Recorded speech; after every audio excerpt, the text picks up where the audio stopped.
This is Mission Control Houston in the Artemis Flight Control Room here at the Johnson Space Center.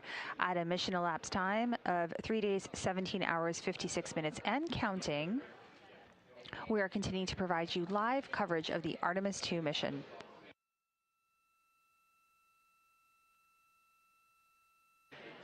The crew was woken up about 30 minutes ago, and this morning's wake-up song that you may have heard is Working Class Heroes or Work by CeeLo Green, and we also had a message from Apollo 16 astronaut Charlie Duke.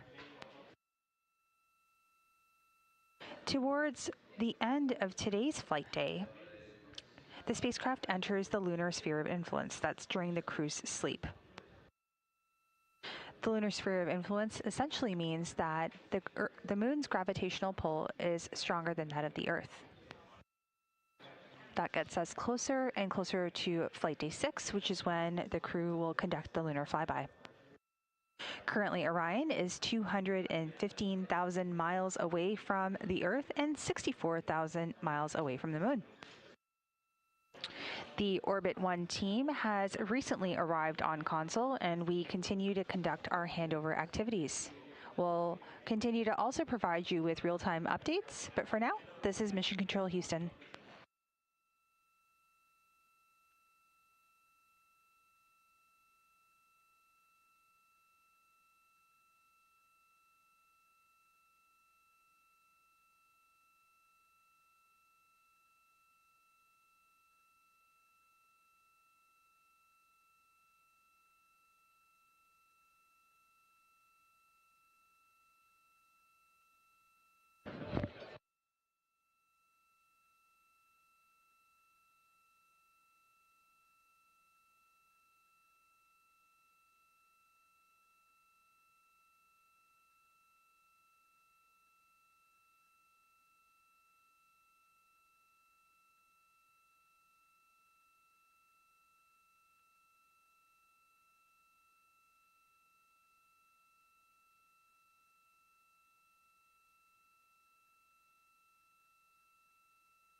This is the Artemis Flight Control Room here at the Johnson Space Center. We are coming to you live with our 24/7 continuous coverage.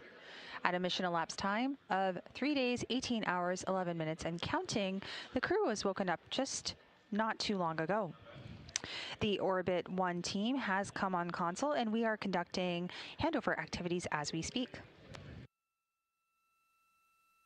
We'll continue to follow operations here in Mission Control. I'm Nilofer Ramji, and going to be handing over now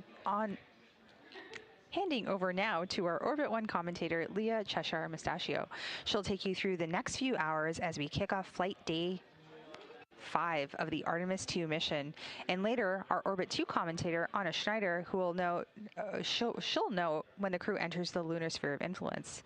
So really exciting day ahead, but for now, we leave you with live views from the Orion spacecraft of our moon.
Go ahead, Reed. Good morning.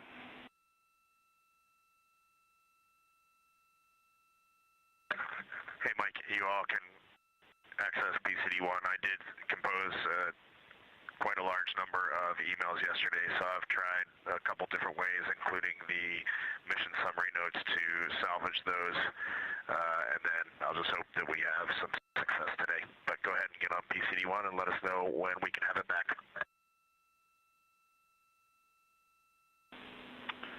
All right, Reed, we will put in work right now, so we're going to hop on PCD-1.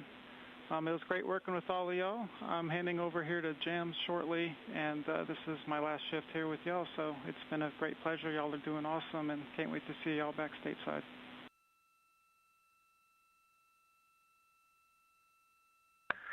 Thanks, Mike. Absolutely excellent. If you want to do one final count check, we can switch over to any OE that you want. We can do as many as you want. And then one parting word, if you could please contact Frank Rubio and have him tell my kids to start emailing the other crew members here so that I can at least talk to them. That would be a huge, huge help. Thank you.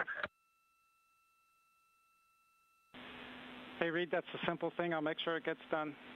Have a good one.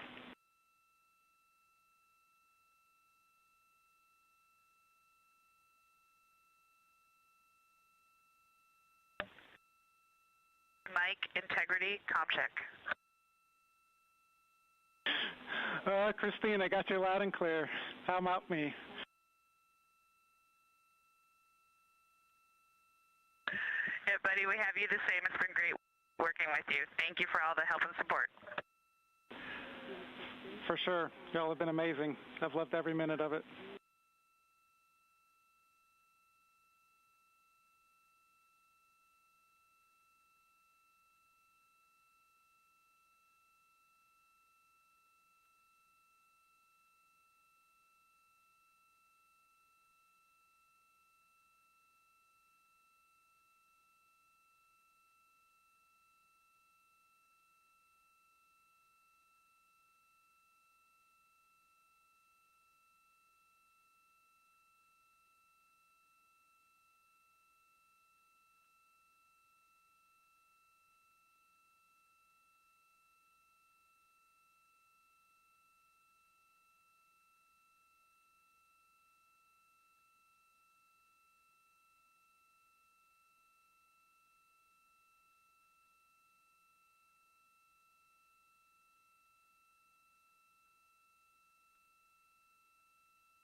Good morning, good afternoon, happy Easter to all of you who celebrate, and welcome to the Artemis Mission Control Room here at Johnson Space Center in Houston, Texas. We are starting Flight Day 5. The astronauts just woke up at 11:05 a.m. Central Time. Currently, the teams are handing over from Orbit 1 to the Orbit 3 team to the Orbit 1 team led by Jeff Radigan here in Mission Control. It's going to be a busy day for the crew with their Ox suit demo in which they will be donning their spacesuits rapidly as if they were in an emergency. Currently, Orion is over 63,000 miles away from the moon. 215,000 miles away from our home planet Earth. We are MET, mission elapsed time, 3 days, 18 hours, and 28 minutes.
system integrity. If you can give us an early go to deconfigure dot camera, I'll set up the HHP.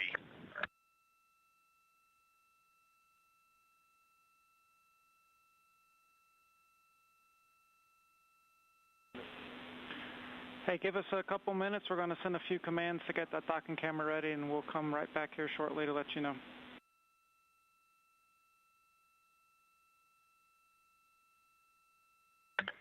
Sounds good, Mike.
Integrity crew, you are go to shut down the docking cam. Good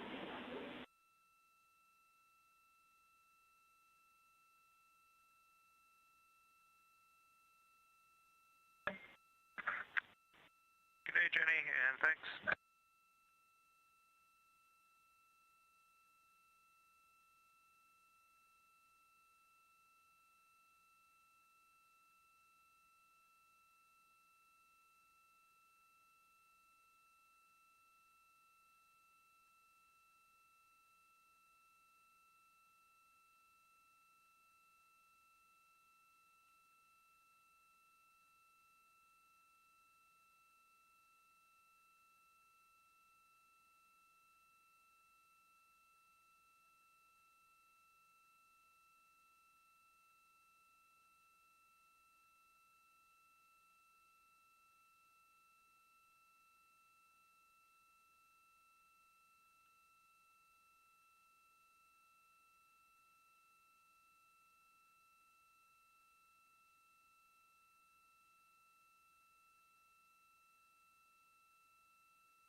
This is Artemis Mission Control at Johnson Space Center in Houston, Texas, with a mission elapsed time of 3 days, 18 hours, and 56 minutes since the launch of Orion and our Artemis II crew. However, we are entering Flight Day 5. The crew woke up at 11:05 a.m. Central Time to the song Working Class Heroes by CeeLo Green. They are now in their post-sleep period. We've heard from them just a little bit, but we will do so more throughout the day. During post-sleep, the crew has an opportunity to reconfigure the cabin for their day's activities. They get to perform any hygiene activities, as well as eat some breakfast. On the menu today includes vegetable quiche, granola, almonds, scrambled eggs, granola with blueberries, dried pears, and apples with spice. A reminder that we don't have refrigeration on Orion, so all of the meals that are being flown are rehydrated using the potable water dispenser. Each package of food lists how the astronauts are to fill up with water, what temperature, and for how long or what amount of water that they will need to rehydrate that food. There's also a small food warmer about the size of a briefcase and can heat food up to 155 degrees Fahrenheit.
Integrity crew, we are rolling Orion by 20 degrees to improve optical comm.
Those communications you just heard called to the crew were from Capcom Jenny Gibbons.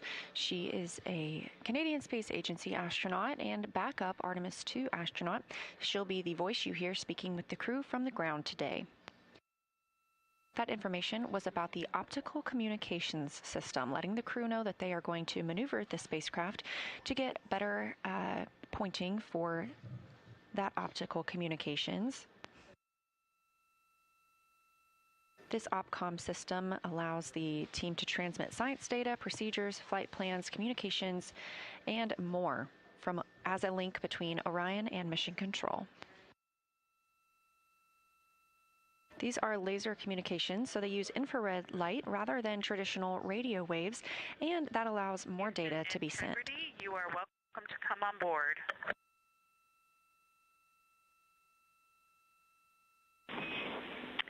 Copy, Christina. We are on board with you. Thank you.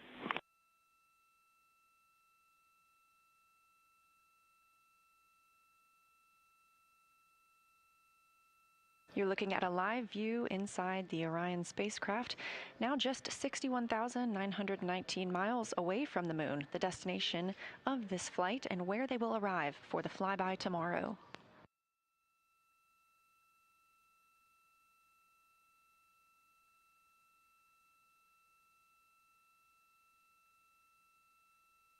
We are now 1 day, 5 hours, and 21 minutes from the astronauts' pass behind the moon, which you're getting a great view of from this exterior camera on one of the spacecraft's solar array wings.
As we get a live look inside the cabin, closest to the camera, NASA astronaut Christina Cook, and behind her, Canadian Space Agency astronaut Jeremy Hansen, his first flight to space.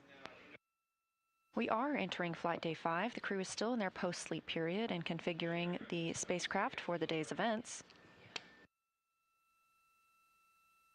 Teams on the ground are collecting information that they will relay up to the crew during their daily planning conference.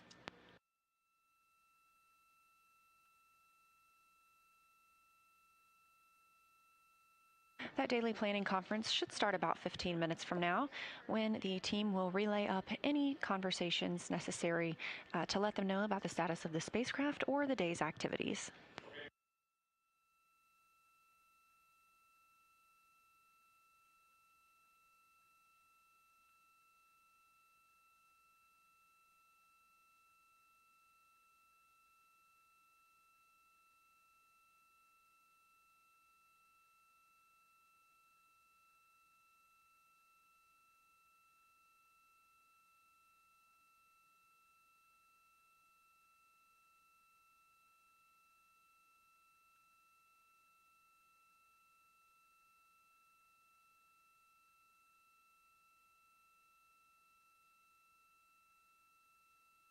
As you heard, the teams on the ground sent commands to maneuver the spacecraft for better optical communication opportunities. The solar arrays are also in motion, moving to sun track position, allowing them to charge the batteries aboard the spacecraft.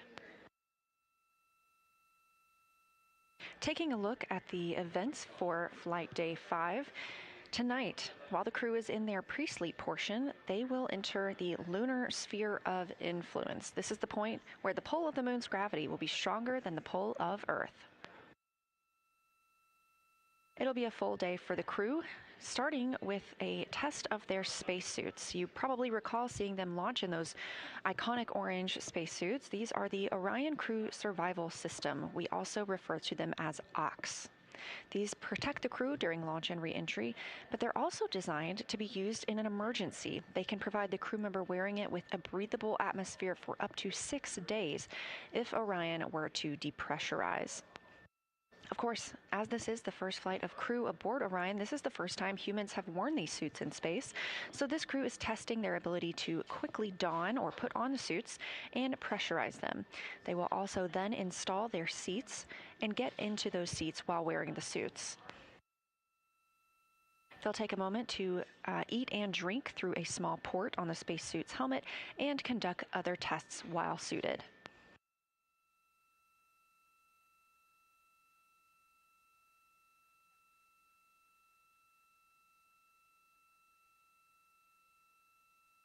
We expect to hear from the crew quite a lot during that OCS suit demo. We anticipate they'll be opening the microphone and talking down to Earth frequently.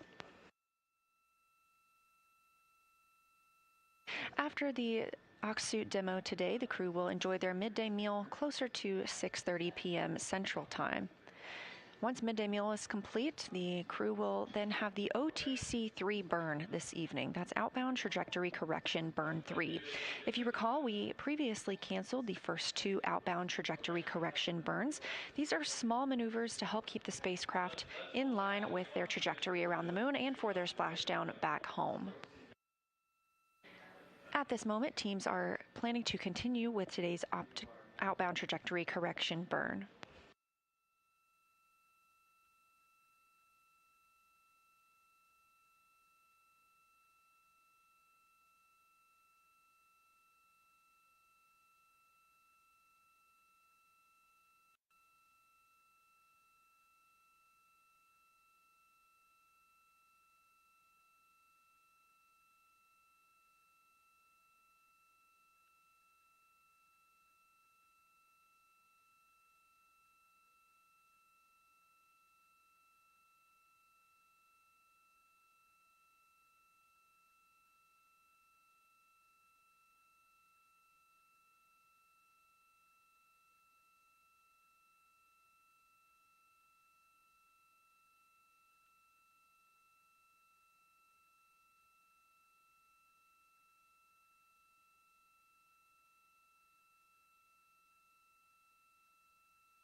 Piston integrity. Can we start using PCD-1, or are they still using it?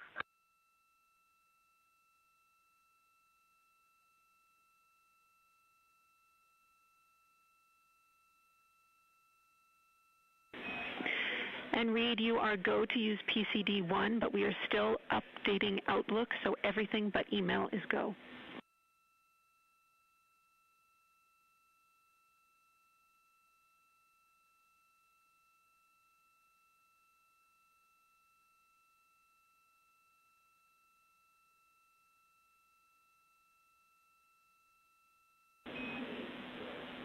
And Reed, while I have you, I wanted to let you know that we are not receiving the video stream anymore.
Hey, Jenny, how's that? That's super. Thank you.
A great look at life inside Orion as the crew members prepare their day. Again, we're standing by for their DPC, their daily planning conference. In about 7 or 8 minutes, they'll speak with teams on the ground to discuss the day's timeline, any vehicle status updates, or any updates from the crew. There in the bottom of your screen, Commander Reed Wiseman brushing his teeth.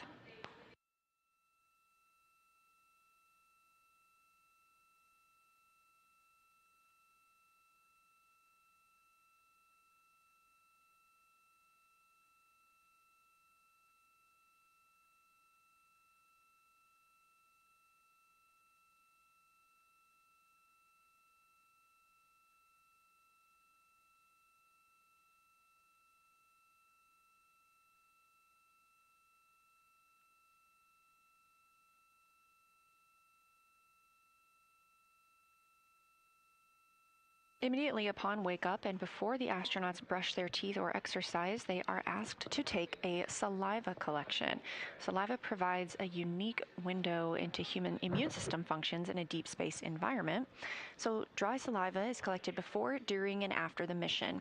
The crew blots it onto special paper in pocket-sized booklets. Go ahead.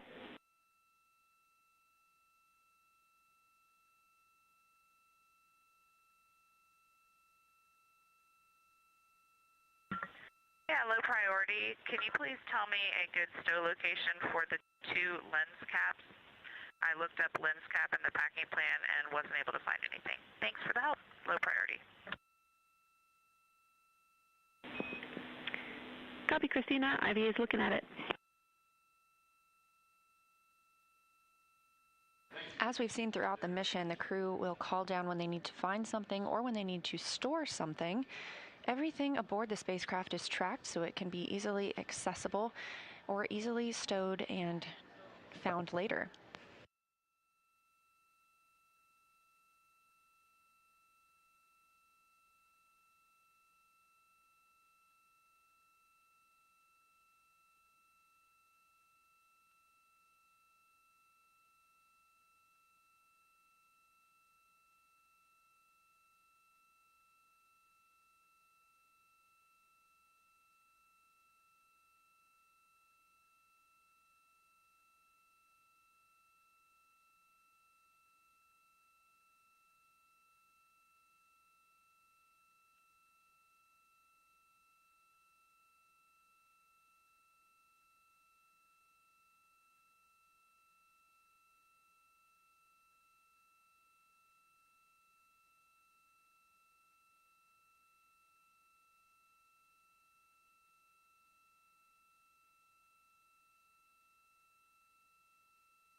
good morning, and happy Easter to everyone down on Earth. We wanted to kick off our Easter Sunday by honoring our crewmate, Jeremy Hansen. We have a long-standing tradition in the astronaut office of the traditional astronaut pin, and when you fly in space, you change from silver to gold. And so we figured today was a perfect day to honor our friend, Canadian astronaut Jeremy Hansen, with his flown astro pin.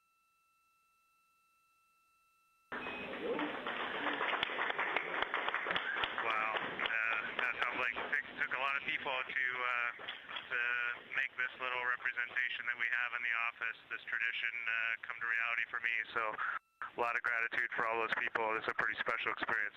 Thanks for doing this, guys. Congratulations.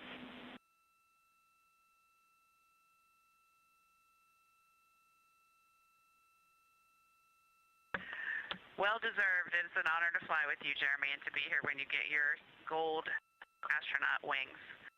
We wanted to take a minute to commemorate the holiday that we have. This time of year is something that many religions and many cultures hold dear.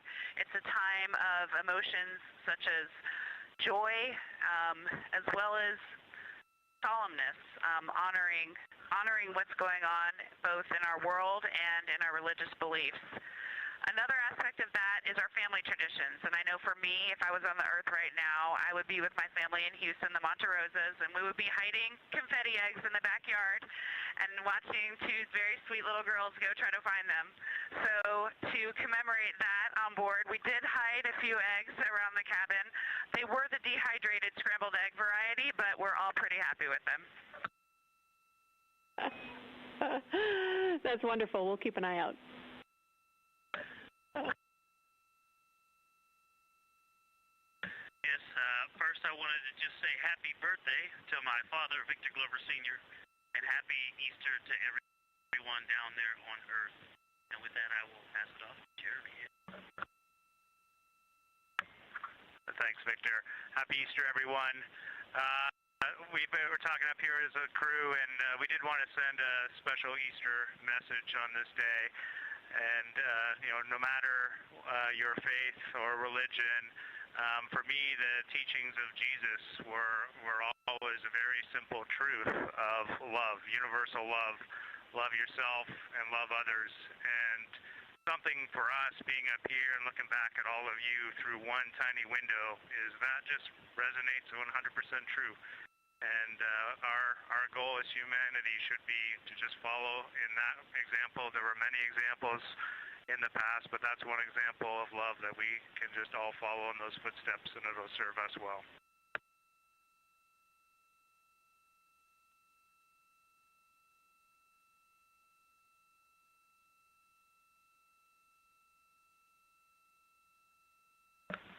And with that, Houston, we are eager and ready to start our exciting day of suit ops with you all. And we don't have any specific comments yet, but ready to hear what you've got for us.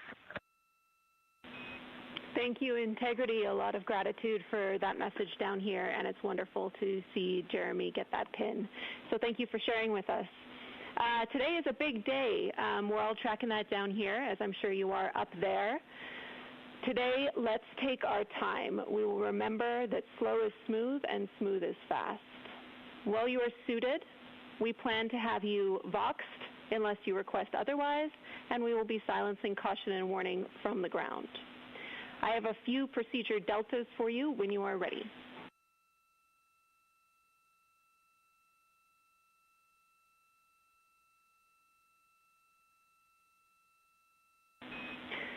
Copy, thumbs up. Today, during your suit up, we would ask that you cap the gas trap after all 4 crew members are connected to cooling. Read, there is a delta in your controlled depress to 10-2 init and term activities. Those are coming later today, so when it does come to it, you will be skipping the instruction to update the PPO2 max set point for flammability reasons. We will remind you with the instruction number when we get to those activities.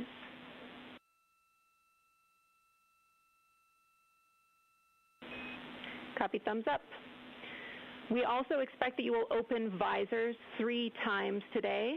When you do, for every one of those openings, you will use the instructions that you have in your daily summary, the first point, and that will override EPROC and vent overboard.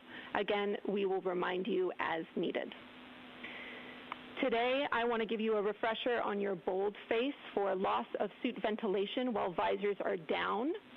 Today, we are running on scrubber ARS fan 1.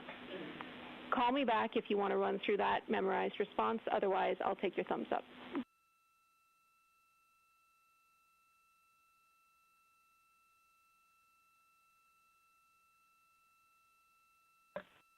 We just went through a quick brief up here. We think we're good. Thank you. Copy. We also will have a summary from our administrator's interview and comments. Those will be uplinked to you in a crew message. The goal is to have that available for you after the DFTO. Around that point before your midday meal, we're also planning another sync. We have a couple of other items for you, but we will pass them after the DFTO. They're for the remainder of the day. Finally, you can stow the lens caps, Christina, in F1 large AGA general use brown label.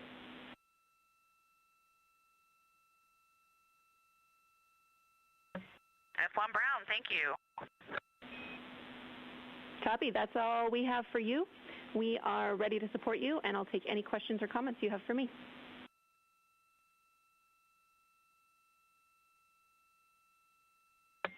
Okay, just 2 things on Avatar today for Huntsville. All lights except 15 and 16 were illuminated. Jenny, one question on the cap for the gas trap. You said to cap it after 4. Is that also after the 5 minutes have passed after the 4th crew member has connected?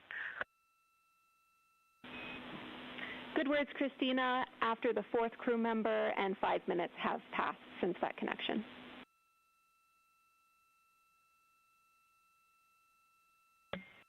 Copy all. And Christina, Huntsville copies the Avatar call. Thank you.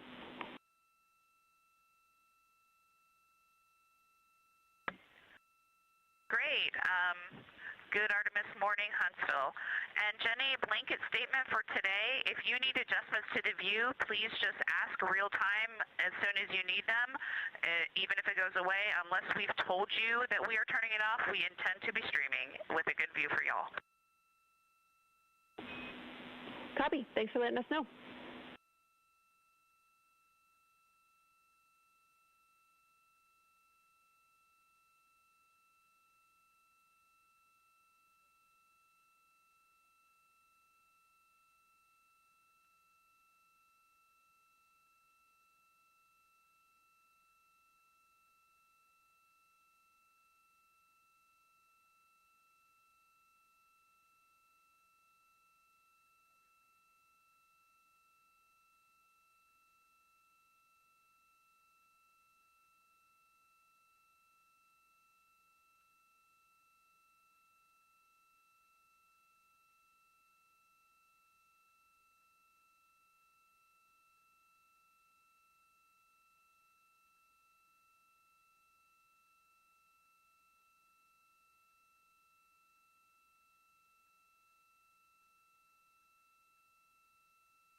Houston integrity for docking cam. Go ahead.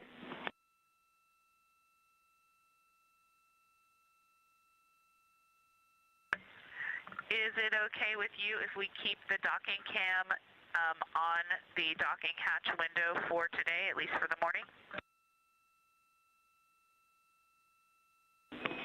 Yep, that should be fine. Thanks, Christina.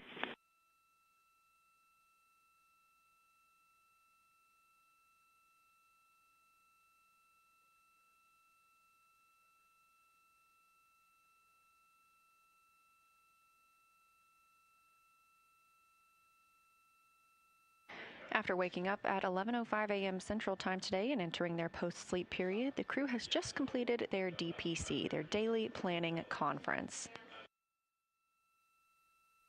The Daily Planning Conference started with Canadian Space Agency astronaut receiving his gold astronaut pin. This is the first flight for Hansen, and therefore his pin, which is received upon graduating from astronaut candidate training, that is a silver pin that is given. When you become an astronaut and have flown into space, you receive a gold pin. In honor of the Easter holiday, the crew admitted they also hid some scrambled eggs around the cabin as prepared by the food lab here at Johnson Space Center in Houston, Texas, and offered some thoughtful words on the holiday as well as Victor Glover's father's birthday. Teams on the ground, especially Capcom Jenny Gibbons, provided some information about today's Ox suit demo and some changes to the procedures that they currently have.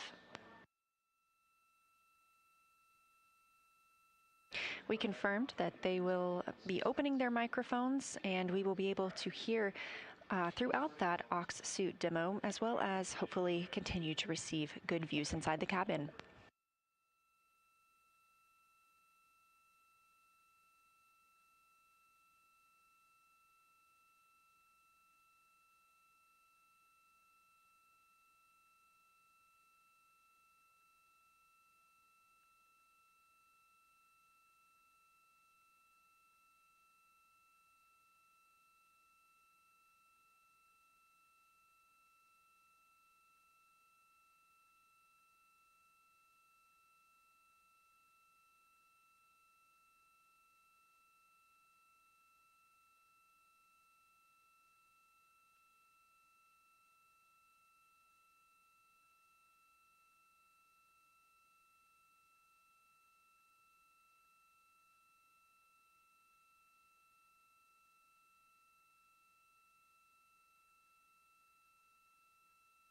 Houston integrity for an undergarment reminder.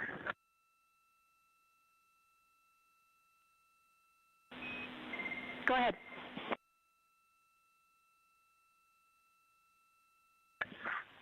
Hey, James, remind us, these are our entry undergarments, but we do have an additional mag on top of the one we will wear today. Is that correct?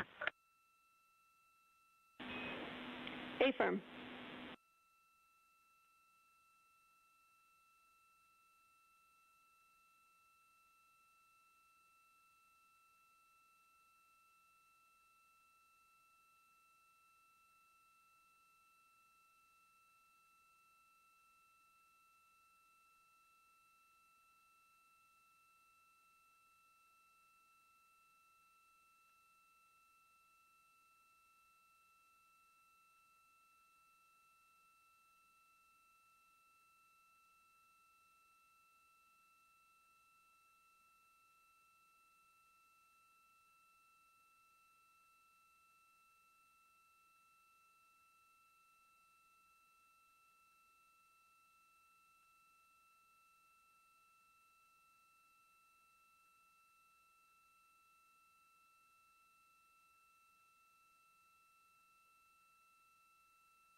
integrity, AGA readings when ready.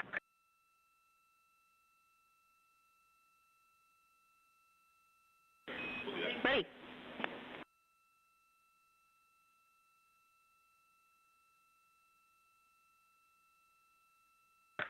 Good morning, Jenny.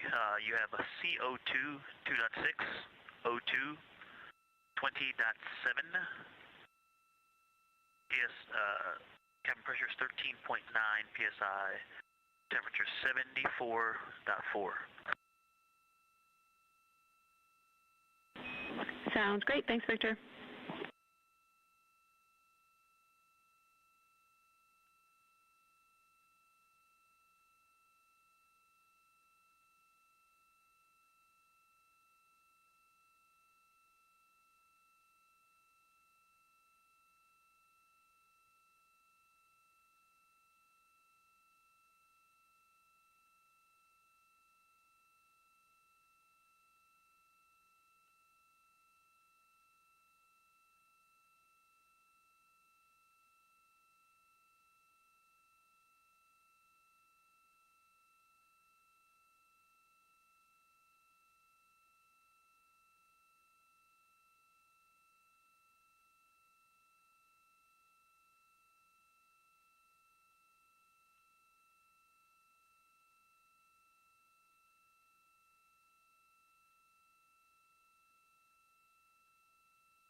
Houston integrity for Nat Geo 360 camera question.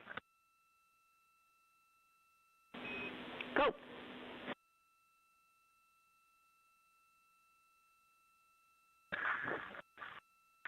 Jeremy's our expert on this, and he's unavailable at the moment. We have a little red box in the lower left corner of the display with a white X in it.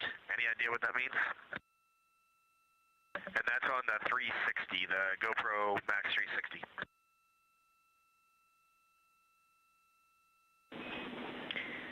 Checking.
Integrity Houston for Nat Geo 360 camera question.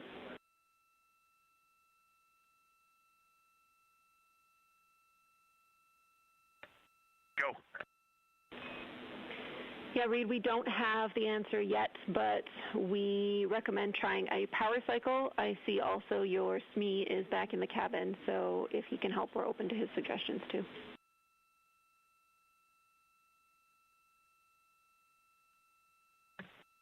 All other indications are good. I think we're good. We're going to press it. It is recording, and the red light is blinking. Time is counting, and it's in time-lapse mode, so I think it is looking good. Sounds good to us. Thank you.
Houston, integrity for GoPro Max. Go ahead.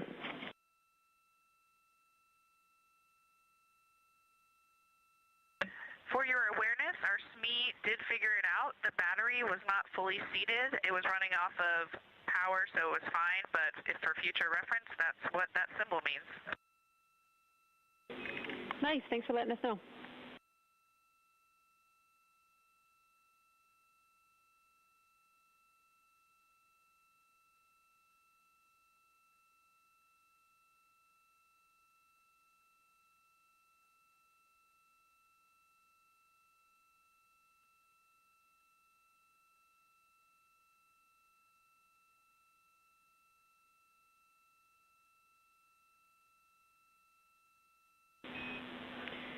Integrity Houston for snack fill for Reed. I'll take a thumbs up if you're ready to listen.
Jenny, go ahead for snack.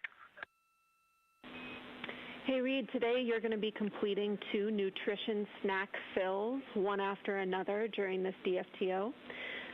We have some notes that you can also fill some hydration snacks, but those are just for crew comfort, both if you get thirsty and if Christina or Victor need a drink while they're consuming some pills from the pill tool. So we wanted to offer it up that you can fill those hydration snacks before you are in your suit. If you want to do it as a get-ahead, if you want to do it later on, that's fine with us too.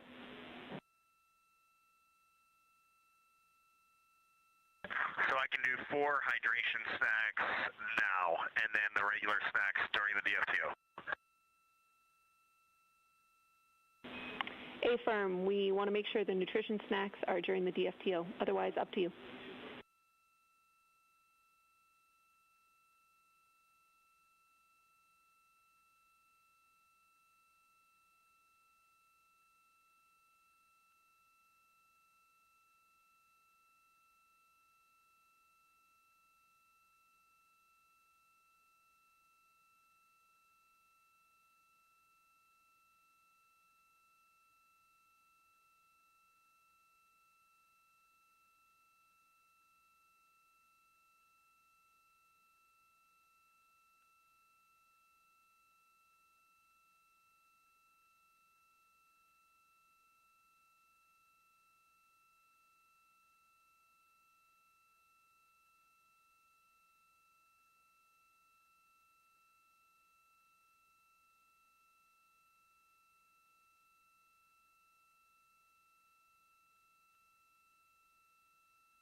And Jenny, can you remind me what the snack water fill time is at this cabin pressure?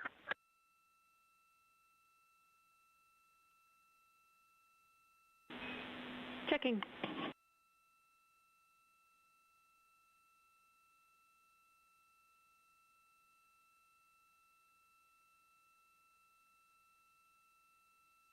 This is Artemis Mission Control. The team aboard Orion continues to set up for today's Ox Suits demo.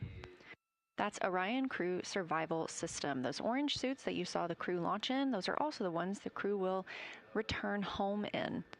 They will be donning those or putting those on today in a rapid manner as if there were a depressurization event in the cabin.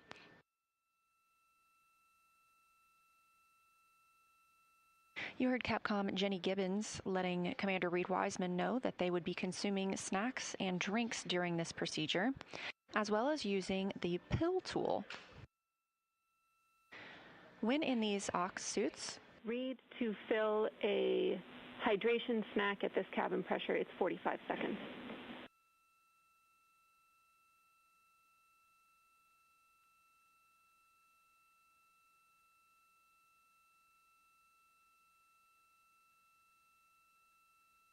Copy, thumbs up.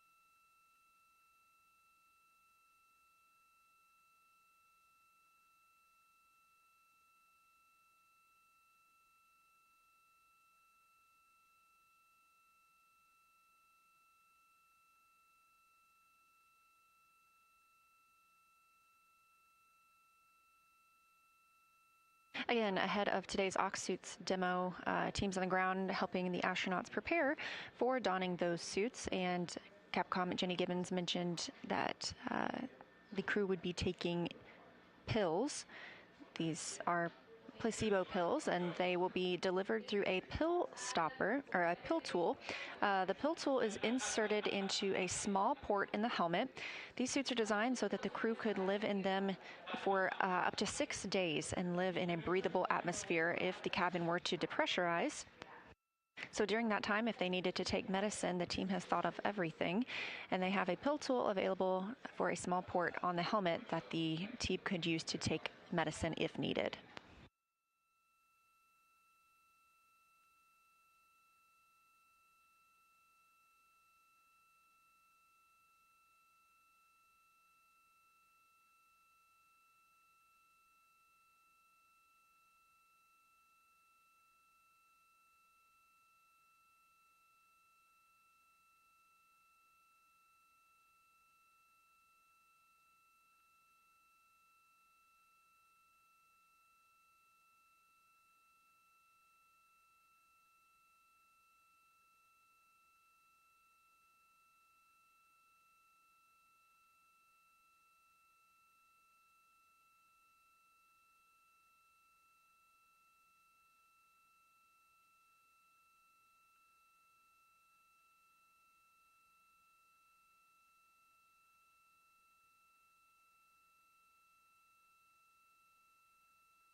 for the OX suit demo. Orion Crew Survival System Suit. That's what OX stands for. Today they will be donning their suits or getting into those suits. 2 will be doing so rapidly and 2 will be doing so at a normal pace. These suits are what the crew members wear during launch and re-entry. It's also what would protect them in the event of a depressurization in the spacecraft.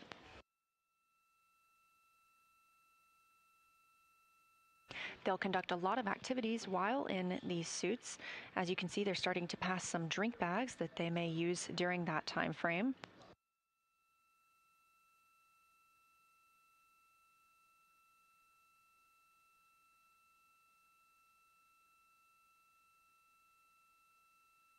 These Orion Crew Survival System suits could keep the crew member wearing it in a breathable atmosphere for up to 6 days if Orion were to depressurize.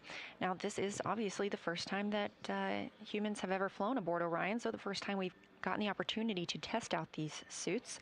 So after they put on the suits, they will pressurize them, and then they will install their seats. They uninstalled their seats following arrival in their high Earth orbit. And with these suits being pressurized, that seat install would be a little more difficult. There is also a small port on the spacesuit helmet. They will practice eating and drinking through those, as well as taking placebo pills. Down on the left side of your screen, Canadian Space Agency astronaut Jeremy Hansen taking a drink of water and showing the behavior of water in a microgravity environment.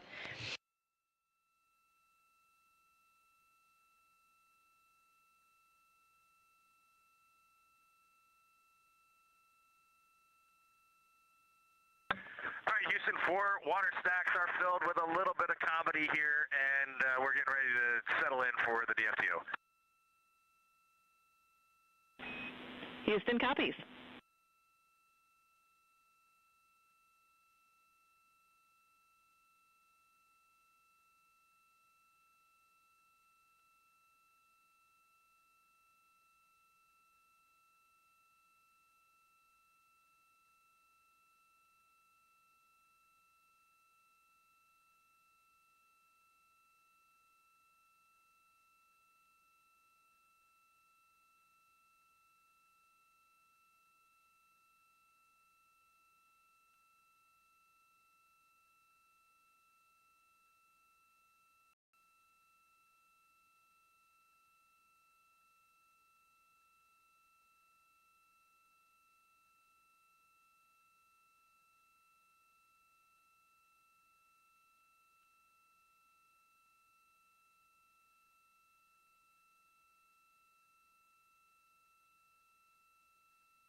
Houston integrity crew comment. The D&E locker doors are much easier to get in and out of than we experienced in the mock-up, probably because of zero-G and all that. So just a comment there. In fact, when we first got up here, we were actually saying that we might just keep them on. We have elected so far this mission to not install the nets over D&E because we are in and out of there so much, and we were able to use the CTBs themselves for foot restraints. Great data. Thank you. Closing the hygiene bay door, removing the bungee where their stowage has been. It also means stowing or unstowing and routing umbilicals as needed.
Jam's data point is the D1, E1, D2, E2 doors are all identically labeled, but, well, I guess they're not, but the D1s have to go, well, D1 and E1 have to go under the seats, and D2 and E2 have to go down at the bottoms, and I think we goofed that up to start.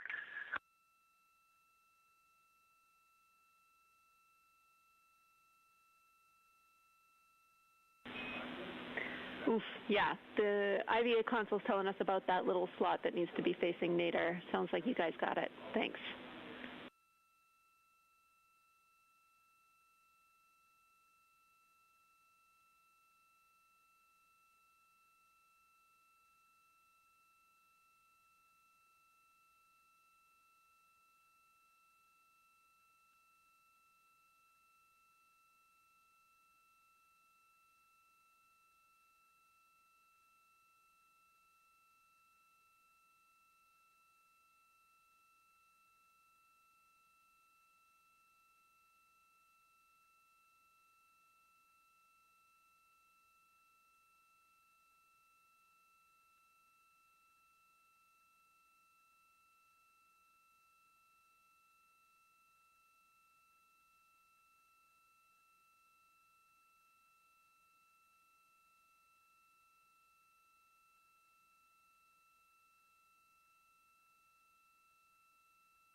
Houston Integrity, another stowage note for boots.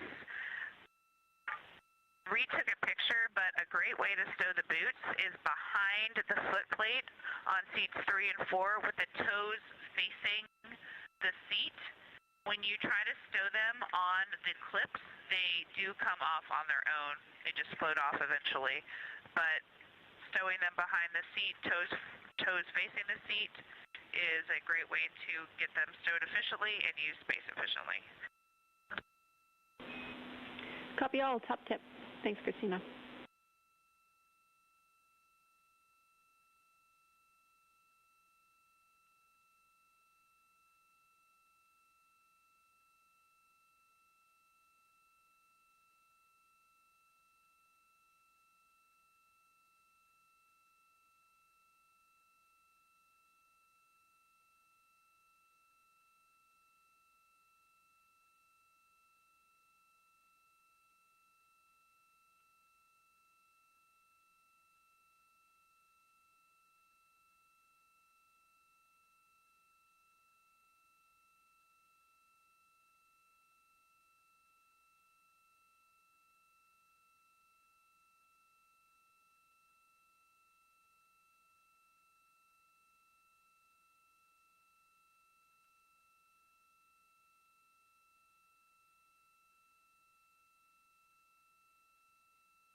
Houston Integrity, we would like to request that you all read up the contingency seat settings. We think that would be how we would be doing this if needed.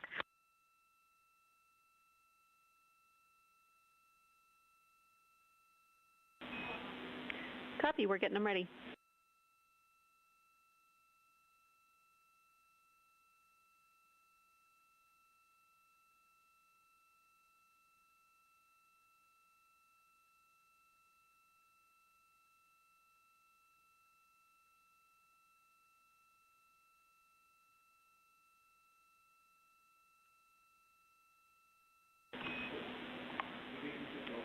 All right, Integrity, I have your contingency seat settings required. Where do you want to start?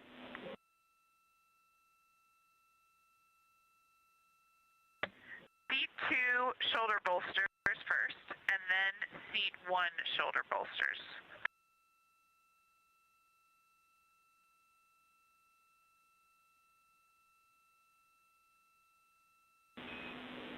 Seat 2 and Seat 1 shoulder bolster pit pins are in slots 17 and 18 for both.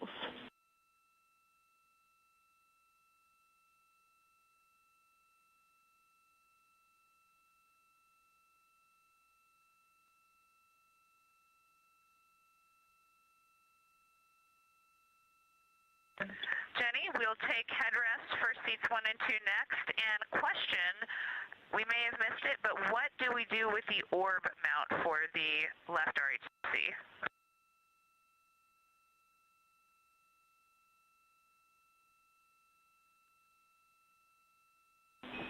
You'll be temp stowing the orb mount. If you want a locker location, we can get one ready for you. And the headrest post position for seats 1 and 2 are both 9.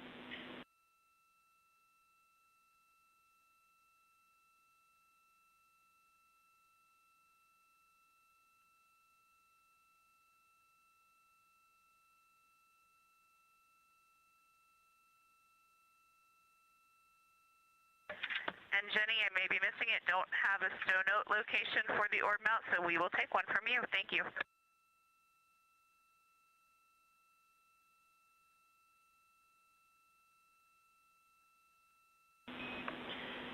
F1 large, labeled AGA General Use Brown.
You're looking at a live view inside the Orion spacecraft named Integrity at the Artemis II crew as they are getting into their OX suits demo. OX stands for Orion Crew Survival System. These are the suits they wore during launch. They have orange suits right there. They'll also wear them during re-entry, and these would be the suits they would put on in the event of a depressurization in the spacecraft.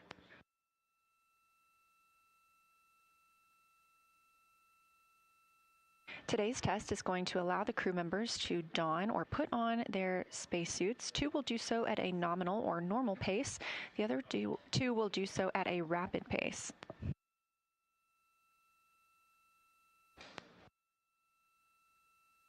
Currently, they're working on installing 3 of the seats. Once they have donned their suits or put on those suits, the crew will then install seat 3. They want to do that while the suits are pressurized to understand how they would do so in the event of a depressurization if the seats were not already installed.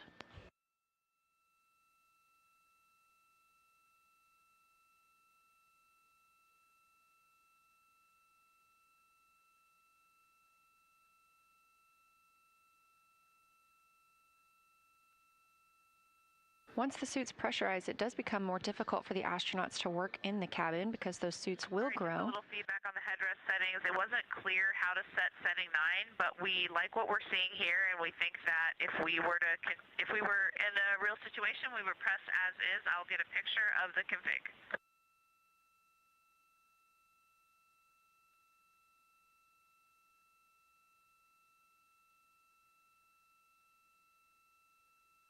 You'll hear the crew call down feedback on several of the steps they have listed. Earlier, we heard good feedback on how Commander Reed Wiseman had stowed their boots. This is all to help prepare for future missions in writing procedures for astronauts who will fly around or to the moon on future Artemis flights.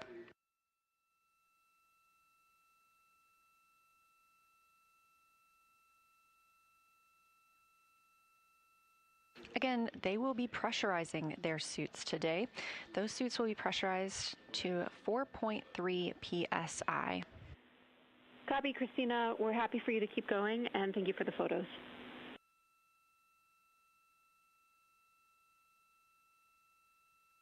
Those suits will be pressurized at 4.3 psi above a 10.2 psi cabin, so they'll be experiencing 14.5 psi in total.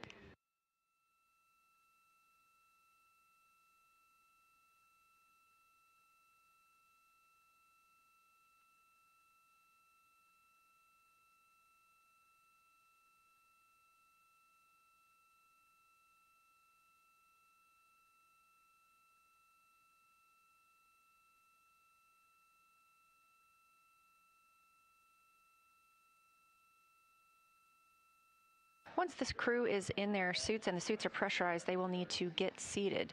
This is a difficult task while pressurized. It may look very simple, but it can be exhausting due to that suit being pressurized and expanded, as well as the umbilicals being connected.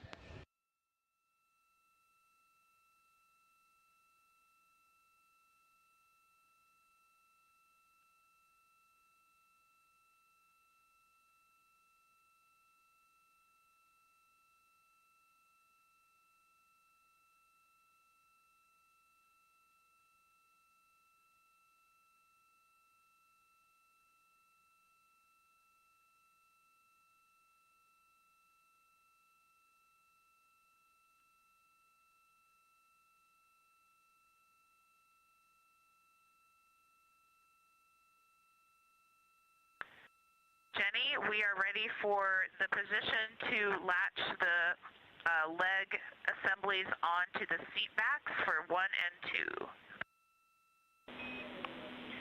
For both seats 1 and 2, you're looking for the seat pan position. You will be putting the pit pins in position 3 and 7 for both seats.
As you can see, the crew is now installing the foot restraints for 2 of the seats. These were removed after ascent. This allows the crew more room but they must be reinstalled prior to entry. So with today's demo, as the crew will be getting seated while pressurized, they need to install those foot restraints.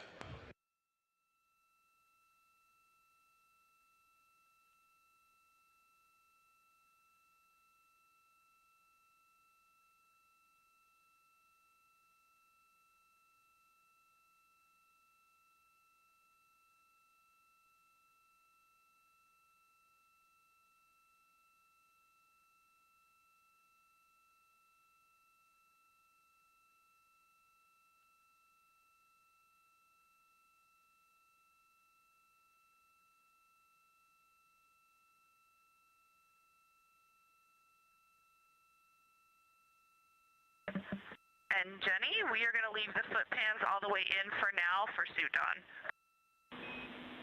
Copy.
Jenny will take shoulder bolster settings for C4.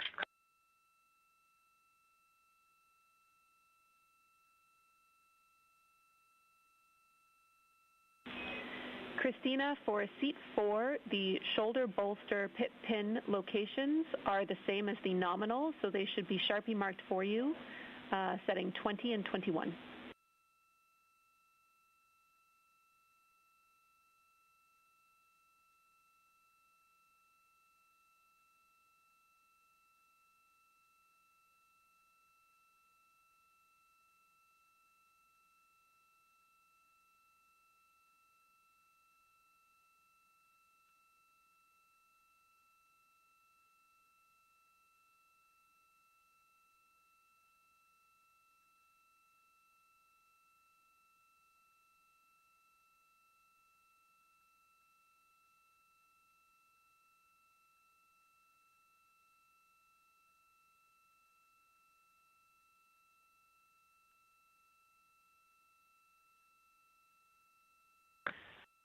Houston, we will take headrest settings for seat 4, please.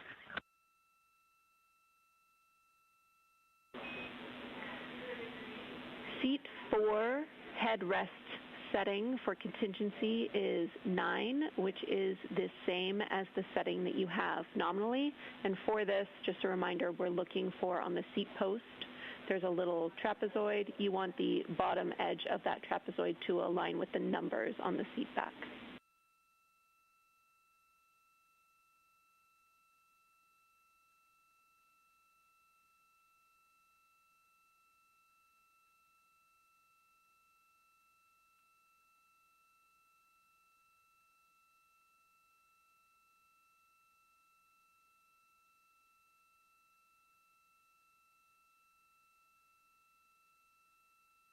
And Jams, for seats 1 and 2, we, based on that call you just made, thank you for the landmarks, we think our seats are currently set to 11. Seat 1 and 2 seat back posts are at 11, and we launched that way. We're going to leave them that way for now.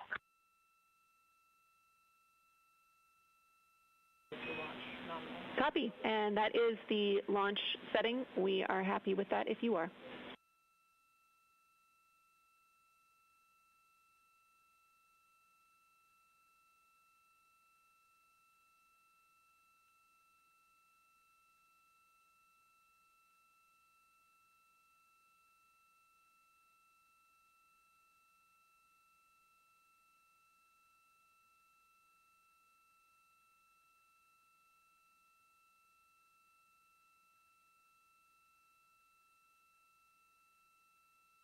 Hey Jenny, we've deployed the post, and apologies, wasn't quite ready to, turns out, absorb all those numbers. So the bottom of the trapezoid aligns with which line?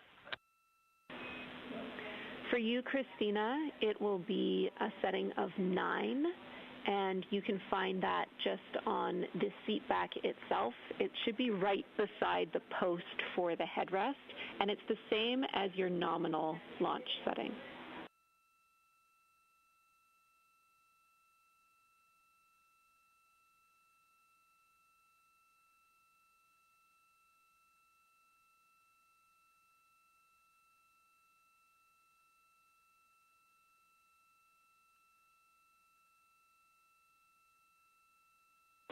Copy, thumbs up.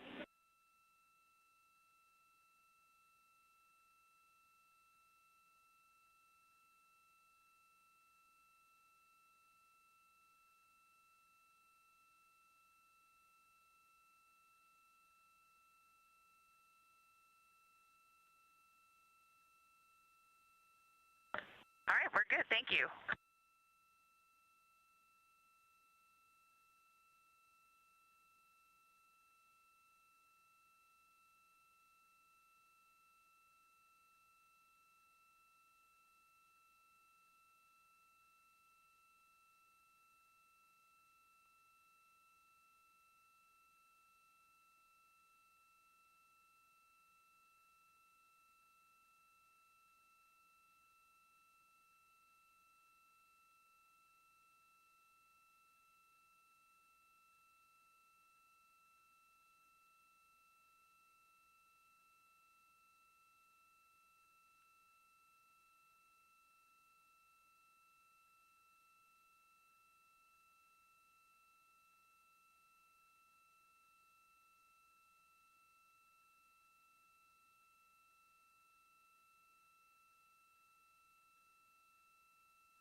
Jenny, for installing the headrest. We're looking for the right Sharpie mark.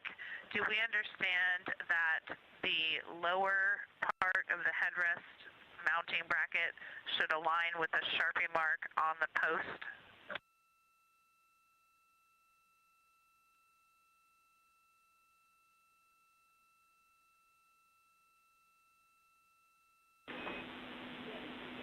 Christina, we think that sounds right, but we might be misinterpreting your words, but we think that sounds correct.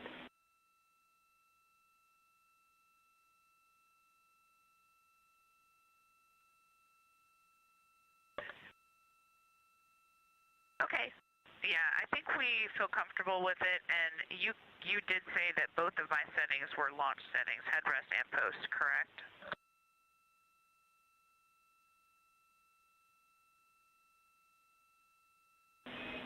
Affirm, Christina, they're the same for you.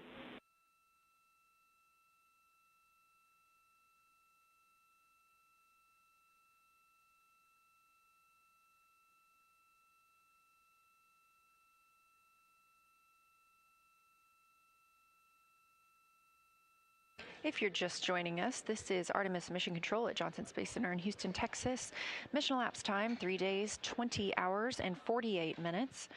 However, we are on flight day 5, and a major event for today is the Ox Suits demo. This is Orion Crew Survival System suit, and if it looks like the crew is preparing the spacecraft for re-entry, they are not, but this is a necessary step ahead of donning or putting on those Ox suits.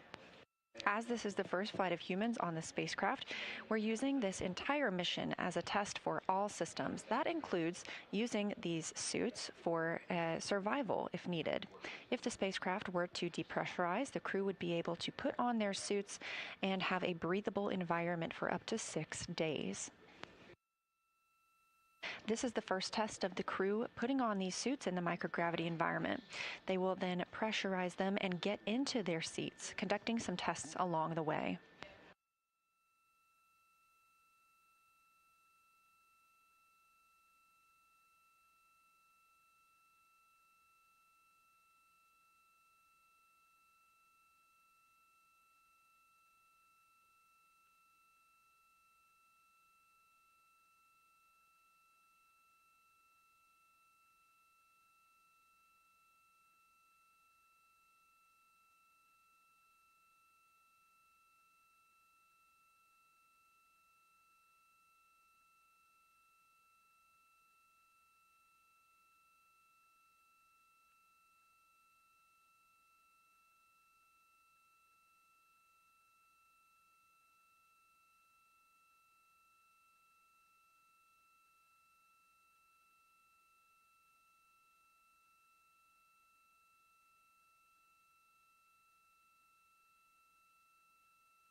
Hey Jenny, can you check the WAP and make sure the WAP is still connected? We just had, we crimped the Ethernet cable when we removed the seat 3 seat pan.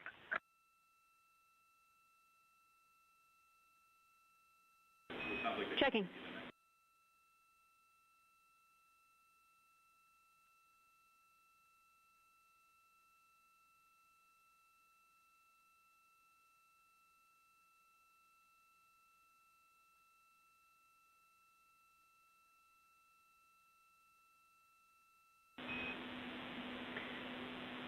And Reed, we see a nominal connection to the WAP. Everything looks good. Thanks for letting us know anyway.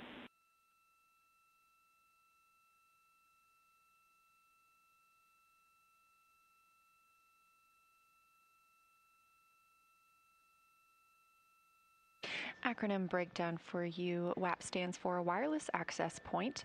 The crew is continuing to set up for the Ox suit demo. That's Orion Crew Survival System.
Houston, integrity for seat restraints. Go.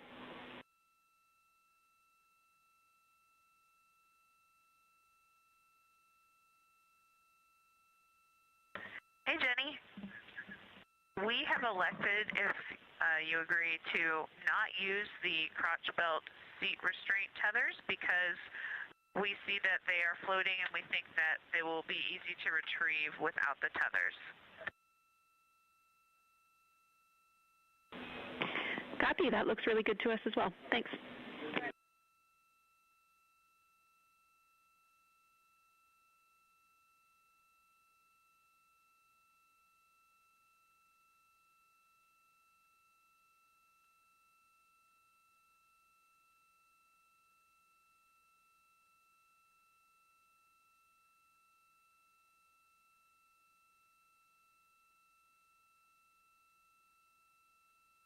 Inside the Orion spacecraft right now, the crew continues to step through their procedures during the Ox suit demo. This is Orion Crew Survival System. NASA astronaut Christina Cook is taking pictures of the configuration of the seats so far.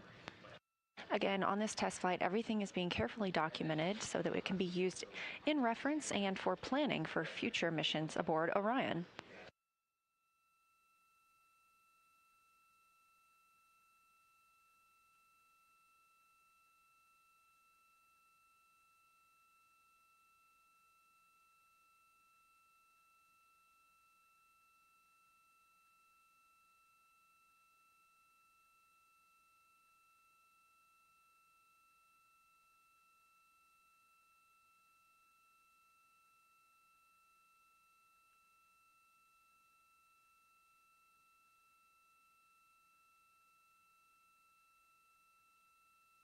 Again, the crew will be putting on their Ox suits during this demonstration.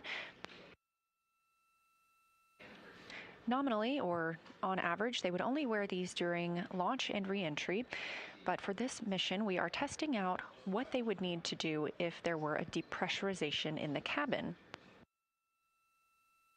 These suits would provide them a breathable environment for up to 6 days, and they also have the ability to take medicine, eat, and drink while in the suits, so all of those things will be tested out today. Now, once they put on these suits and pressurize them, they will expand a little bit, and it'll make it a little more difficult to move about the spacecraft. That's why this test is so critical to help team members write future procedures for future crews.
Hey everyone, quick note on how the harness straps are sent up. If you can see, when they were sent up, both of these were all the way flush with this, and it made it pretty hard to start the pull out to make them be adjustable. It would be great if they're just separated and maybe flown in a config like that. Copy and noted. Thank you.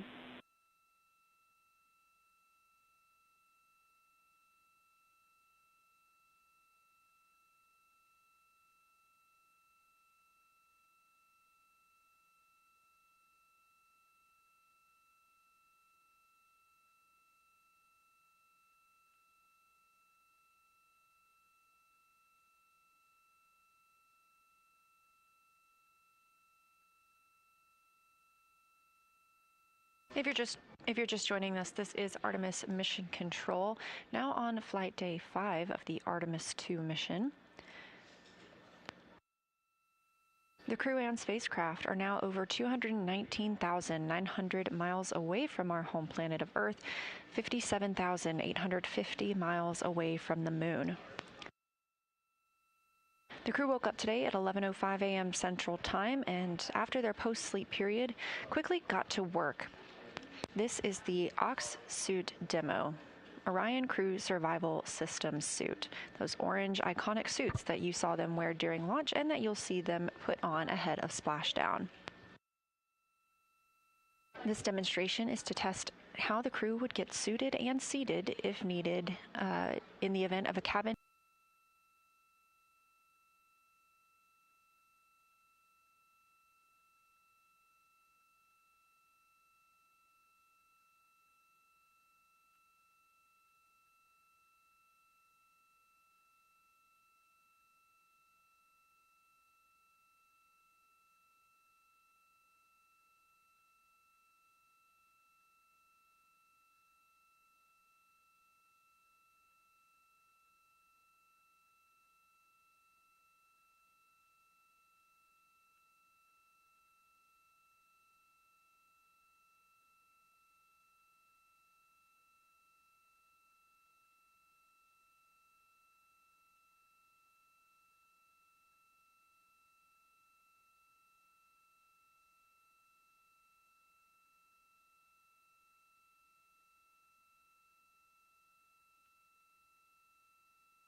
This is Artemis Mission Control on Flight Day 5 of the Artemis II mission of our 4 astronauts around the moon.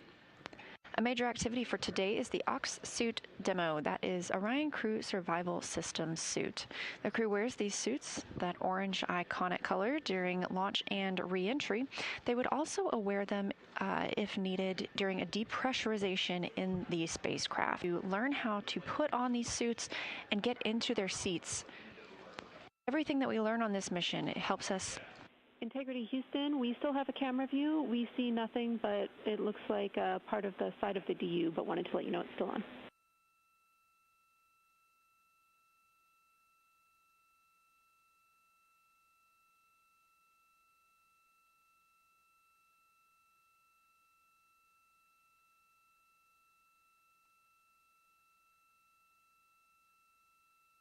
Everything we learn on this mission, including the steps taken today, help us prepare for future crewed missions aboard the Orion spacecraft. Now, while we expect to have more views coming back from the spacecraft, the crew has asked that we go off board for a moment while they don their liquid cooling garment and their comfort garments that they will wear under those suits. Integrity, that is a better view on the camera. We are a little worried about it becoming unstowed, but right now all we see is the plastic bag and part of the Pelotor. So that's good for now, and a reminder, we'd love timing for your suit up.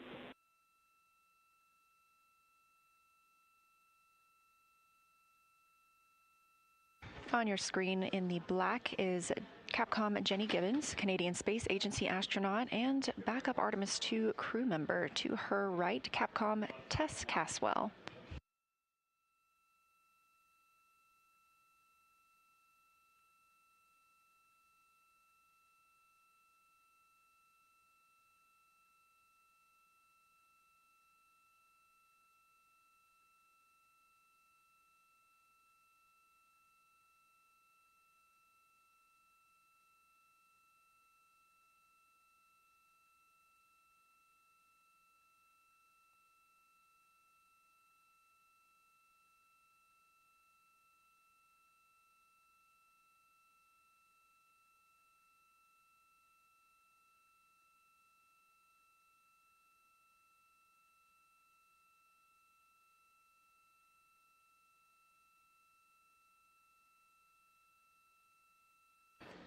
This view, a visualization of the Orion spacecraft, its current orientation and distance to the moon, which is now 57,323 miles, continuing to grow closer by the minute as the spacecraft is traveling 1,554 miles per hour.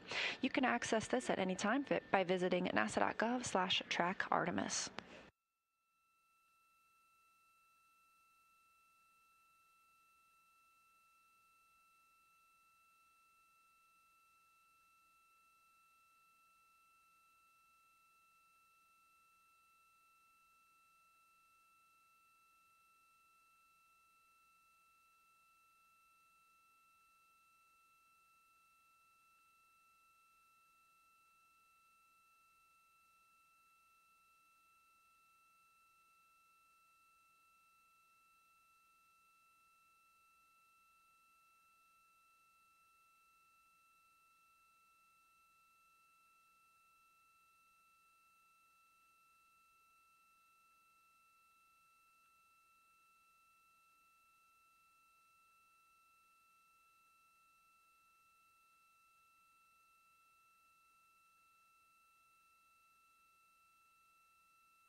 A recap of who we have flying aboard the Orion spacecraft for the Artemis II mission.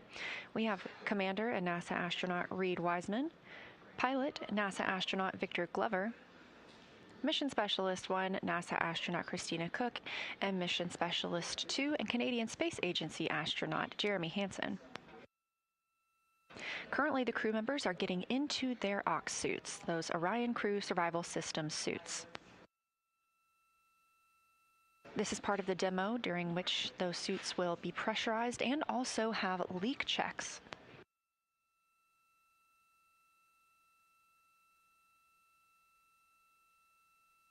And if you're just joining us, this is all a test.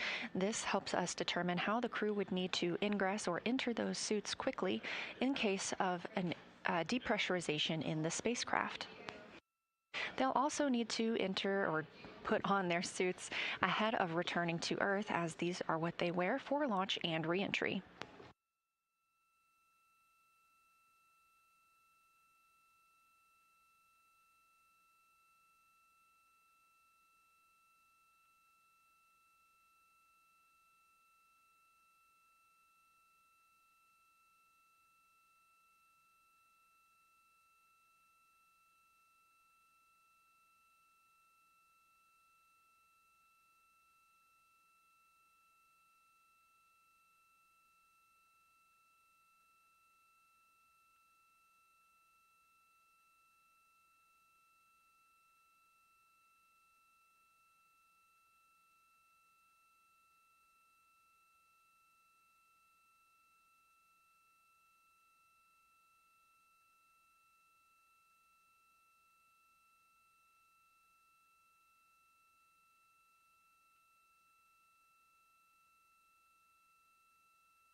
Houston Integrity, we are bringing you back on board. Let us know if you don't see it. We haven't dawned, but we think that we're okay with you all watching the full dawn from comfort garments.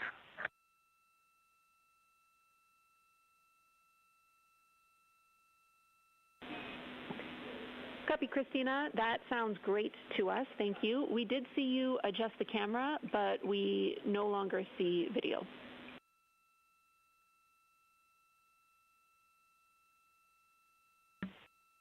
That's being worked. Thank you. And with that, if you agree, we will allow you all to determine suit donning start and complete time for the rapid and nominal.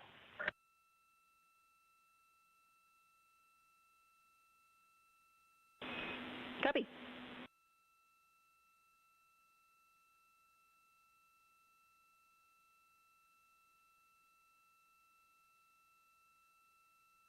As you heard from NASA astronaut Christina Cook, the crew are now in their comfort garments, and they will continue putting on or donning their OX suits, Orion Crew Survival System suits. All right, crew, we have video.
As you can see inside the Orion spacecraft, it is significantly more crowded than we've seen over the last few flight days.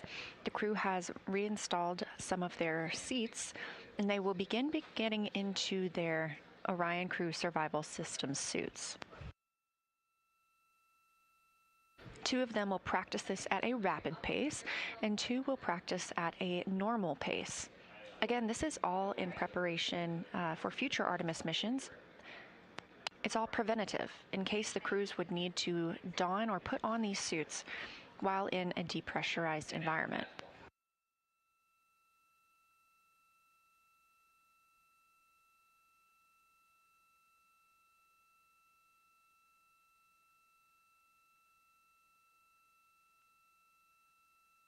It's going to get even more crowded in this image. Once the crew puts on their suits, they will be pressurized. So they grow in volume, and the crew will need to maneuver around the cabin while still connected to umbilicals as well to get into their seats.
Currently in the Orion spacecraft, you can see crew members starting to put on their OX suits. That's Orion Crew Survival System.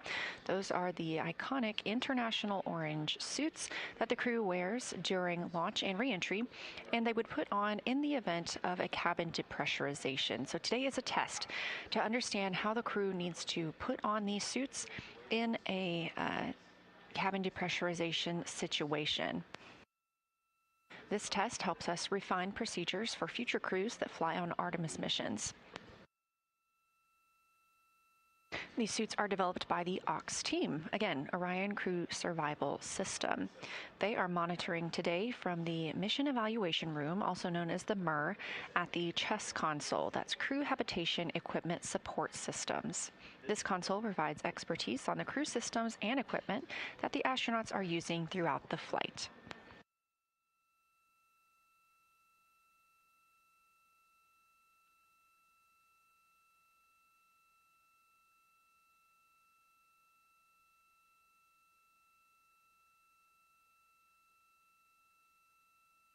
Once the crew are in their suits today, they will need to conduct suit leak checks as well as enter or ingress their seats.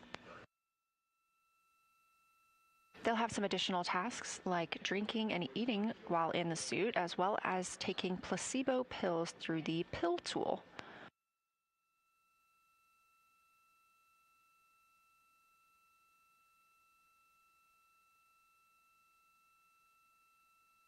When these suits are pressurized, we do expect it to become more difficult.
Again, once we get the crew into these suits and they are pressurized, they will also be on umbilicals.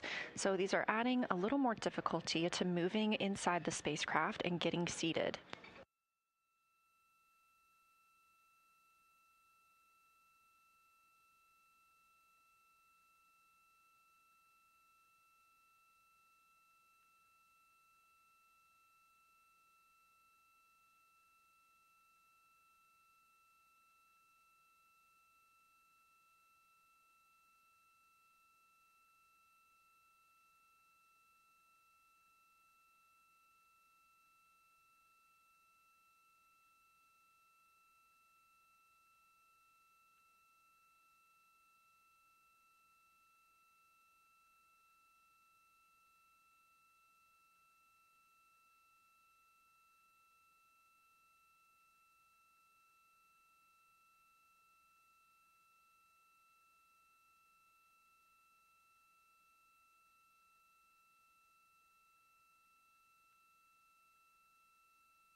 Integrity Houston, we're following along on video. A reminder, when you are moving about the cabin, we want the strain relief carabiner attached, so your umbilical to your suit, and we would also like Cobra buckles fastened for, at minimum, the 2 free float leak check crew members.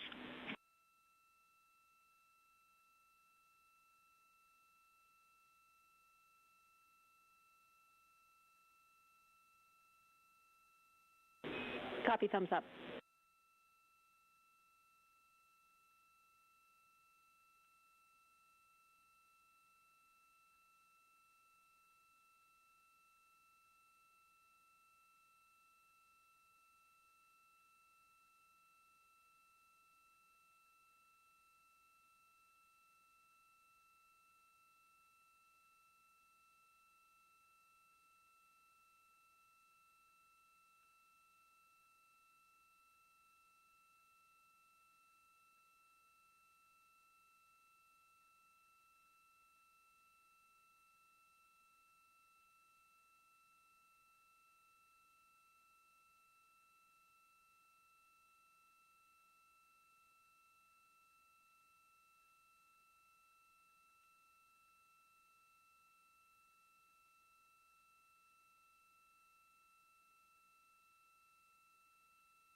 Houston, integrity com check, seat 1.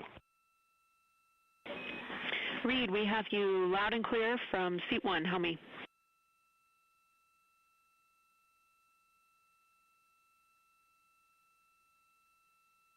Loud and clear.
Houston, integrity comm check from seat 2. Seat 2, we have you loud and clear. Helmy.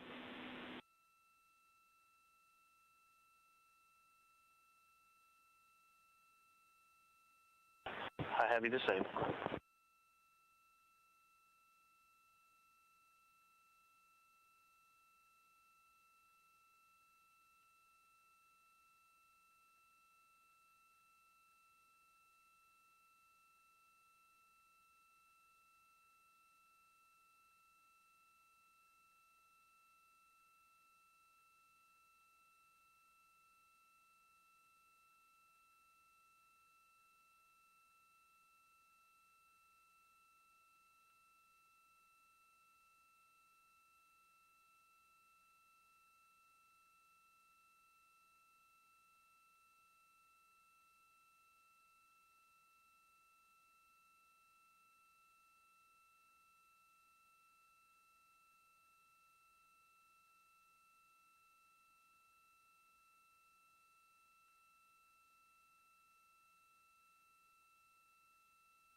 Houston, integrity, seats 1 and 2, rapids on, complete. Copy. Rapid dawn complete. Seats 1 and 2. Thank you.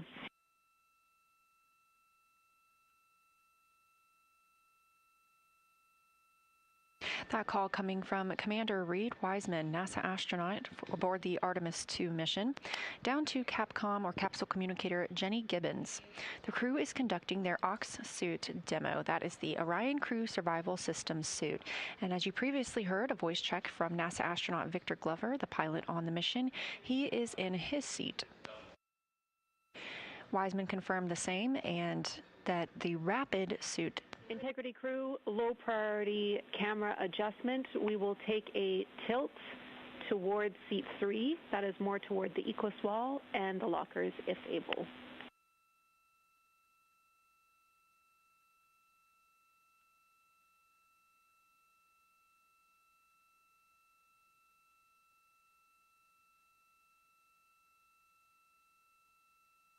Again, as part of this demonstration, 2 crew members were getting into their suits rapidly, and 2 were getting in at a regular pace. These are the suits the crew wears during a launch and re-entry, and they also could provide up to 6 days of a pressurized breathing environment if the crew needed them during a depressurization of the Orion spacecraft. We are taking advantage of this mission as a test flight to help us prepare for all future flights of astronauts aboard Orion. Mission elapsed time of Artemis II, now 3 days, 22 hours, and 7 minutes.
In addition to today's suit donning demo, The crew also is scheduled to see the Outbound Trajectory 3 burn. That's going to be at 10:03 p.m. Central Time.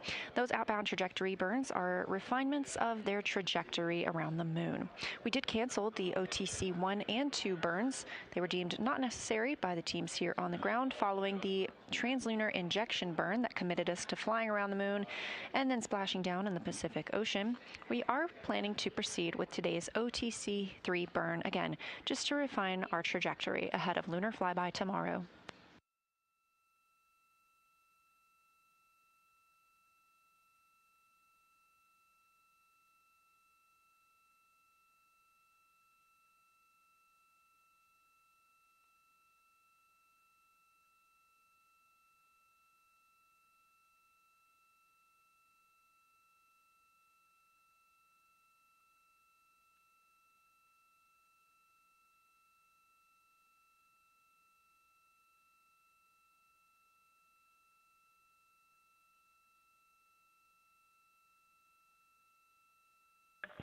And Houston, we'd like to just get a big picture sync across the crew right now.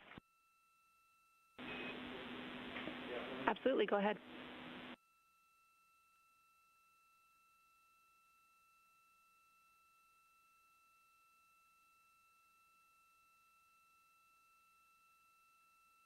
Let's just sync up so we know where we are. Ike and I are in seats 1 and 2. We are fully suited. We do not have umbilicals connected. And we are in suit on vehicle config step 5, and we are holding there. And then Christina and Jeremy are suiting up on a nominal suit up right now. We believe that's where they should be.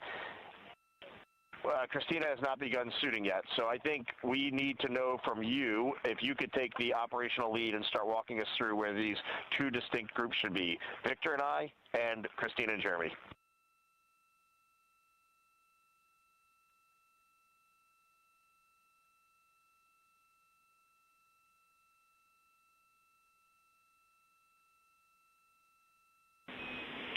Copy, Integrity crew. You are all where we expected you to be. Jeremy and Christina can continue pressing with the nominal suit on, and we will have you and Victor pick up with commanding umbilicals to perform the first leak check with 2 crew members. And remember, I have a delta for you on the visors open vent path.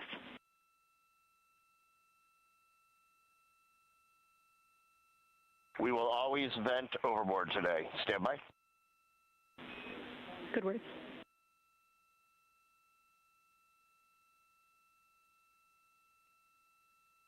All right, Jenny, and just confirm that you want Ike and I to run 22.2.101 suit on vehicle config for the first 2 crew member leak check. We are not running this from the DFTO, and we will vent overboard.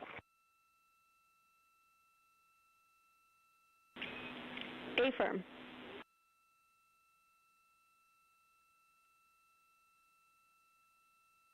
Okay, thank you.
You're looking at a live view of Artemis Mission Control here at Johnson Space Center in Houston, Texas. This is the Orbit 1 team on console. Houston, seats 1 and 2, leak check complete. We see the same.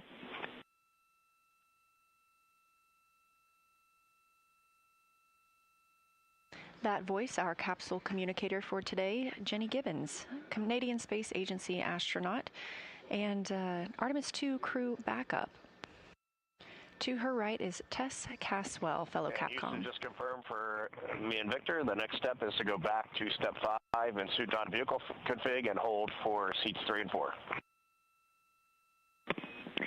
Affirm Reed, once Jeremy and Christina are suited, we will have them join you for the next leak check. Your procedure path is correct.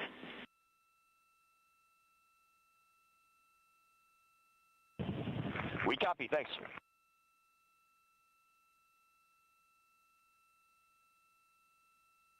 Flight Director Jeff Radigan in red on your screen, leading the Orbit 1 team. Just heard communications from Commander Reed Wiseman aboard the Orion spacecraft, calling down that suit leak checks are complete for he and NASA astronaut Victor Glover, pilot of Artemis II.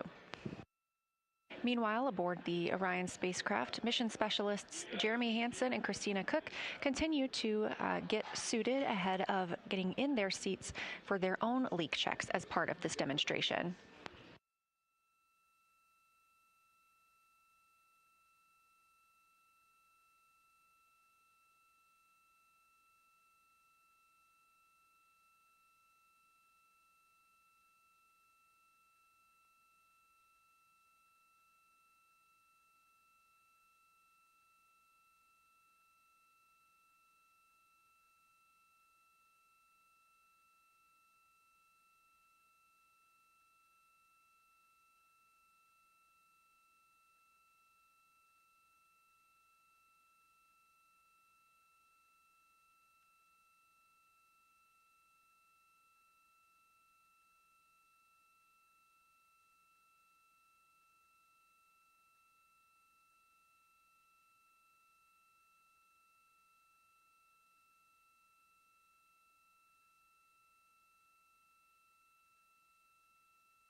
Jenny, do you need something different on HHB? I think I can reach it from here and try to re-aim it.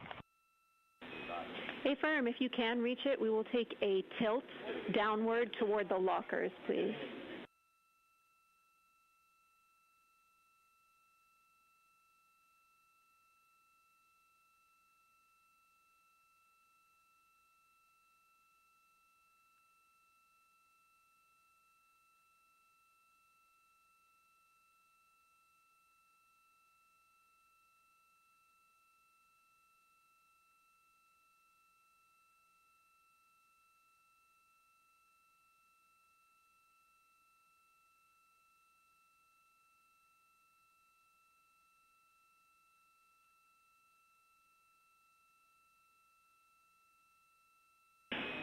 Reed, we like that view. Thank you.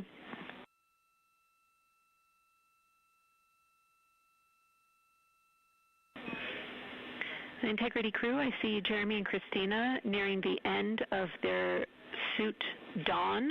I just want to remind you about the gas trap, which needs to be capped 5 minutes after the last crew member connects to cooling. Please let us know when that's complete.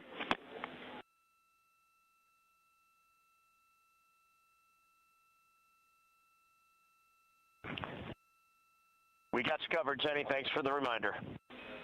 Thank you, Reed.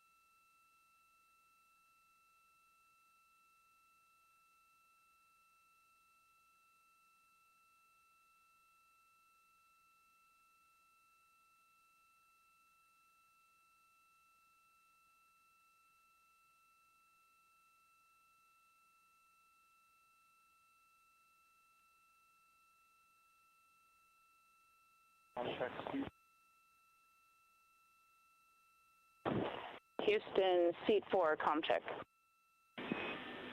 Seat 4, we have you loud and clear. How me?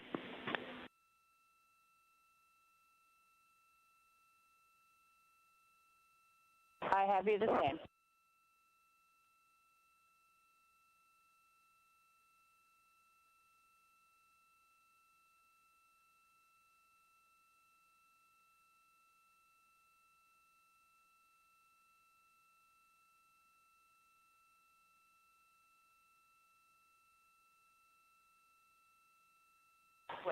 Houston, integrity, C3, comm check. Seat 3, welcome to the party. We have you loud and clear. How me?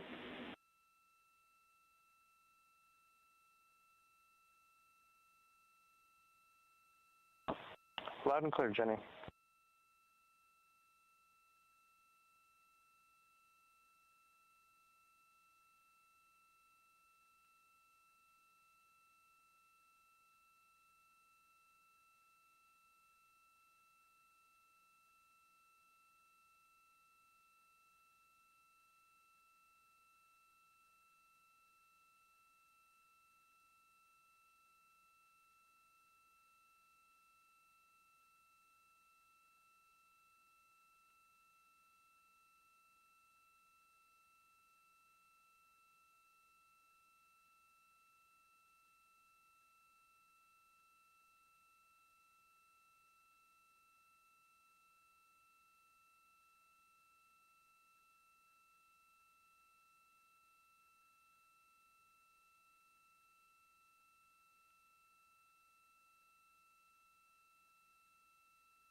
This is Artemis Mission Control with a mission elapsed time of 3 days, 22 hours, and 29 minutes into the flight of Orion. Currently, the crew members aboard the spacecraft are conducting the Ox suit demo. That's Orion Crew Survival System. As you can see, they have put on their international orange suits. These are worn during launch as well as during re-entry, and they would be worn if needed during a cabin depressurization. So this test is to help teams understand how those procedures would need to go should we ever encounter such an event on this or future missions. We've had 4 good communications checks with the crew members now in their suits. Both Reed Wiseman and Victor Glover are in their seats as well. They were part of a rapid don, or quickly putting on their spacesuits, while mission specialists Christina Cook and Jeremy Hansen were instructed to put on their suits at a normal pace.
right, Houston, we've been on cooling for 5 minutes, so we're going to swap the QD.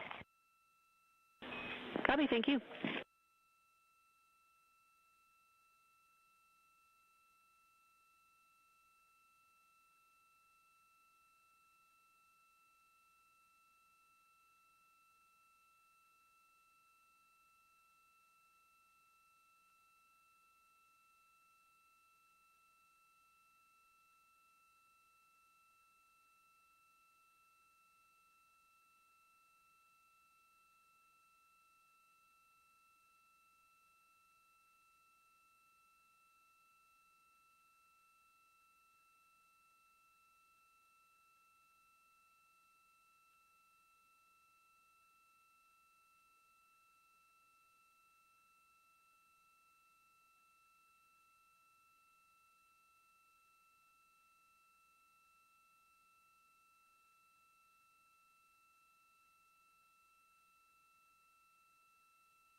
Houston Integrity, we have all PCDs stowed, so Jenny, you got the lead.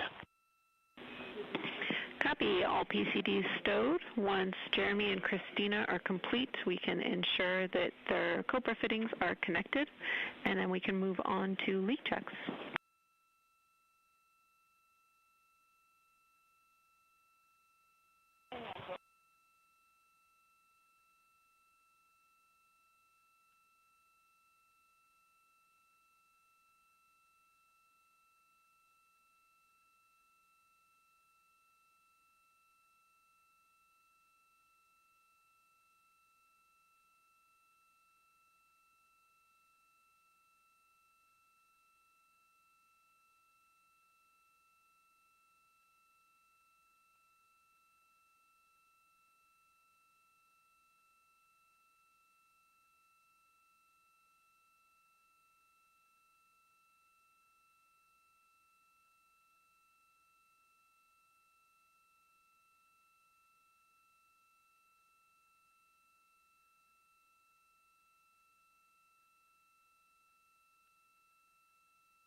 This is Artemis Mission Control. The crew aboard the Orion spacecraft, Reed Wiseman, Victor Glover, Christina Cook, and Jeremy Hansen, continue through the Ox suit demo. That's the Orion Crew Survival System suit. Those orange suits you see the crew in now. Both Commander Reed Wiseman and pilot Victor Glover have ingressed or gotten into their seats. They have also performed comm checks and suit leak checks.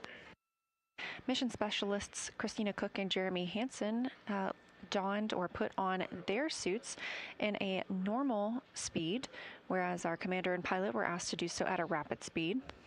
They have also completed communications checks.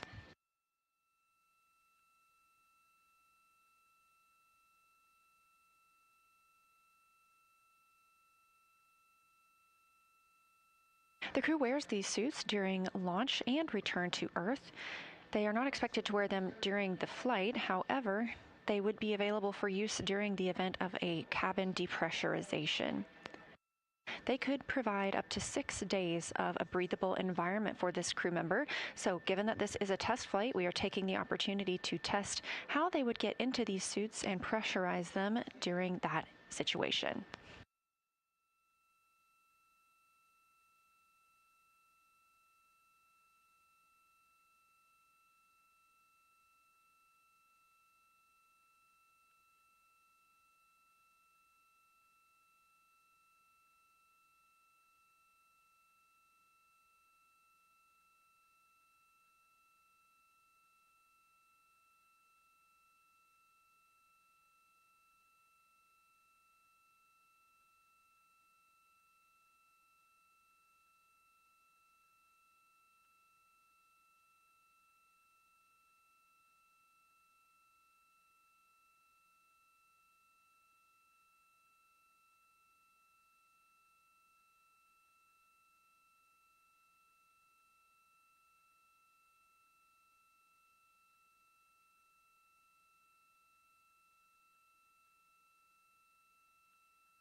As you can see, those suits are pressurized a little bit, how they've expanded. The crew is conducting leak checks aboard those suits right now.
Houston, all 4 suits. Leak check complete. Copy. We see the same.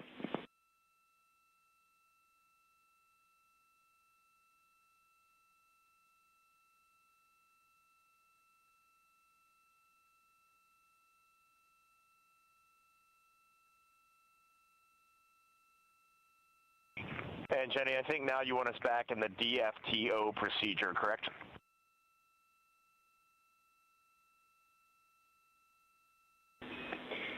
Affirm. We have you back in the aux suit DFTO procedure. You've just performed your leak checks. The next step should be for the LCGQD, which you've already completed, and then you will get into some commanding in the suit DFTO vehicle config.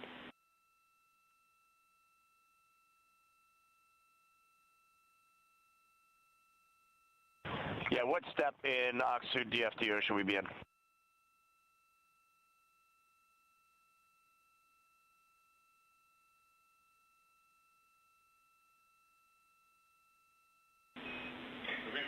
Step 5.7, moving into 5.8. That's instruction 52 in the aux suit DFTO.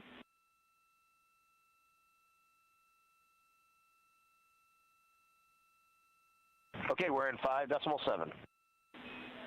Copy. That's a good spot.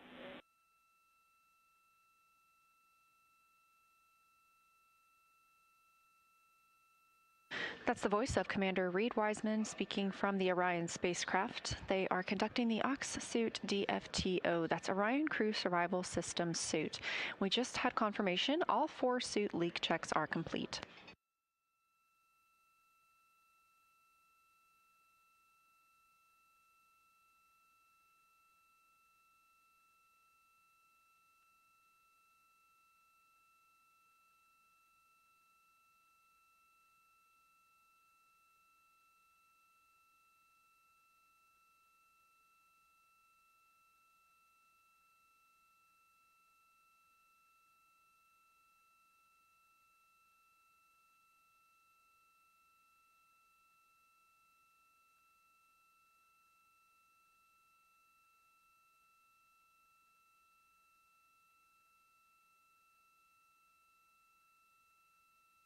All right, Jenny, we are in 5.8. We're going to 22.2.199, steps 1 through 12.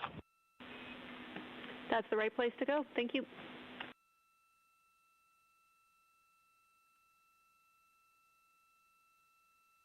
All of the numbers you hear reported by the ground team and the crew are in reference to a specific set of procedures. This helps keep... Before we start pressurizing, I don't have any awareness of timeline and next steps. So before we go visors down and pressurize, why don't we get a quick crew sync? Copy. Stand by 1.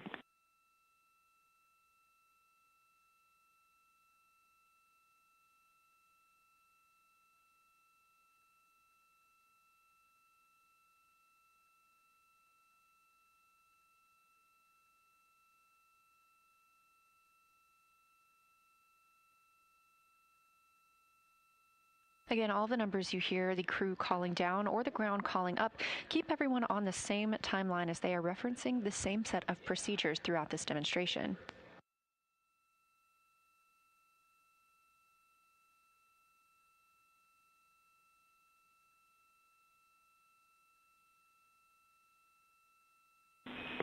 And Integrity Crew, we are still talking about what objectives we are going to complete with a shortened timeline. We do want to keep the controlled depress in place because we want to get ranging data in time for OTC3. So we are talking a pared down objective timeline for you. IVA is just getting it together, so we'd like to proceed with the suit DFTO vehicle config, and I'll have words for you soon, but you can all expect a shortened timeline.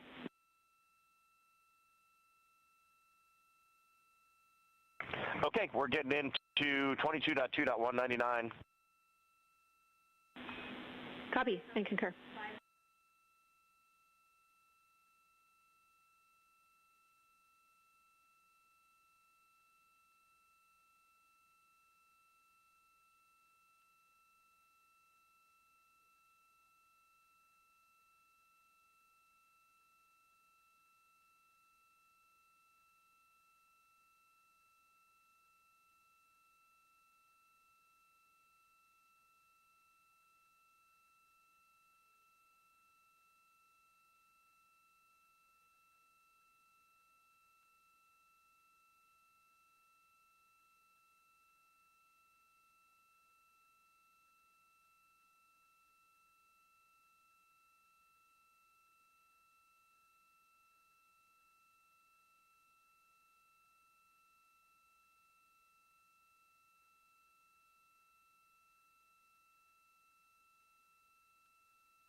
Integrity Crew Houston, we are having some discussions here on the ground and coming up with your forward timeline. We want to make sure you're not waiting for us and you are ready to proceed with visors closed when you are ready.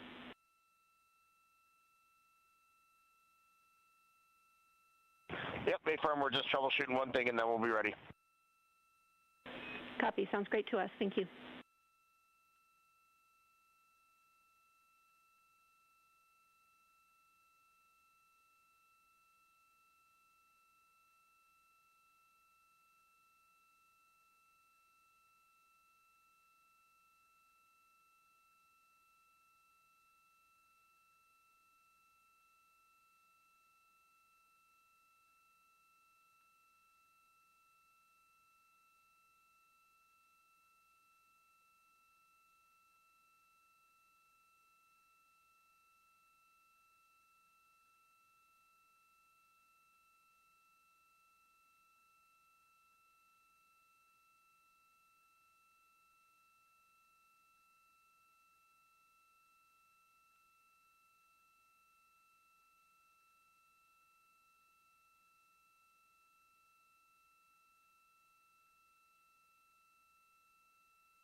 All right, Houston, we're picking up in instruction 21 now. We copy.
This is Artemis Mission Control at Johnson Space Center in Houston, Texas, with a mission elapsed time of 3 days, 22 hours. 3 days and counting up to 23 hours. The crew aboard the Orion spacecraft is currently in one of their main timelined activities for today. That's the OX suit demo. OX stands for Orion Crew Survival System. Those are the orange suits you see the crew in now. They're also the suits that they wore on launch and that you'll see again in re-entry.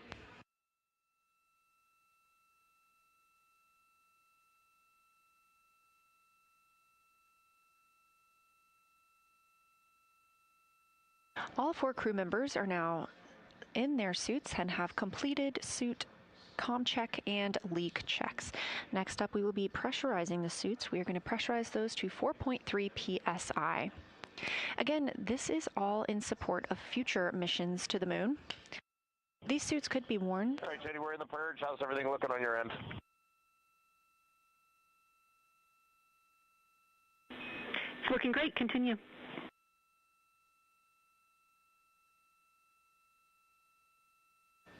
These suits could be worn in the event of a depressurization aboard the Orion spacecraft, and today gives us the opportunity to learn how they would get into their suits while in the microgravity environment, and of course, get in their seats for a return home.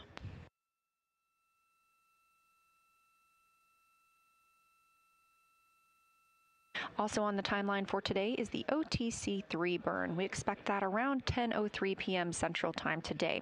This is a small burn with the reaction control system thrusters on the spacecraft, and OTC stands for Outbound Trajectory Correction. We schedule these throughout the mission in case we need to refine our path around the moon and on the way back home. We canceled the first 2 outbound trajectory correction burns, deeming them not necessary ahead of today. We are going to keep the OTC-3 burn on the timeline for this afternoon, ahead of tomorrow's lunar flyby.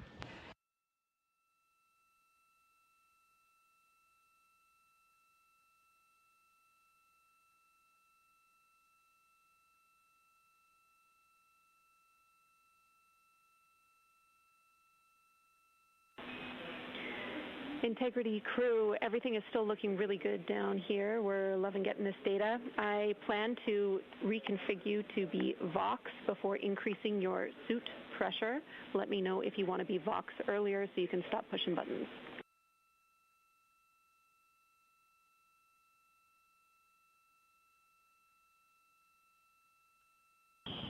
We'll continue in this mode for now until the pressure goes up. Copy. We'll let you know when that's about to happen and when we do a reconfig of your Vox.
In Houston, our suit delta P is dropping in the purge here. Is that expected?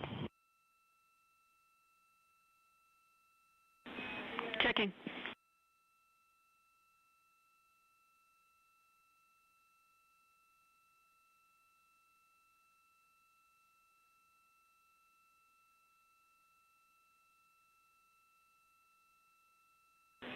Reed, this is expected. We are in the last 45 seconds of the purge where the pressure will decrease in your suit.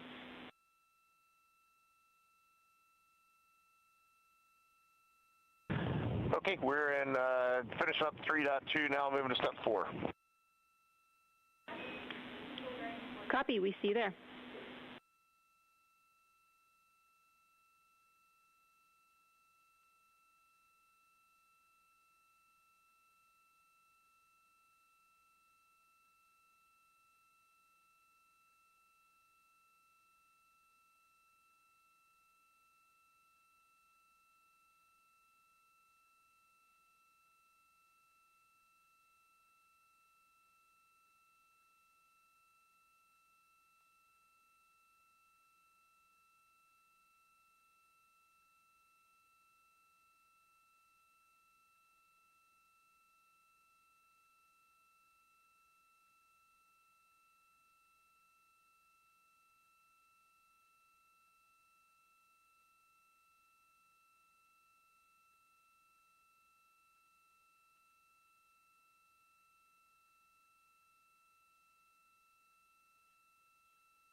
And Jenny, in step 4.3, performing the purge to the cabin, confirm you want this short purge, short cabin sequence? Affirm.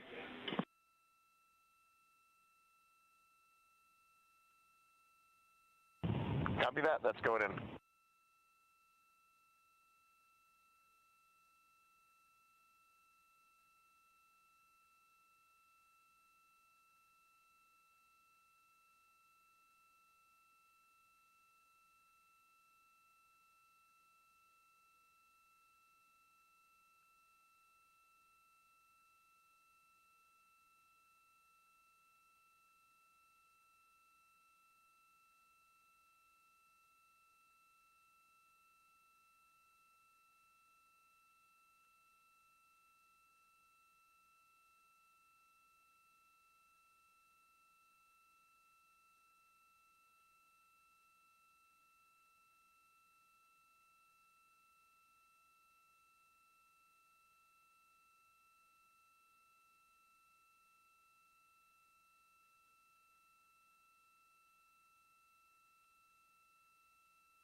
Integrity crew, 2 minutes left on the purge.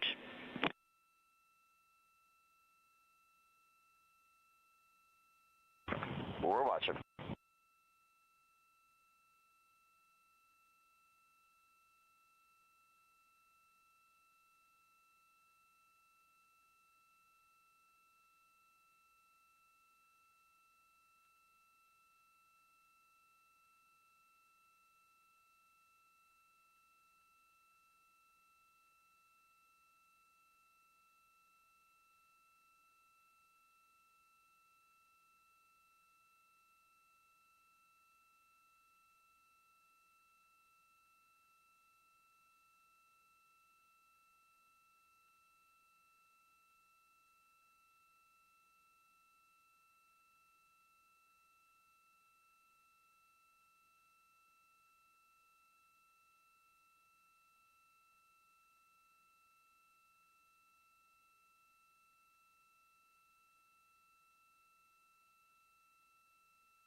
All right, Integrity crew, you are voxed and go to continue with the procedure. Pick up in step 5.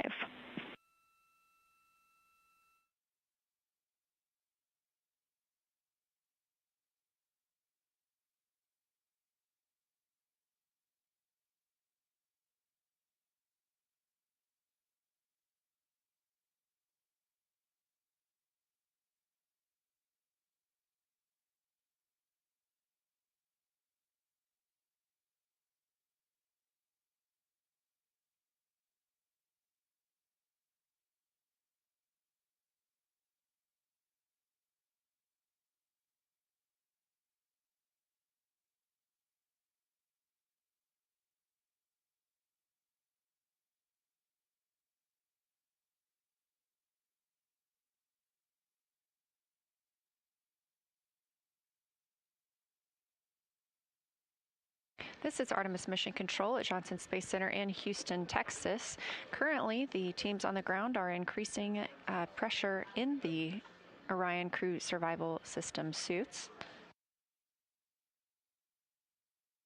Currently, their audio is only available to teams here on the ground in Mission Control. We want them to be able to transparently describe what they are experiencing as they move through their procedures.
We did have good suit leak checks on all 4 suits, as well as communication checks.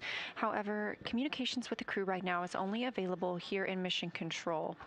We want the crew to be able to speak transparently about how they are stepping through these procedures.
As part of this test, we have vented some of the cabin pressure overboard. It is now 11.0 psi inside the cabin.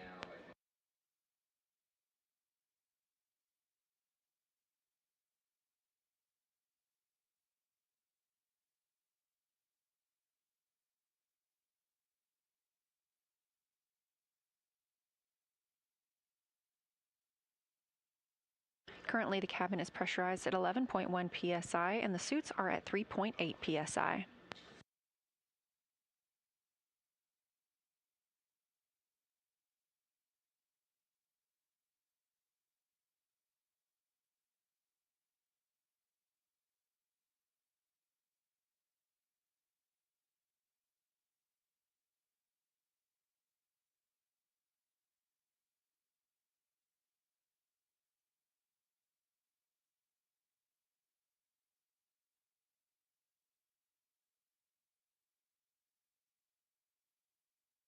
When suits are pressurized, it makes it more difficult for the crew to work in the cabin. Therefore, they agreed that the ground is able to take over commanding in the spacecraft.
Again, today we are conducting a demonstration of these crew survival system suits.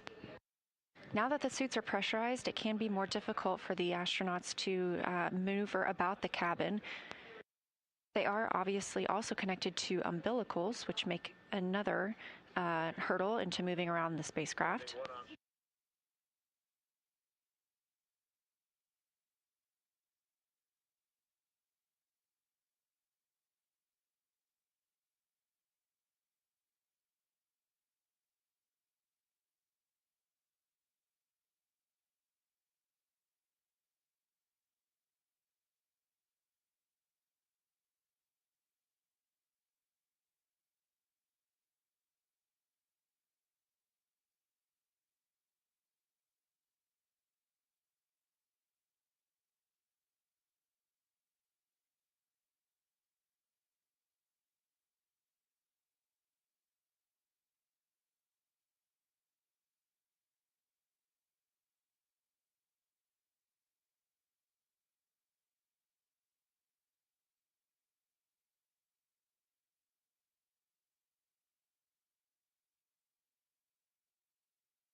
As previously mentioned, we are in the Orion Crew Survival System suit demonstration.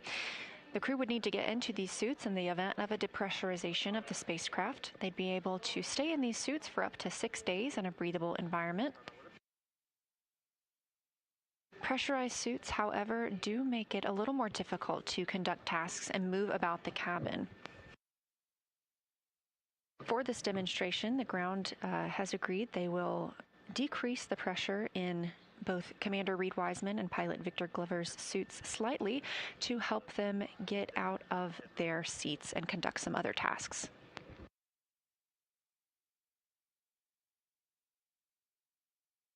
Again, you're not hearing their communications right now. That's just coming to Mission Control Houston to allow them to speak, to allow the astronauts to speak openly with the flight controllers here.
This is Artemis Mission Control, now 3 days, 23 hours, and 36 minutes since the launch of Orion atop the Space Launch System spacecraft. This is a live view inside Orion. Our 4 crew members are currently conducting an Ox suit demo, Orion Crew Survival Suit System. These are the suits that the crew wears during launch and will wear again during re-entry, and they would have the opportunity to use these if needed during a cabin depressurization. Being in these suits would provide the crew with up to 6 days of a safe breathing environment. Being that this is a test flight, it's our first opportunity for the crew to get into these suits while in a microgravity environment. This is helping us prepare for future missions around the moon with Artemis, as well as for the end of this own mission when the crew will need to get suited up ahead of their journey home. Crew audio is currently only available in Mission Control Houston, allowing the crew members to speak extemporaneously with the ground control teams.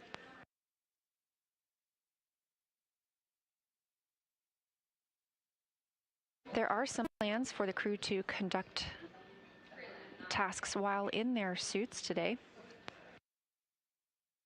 Currently, the team is lowering the pressure slightly in Commander Reed Wiseman and Pilot Victor Glover's suits to allow them to more easily get out of their seats. When suits are pressurized, it does make it more difficult to move about the cabin and accomplish some of the tasks we're looking to do today.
Here in Mission Control Houston, teams continue lowering the pressure inside Commander Reed Wiseman and pilot Victor Glover's suits during this demonstration test.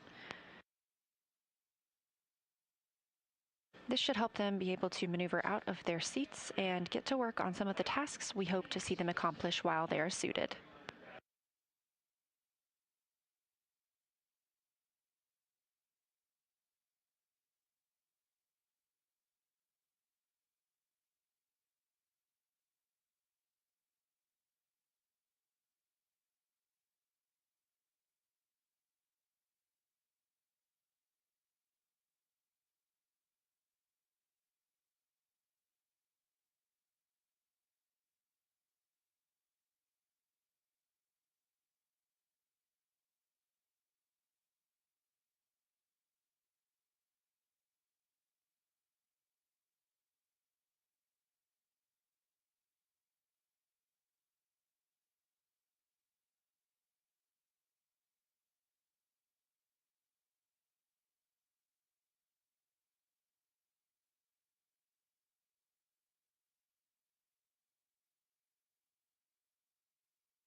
You're looking at a live view inside the Orion spacecraft.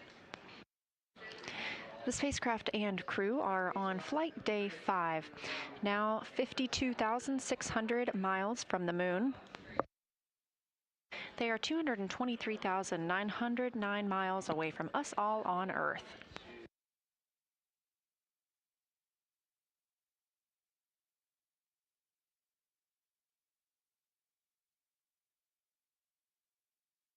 Currently, our crew members are stepping through the Orion Crew Survival System suit procedures.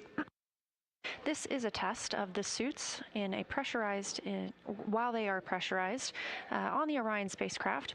These suits serve as the launch and re-entry suits for the crew. You probably saw them in this international orange on launch day.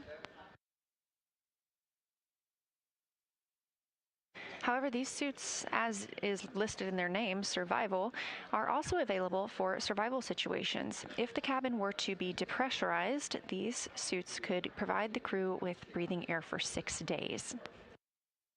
This is a test flight, and so we are using this day as a test of these suits in such an environment. Now they are depressurizing Victor Glover and Reed Wiseman's suits just a little bit more to allow them to move out of their seats. When the suits are pressurized, it makes it more difficult to move inside the spacecraft.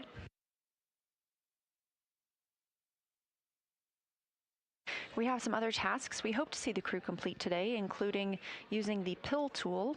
There is a small port on the side of the helmet where the astronauts can insert what looks like a straw and allows them to take medicine if needed while they would be in this situation. Of course, any pill taken today is simply a placebo for the purposes of the test. We also hope to see them eat and drink through that same port. This is one of the biggest parts of their timeline today. However, we do anticipate the outbound trajectory correction burn this evening actually, at 10:03 p.m. Central Time. This will be using the reaction control system thrusters on the spacecraft. These trajectory correction burns are simply refinements of Orion's flight path. We did cancel the first 2 of those as we felt like they were not needed following the Trans-Lunar injection burn. But this will help us further refine our trajectory ahead of tomorrow's lunar flyby.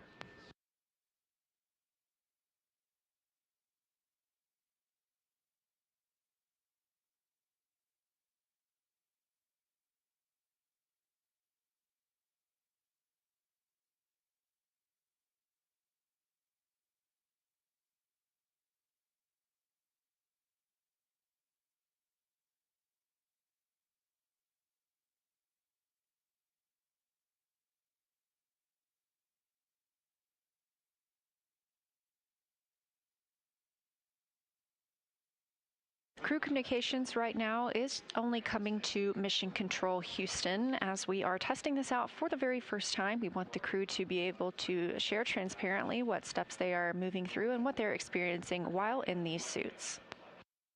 Once this demonstration is complete, we will make sure to put their audio back on the broadcast.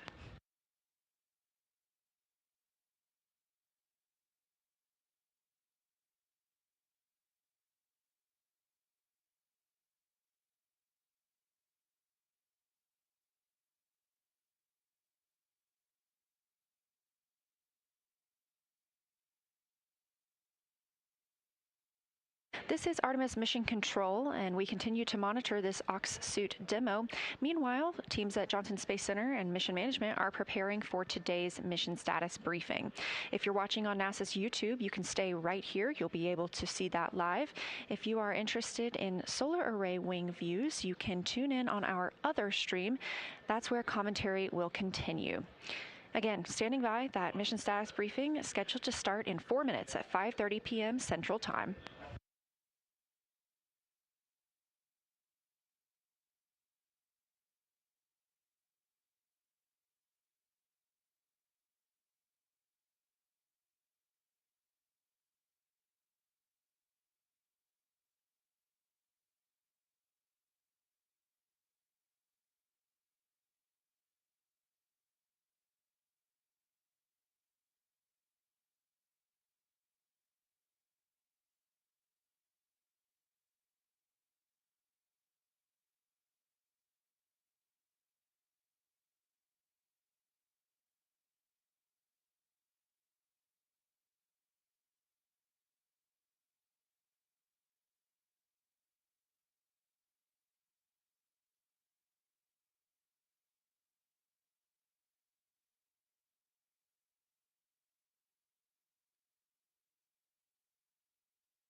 Artemis II mission is a test mission of the Orion space capsule.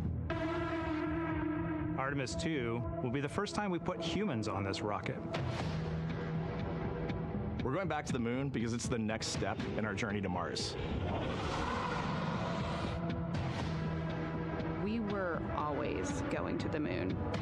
Pushing ourselves to explore is just core to who we are. That's a part of being a human. And liftoff.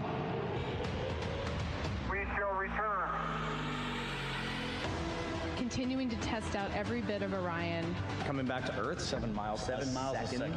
When humanity sets big goals, we can bring together genius from around the world. You have the best people on planet Earth putting this vehicle together. That's what's up. To innovate for the benefit of humanity and to inspire the world through discovery. And here we go.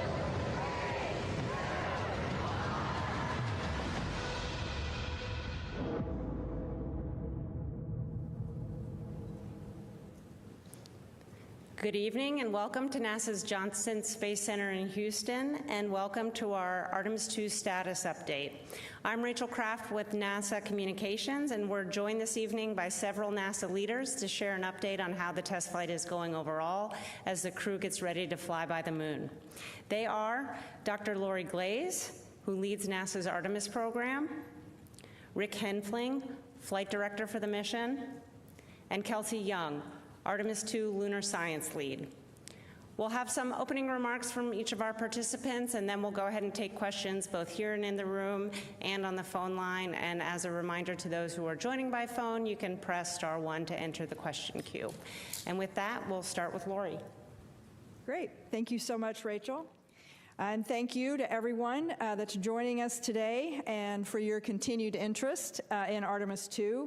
Our mission continues to go incredibly well. Our crew is healthy as we prepare and gear up to fly by the moon tomorrow. We're all extremely excited for tomorrow. We got a couple of great images that I want to share with you today, along with all of the great stuff that's available online. But we've got a few things I wanted to share this evening. We have a short video with some of what yesterday included. If we could pull up this video, it's got a lot of cool information in it. Can we see that? This is Artemis Mission Control. You're getting a live look inside the Orion spacecraft, named Integrity by the Artemis II crew. This is a magnificent accomplishment to be up here, to see the moon, to see the Earth, and to know that we are between those two celestial bodies, and you can see it when you look out the window. The Earth is almost in full eclipse, the moon is almost in full daylight, and the only way you could get that view is to be halfway between the two entities. It is truly awe-inspiring up here. And Houston, we have some Earth and Moon viewers here who are putting in requests for different motions so that they can see things in the window. We're seeing them in the camera views, and we're enjoying it. Look at those scientists go. And Jackie, we got Jeremy on there just for a minute before his PAO event. He's just got to look at this. As soon as I put my hands on the 400, it's just... You know, I'm not one for hyperbole, but it's the only thing I could come up with. Just seeing Tycho, there's mountains to the north. You can see Copernicus, Rainier Gamma. It's just everything from the training, but in 3 dimension and absolutely unbelievable. This is incredible. Kathy Moonjoy. And Houston, I can tell you that Christina now has the 400 millimeter, and she also is the queen of hyperbole. It's incredible. Kathy, Christina doing her best read impression at the window. I love that. And I also really love how they talk about being able to see in 3 dimensions. Just helps remind us all that what we can do with our amazing human eyes is be able to see in stereo vision and get that depth perception. It's just wonderful to hear them talking through what their observations are. And I'm sure you'll hear from Kelsey about how well they've learned all their training, being able to tell us exactly the features they're looking at. We also woke up the crew today with a short a message from Apollo astronaut Charlie Duke cheering them on, and I think we get to listen to that here. Is that available?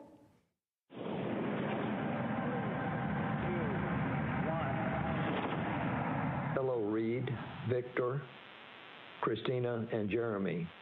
This is Apollo 16 astronaut Charlie Duke. John Young and I landed on the moon in 1972 in the lunar module we named Orion. I'm glad to see a different kind of Orion helping return humans to the moon as America charts the course to the lunar surface. Below you on the moon is a photo of my family. I pray it reminds you that we in America and all of the world are cheering you on. Thanks to you and the whole team on the ground for building on our Apollo legacy with Artemis. Godspeed and safe travels home. Wonderful. And then I had one last image there I think I saw come up for just a moment. This was another picture of Earth from Orion's window, and it really gives you a sense of just how far away the crew is from Earth. This was taken earlier today by Christina. I just think it's beautiful. So we're really gearing up now for what's going to be an exciting lunar flyby tomorrow. Our flight operations team and our science team are ready for the first lunar flyby in more than 50 years. I know you guys have asked questions, and we've heard them over and over again, lots of questions about what's so special about the moon. And just wanted to say a couple words. You know, the moon and the Earth are fundamentally made of the same material. You know, in the way back, the Earth, the former proto-Earth, was hit by a Mars-sized object, a massive collision that left lots of debris out in space that then coalesced into what is now Earth and Moon. So our whole Earth-Moon system literally is made up of the same materials. And so although Earth has gone through lots of evolution with plate tectonics and weathering, you know, the Moon has been there as a witness plate to see everything that's happened over the 4.5 billion years that we've been around. So very cool. So we're really excited to fly by and get to take these observations. Particularly having humans on board really complements the robotic exploration that goes on from NASA. They're definitely not mutually exclusive. We're working together hand in hand to grow our knowledge of what we know about the Earth and Moon system. There's a lot of science on this mission, not just the observations that you hear about from Kelsey, but our human health studies, such as the Avatar experiment that's being carried on board. All of these human health experiments are informing how we can keep our crews healthy on the longer missions that are coming up in the future. This mission is also the first opportunity we have for our science and engineering teams to work together in real time while our crew is at the moon. And I think this is another key piece of the science that we're doing on this mission is not just the observations, but learning how to work together between our flight operations and our science evaluation room and the crew. This is a really good example and a good test case to work through some of those things that we're going to need absolutely critically when we send our crew to the surface of the moon. It will also inform how we operate on the moon's surface during our future Artemis missions, and a great example of how everything that we're learning on this mission is going to feed forward to our longer-term presence on the moon. So with that, I'm going to pass it over to Rick. Thank you, Lori. Wanted to open by wishing everyone a happy Easter, and on behalf of the flight operations team, thanks again for your continued interest in our mission. Yesterday, the flight crew finished up their day with a manual piloting activity where they took the spacecraft into 6 degrees of freedom, 3 degrees of freedom, and then we purposely deselected a few thrusters to characterize the performance of the spacecraft with some thrusters disabled. We also performed a public affairs event with the Canadian Space Agency. We had a couple of routine medical conferences. The flight crew reviewed the science plan that our science team has put together for them. And then we also performed a few activities to help characterize the carbon dioxide removal capability of Orion. When we did a few back-to-back exercise sessions, we wanted to understand just how capable the CO2 removal system was, and the results have been very favorable to date.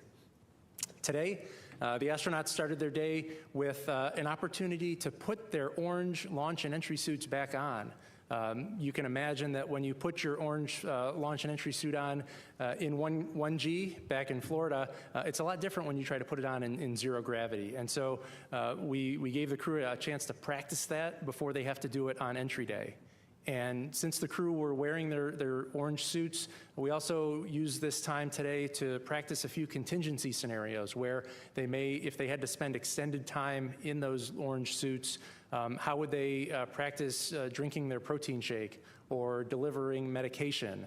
And how would you set up the seats in Orion while you're wearing the bulky suits? These are things that they would need to do in a contingency, and we wanted to be able to practice these before if we found ourselves in a scenario where we would need to do them. Once we finish the suited operations, we're going to turn our focus towards trajectory correction maneuvers. We're going to perform the outbound trajectory correction maneuver number 3. This is actually going to be the first one that we actually do. We found that Orion was on such a pinpoint trajectory that we didn't need to do the first 2 correction maneuvers. The one today we're going to do later on is 9.9 feet per second. It'll take about 14 seconds, and it's going to use the auxiliary thrusters on the Orion service module. We have a few other medical conferences later today. We're going to do a demonstration of in-flight maintenance where we remove one of the panels of Orion to demonstrate that if we needed to get back behind one of the Orion spacecraft panels, we could do so and maybe perform a maintenance activity if we needed to. And then while the crew's asleep, we're going to perform a demonstration on the ground using our optical comm system. We're going to increase the bandwidth to 100 megabits per second using our optical comm system and our ground station in White Sands, New Mexico. The most exciting portion of the overnight hours here on Earth is going to be when Orion enters the lunar sphere of influence at 12:40 a.m. Eastern Time. That is significant because that's when the moon's gravity has a stronger pull over the Orion spacecraft than Earth's gravity. And so that's a significant milestone on our mission. I also wanted to comment a little bit about my console activities. I worked the past 3 days as the lead of the planning shift on console and mission control, and I just wanted to highlight the exceptional job that those teams are doing a few hundred yards away here in mission control. The planning team is in charge of making sure all of the operational products are ready for the flight crew when they wake up in the morning. They're also in charge of executing some test objectives and activities to gather data on how Orion performs as it heads out to the moon. And I just wanted to highlight just what an exceptional job that team's been doing. And one of the highlights of working the planning shift, we saw the photo that Lori showed a few minutes ago. We gathered around the console when we downlinked that image, and the planning shift is the group of about 10 people who get to see that image for the first time. So before any of the public got to see those images that you saw on social media, my planning team working the overnight hours while the crew's asleep, we were the first ones on planet Earth to see those images. So it's a pretty special time. I wanted to end my remarks with showing a video of some remarks from our pilot, Victor Glover, which I thought were particularly poignant and were worth repeating. And so let's go ahead and play that video. In all of this emptiness, this is a whole bunch of nothing, this thing we call the universe. You have this oasis, this beautiful place that we get to exist together. I think as we go into Easter Sunday, thinking about all the cultures all around the world, whether you celebrate it or not, whether you believe in God or not, this is an opportunity for us to remember where we are, who we are, and that we are the same thing and that we got to get through this together.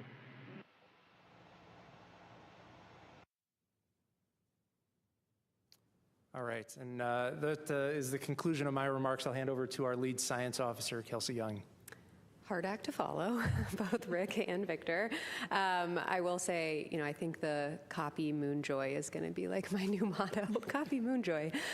Speaking of which, we are coming up on the flyby tomorrow. We're getting really, really excited to hear the crew observations. We've heard some observations, Lori highlighted them, from when the moon was much smaller out the window than it's going to be tomorrow. And even those observations had a lot of science value that's already got our lunar science team churning in the background.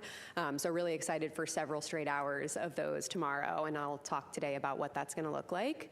In the last 24 hours since I was last here, our lunar science team completed the lunar targeting plan, which is essentially the plan, the piece of software that the crew will follow during the several-hour flyby. If you could actually bring up the screenshot of that lunar targeting plan. This is what's going to guide the crew's observations during the flyby. It is just a guide. They are the field scientists, and they are encouraged to, go off book if what they're seeing in front of them really compels them. We've even built in targets specifically for crew choice, where they can really image what pops out to them. And so what you see here is what the crew will be looking at for the entirety of the flyby tomorrow. You see on the left side a list of sort of targets that listed vertically in the top left of the screen. Those are the targets in the timelined order we're asking them to image them in. And they're in a specific order because ultimately these targets trace back to our lunar science objectives. We have 10 lunar science objectives for this mission. All of them are covered in the targets in tomorrow's targeting plan, and they're in that order down the left side that you can see. The bottom left has the words that explain the significance of the target, as well as the prompts of what we're asking the crew to image and describe. So we have distinct prompts for the person that will be using the camera that's outfitted with an 80 to 400 millimeter zoom lens, and then we also have prompts for the person that's going to be looking at the moon at the time with the unaided eye, just using their eyes to describe what they see. Along the bottom is a cue card as a reminder of what should go into their science descriptions. I would expect they're not going to need to reference the cue card that much because they've had many, many months to practice giving good descriptions. And then, of course, the middle, the moon, the picture of the moon, this is to help guide them into the specific target that they're going to be describing and imaging at the time. You see specific labels called out to help them, provide geographic references for their descriptions. And you also see the previous target and the next target highlighted in different colors. So this is the piece of software that the crew will be looking at. And if you go to the next picture, Rick referenced yesterday that one of the activities that the crew did yesterday was to review that plan. And we just totally oohed and awed in the science evaluation room when we saw them studying in Orion. So there is Victor Glover studying the lunar targeting plan on his tablet, his crew tablet. All 4 crew had time to study that yesterday, and they'll also have a little bit of time to review it tomorrow morning. Got some questions yesterday on how the crew trained, so I just wanted to show a couple images to highlight that. So the first image is actually when they got the flight-like hardware, the 2 Nikon. Hi, Jackie Waddles, CNN. Question for Kelsey. I understand during the flyby they're going to be focused on that Oriental Basin, but we've also heard about the importance of these precursor missions to a landing, about scouting possible landing locations. And I know that, the overarching premise here is to establish a base on the South Pole. Can you talk a little bit about what the crew will be looking for in terms of gathering data for those long-term goals? Absolutely. So that is one of our science objectives, actually, is past and future landing sites. And so, like I said, they'll be able to see, in terms of past landing sites, Apollo 12 and 14.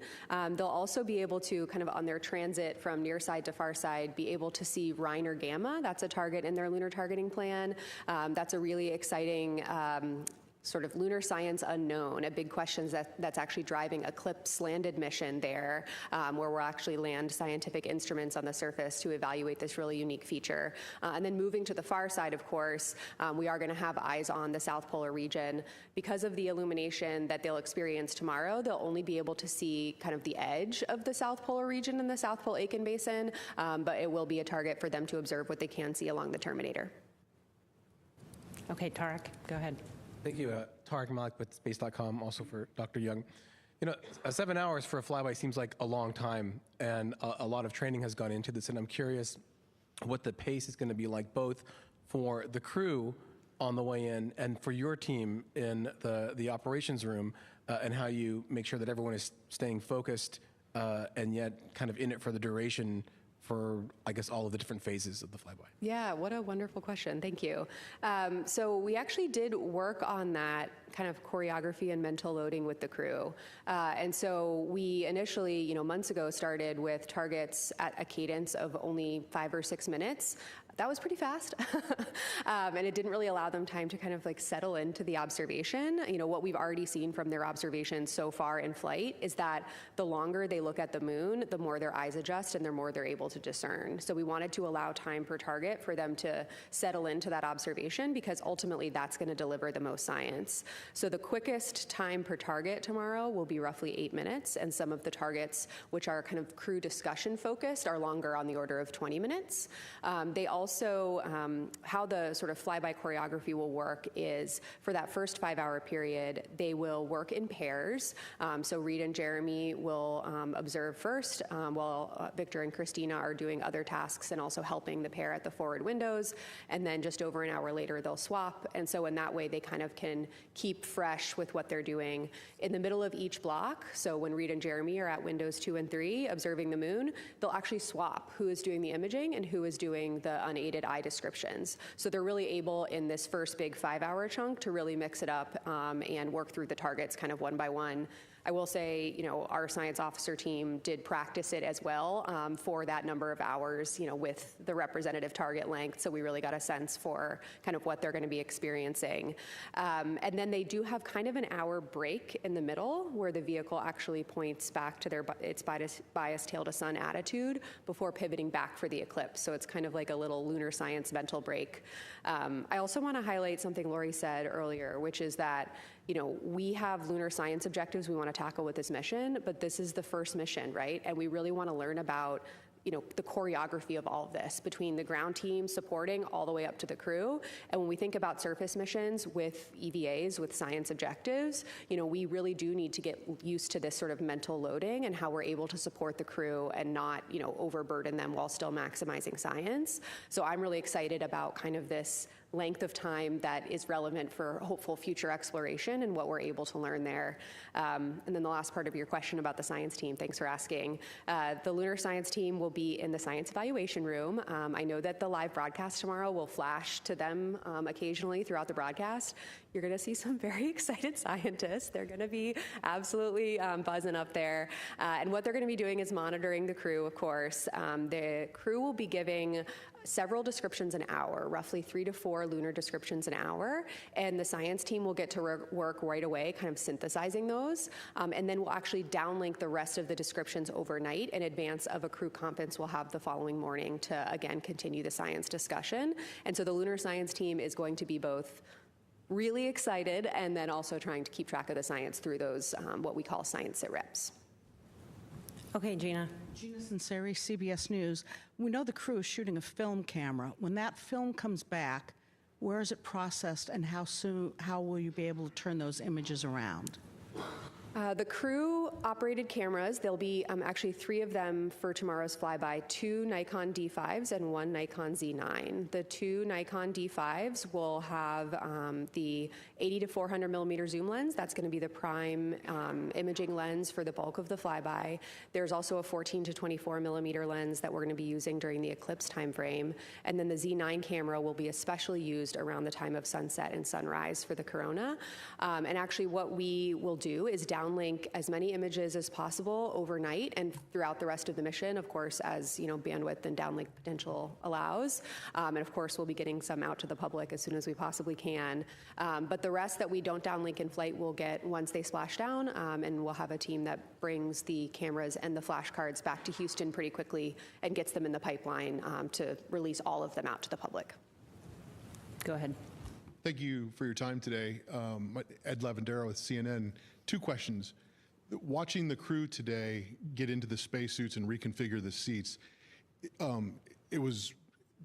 seemed very difficult, or it takes a long time. Is there ever a situation where is the speed at which they did that today pretty good? Is it something that needs to be done faster in the future? And then the second question is, when the crew in the capsule is going around the moon, and at least to someone like me sees it, it's almost like they're hooking back quickly. Are they going to feel like they're turning back? Is that a sensation that they're going to have when they're inside the capsule? I'll take the first one, and maybe Kelsey could take the second one. In terms of the suit donning that we did today, the speed is not particularly something we were... And we had, a lot of conversations when we started scoping the flyby about how fast are they going to be moving? Are they going to have time to see some of these smaller scale features during the flyby?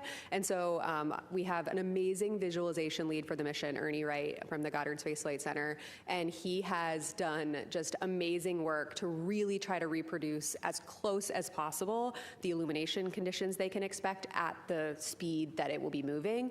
And it actually, from the perspective of the spacecraft, they will be moving slow enough to really be able to make robust observations. So it was quite a relief to our team and definitely to the crew when we started playing these visualizations.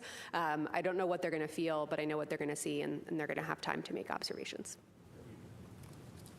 Go ahead. Hi, Michael Atkinson, Houston Public Media. I want to ask about public engagement. I think that in the social media age, it's a lot harder to keep people's attention compared to the Apollo era when there was just 3 TV channels. I'm curious what you guys have made of public engagement thus far and what a successful day tomorrow looks like. I understand it's going to be streaming on a lot of different outlets. What would a successful lunar flyby from the public engagement perspective look like? That's a really great question. I can assure you that we are tracking the metrics very closely every day, absolutely, and the public engagement has been spectacular. It has, I think, dropped a little bit since the launch day, but I do anticipate a big bump again tomorrow as we have this really key moment in time where we're flying around, we're breaking the Apollo record, we're going to have an eclipse, we're going to have all of these amazing observations. I really think we're going to get another big spike. I'm really looking forward to that. And then I anticipate another big spike when we splash down on Friday evening. Yeah, I might add to that too that, first of all, I might turn the question back around on all of you and say that, our public engagement team has done such an amazing job to package messaging about this mission, and specifically the lunar science engagement team has been working for months and months and months to make sure that the public has access to the information about the moon. But please help us, right? This is a unifying moment for all of us, and we really, we've put our best foot forward into preparing this mission for success, and we know what it's going to mean to connect to the moon in that way tomorrow. And please, all of you in the room and online, please help us get the word out. Okay, go ahead. Hi, TG Mascaro with the Epoch Times. Thanks for taking the time, and happy Easter. Question for Rick and Lori. Without a landing or parking in orbit, what are you considering the official arrival point? Like when you arrive at the moon? Is it when Orion enters lunar gravity? Is it when the flyby begins? Is it the closest point? Well, I'm looking at Rick here, but from my perspective, as Rick said earlier, when we enter that point where we cross over from being driven by Earth's gravity to being pulled by the moon more strongly than Earth, to me, that's where we'd start. But I think I was going to give the same answer, so I agree. I'll give the lunar science example, which is closest approach. Everybody's point of view. Okay, go ahead. Hi, Alejandro Turnbull for Space Scout. Question for Kelsey. Looking forward to future Artemis missions, how are you expecting the science plans to change from what we're going to see tomorrow? What opportunities are going to be afforded to you by having crew both on the surface and in orbit? Oh my gosh, great question. We're learning a lot about the flyby and orbital observations piece of Artemis missions from Artemis II, and we're looking forward to learning more with Artemis III, right? But looking to the future, when we do have crew on the surface and crew in orbit, of course, those sort of concurrent observations hold a lot of value. Different vantage points tell you something different scientifically, and having that sort of orbital view from Orion, from an orbiting spacecraft, around the time when the crew is on the surface does enable these really important contextual observations, especially that orbiting crew that's going to be farther away is really going to be able to say, these geologic processes influence the landing area, and that's going to help us tell the story of the science of the mission and ultimately could impact what type of samples we're asking future crews to collect. And for the payloads that we deploy on the surface, let's provide that landing site contextually in where they landed on the moon. A lot of science value to be gained both from surface science and from concurrent observations. Okay, let's take one from Ken, and then we'll go to the phone for a few. Hi, Ken Chang from New York Times. A couple questions for Kelsey following up. So you said they're going very quickly over the far side. Do you know what the maximum speed is relative to the surface? And just sort of following up on what you all will be doing down here. I remember a media tour last fall. You had this wonderful table that you'd be seeing, having interactive. Will you be giving feedback to the astronauts or follow-up questions, or you don't want to interrupt them what they're doing? Great question. Do you know I don't know the rate. We do not. We'd have to check on that and get We'll back get back to you. Yeah. Yes, the science evaluation room is a really exciting room. We worked with Mission Control to develop this unique flight control room for the mission, specifically with science in mind. It's not a traditional flight control room that has, typically like rows of consoles where disciplines are plugged in with their teams. Scientists like to talk, and they like to talk over airwaves, so we've allowed for that in the science evaluation room. And what you're referencing here is a beautiful smart table where you can actually, and it's a touch table, right, where you can, put up data of the moon and zoom around different areas of the moon to kind of follow along with what the crew are doing. But we will be engaging with them during the flyby, of course, with the exception of the time when there is that planned loss of signal. And we do plan to be following up on their observation. So again, these 4 people are absolutely ready to give scientifically valuable descriptions, but more brains can help, hone in on nuances of the observations that they're making. And so we have allowed time for crew discussion where all 4 of them at the same time will be discussing some scientific question. For example, I believe the first one tomorrow is the near side, far side transition and looking at color and albedo across that transition. They'll be discussing with each other, and I've heard them in simulations, one crew member will say something and the next crew member will say, oh, actually, I saw it this way, and they're actually able to really have elevated science discussions. But we do plan to have that interaction from the ground as well, based on what the science team in the science evaluation room is seeing and hearing from the crew. We'll be able to have a bit of a science dialogue. We have enough hours in the flyby where we'll be able to have a back and forth, which I'm really anticipating is going to enhance science return because we have this amazing back room of lunar scientists and geologists ready to help provide support. And it's super high tech. I can back her up. I've been in there. It's so cool. You'll get to see it, I think, during the feed tomorrow. Okay, we'll take several from the phone now, and we'll start with Jeff Faust with Space News.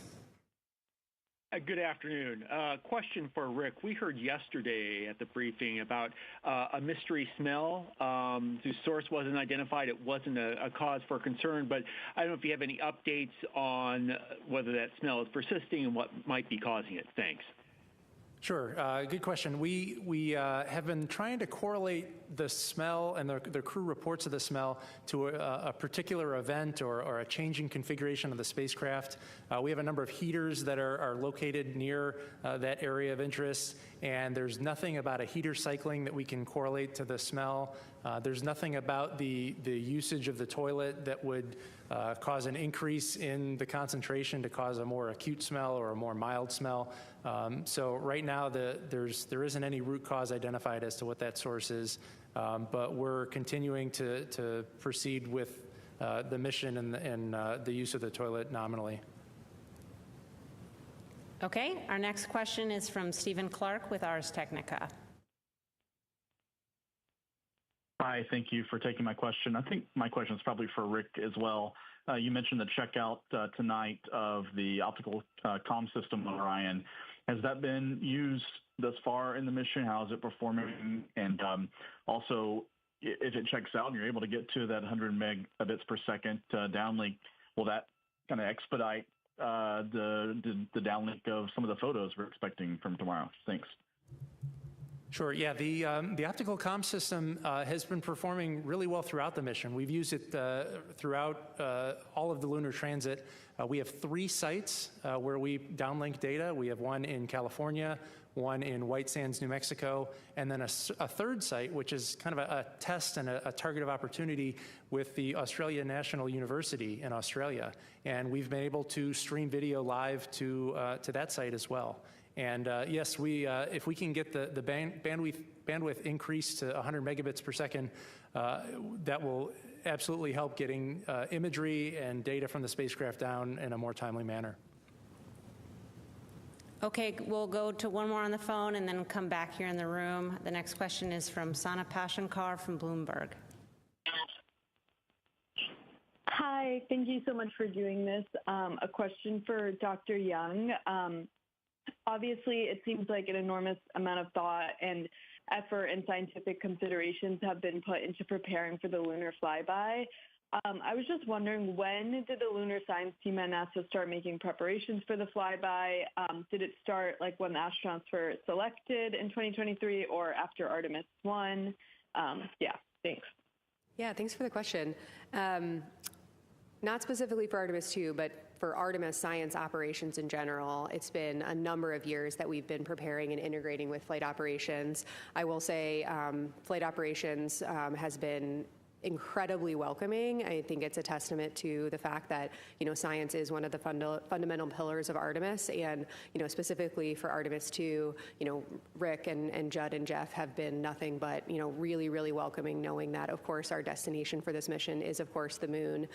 Specifically for Artemis II science preparations, we did, actually start working with the crew pretty quickly after they were selected, more in a classroom training environment, but that did kick off the discussions for our team about how we wanted to develop our science objectives given the mission profile characteristics as we learned more about that, about how the mission profile was evolving.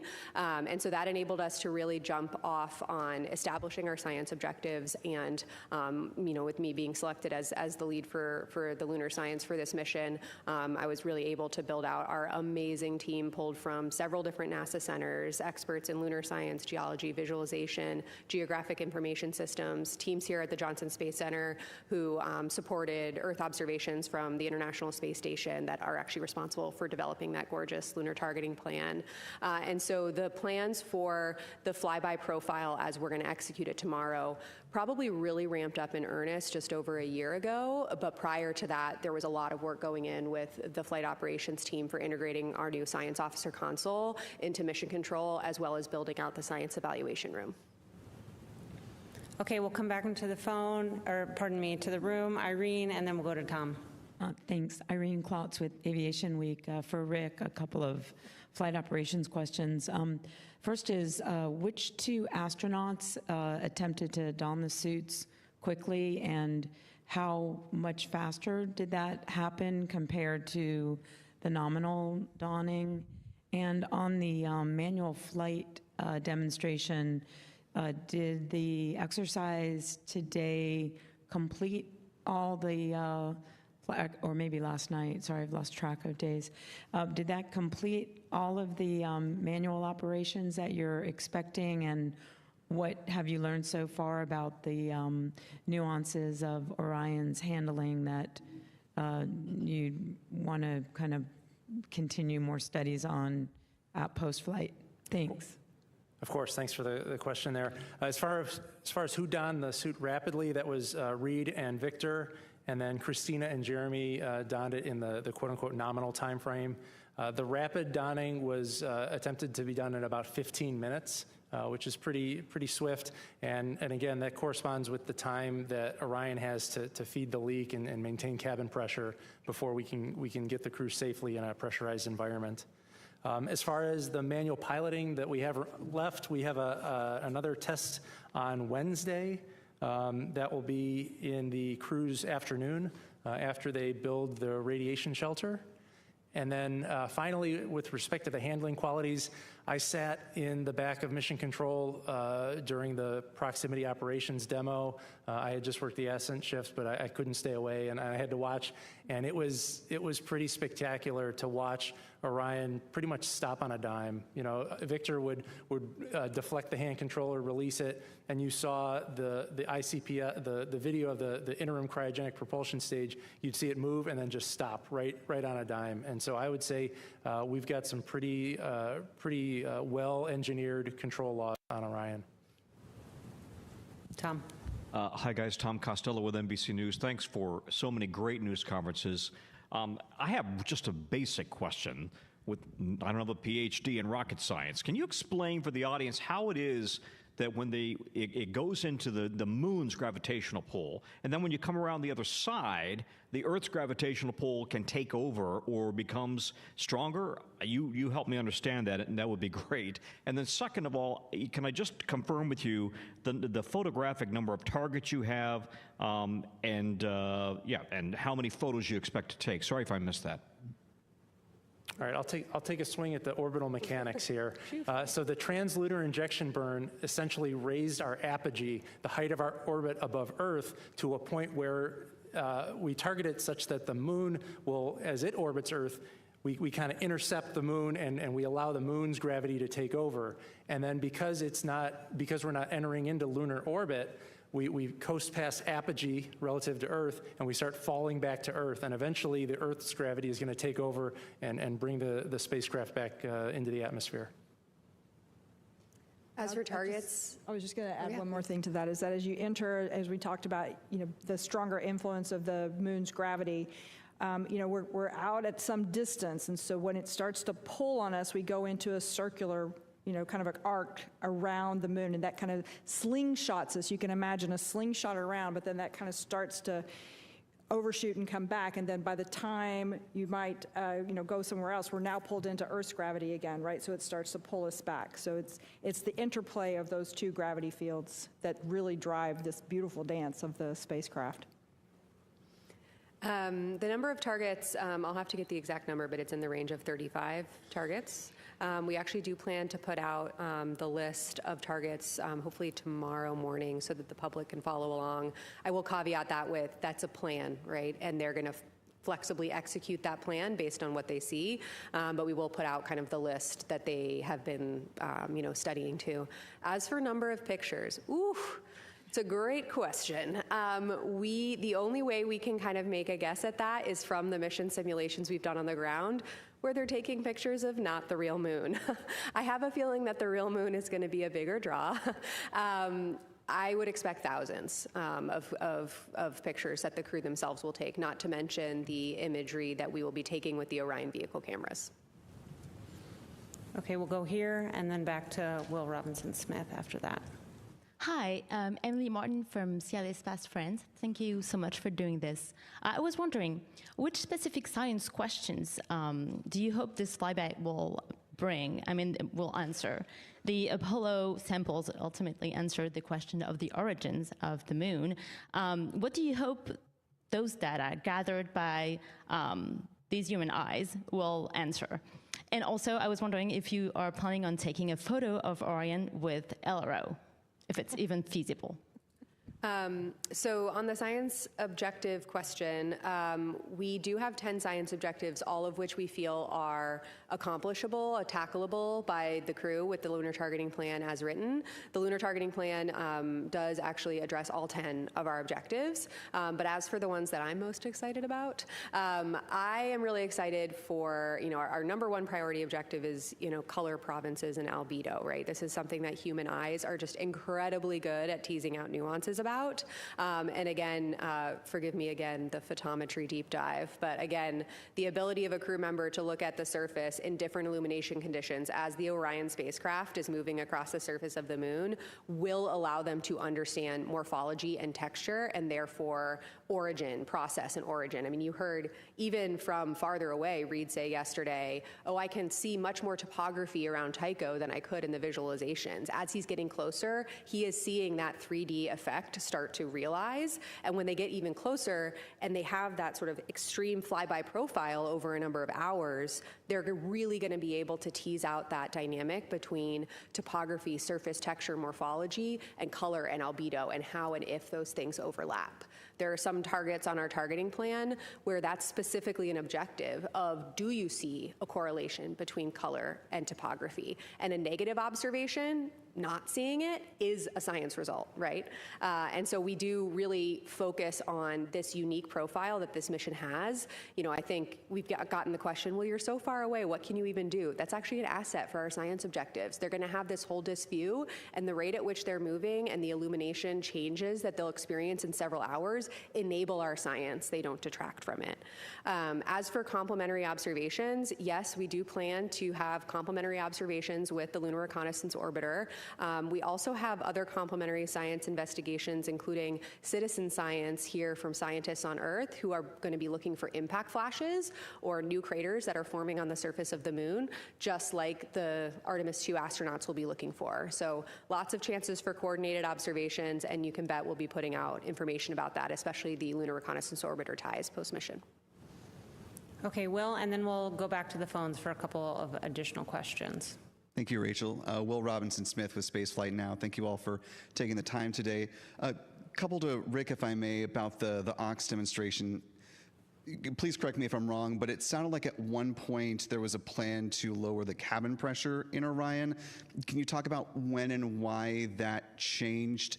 And then the life limit for the astronauts in the suits we've heard is 6 days. Can you go into some detail about what the life limiter is for that? I mean, obviously the crew is now within 6 days nominally of returning to Earth, so if they needed them, they've got that latitude. But can you just go into some explanation about why the 6 days, what creates that bracket? Thank you. Sure. You're correct that we are planning on decreasing the cabin pressure in Orion. That was always part of the plan. As we look forward to future Artemis missions, we expect lower cabin pressures when we perform dockings to other spacecraft. And we want to be able to evaluate Orion here on Artemis II to understand how it performs at 10.2 pounds per square inch atmosphere, so that when it docks to another spacecraft, we quickly equalize pressure. As far as the 144-hour constraint, that is tied to the oxygen and the ability to supply oxygen to the crew. Those tanks are only so big, and they were sized for that contingency. Okay, we'll take several questions from the phone. Next up is Jackie Mogensen from Scientific American. Hi, thanks for this. I was wondering, on the lunar flyby, I understand that there are a number of things that the astronauts have been training to see, but I was curious what you would say are kind of the wish list items of what would be really cool to see but are not a guarantee. Thank you. Ooh, I would think, honestly, a big one is just the amount of color they're going to be able to see and where and when they see it. Again, negative observations, not seeing something, is science. That is something we are learning. So I think we have a lot of questions about where and how subtle color hues will pop out to the crew. We have guesses, of course. We have educated guesses based on what we know about the lunar surface, especially the far side, which haven't had, human eyes on it before.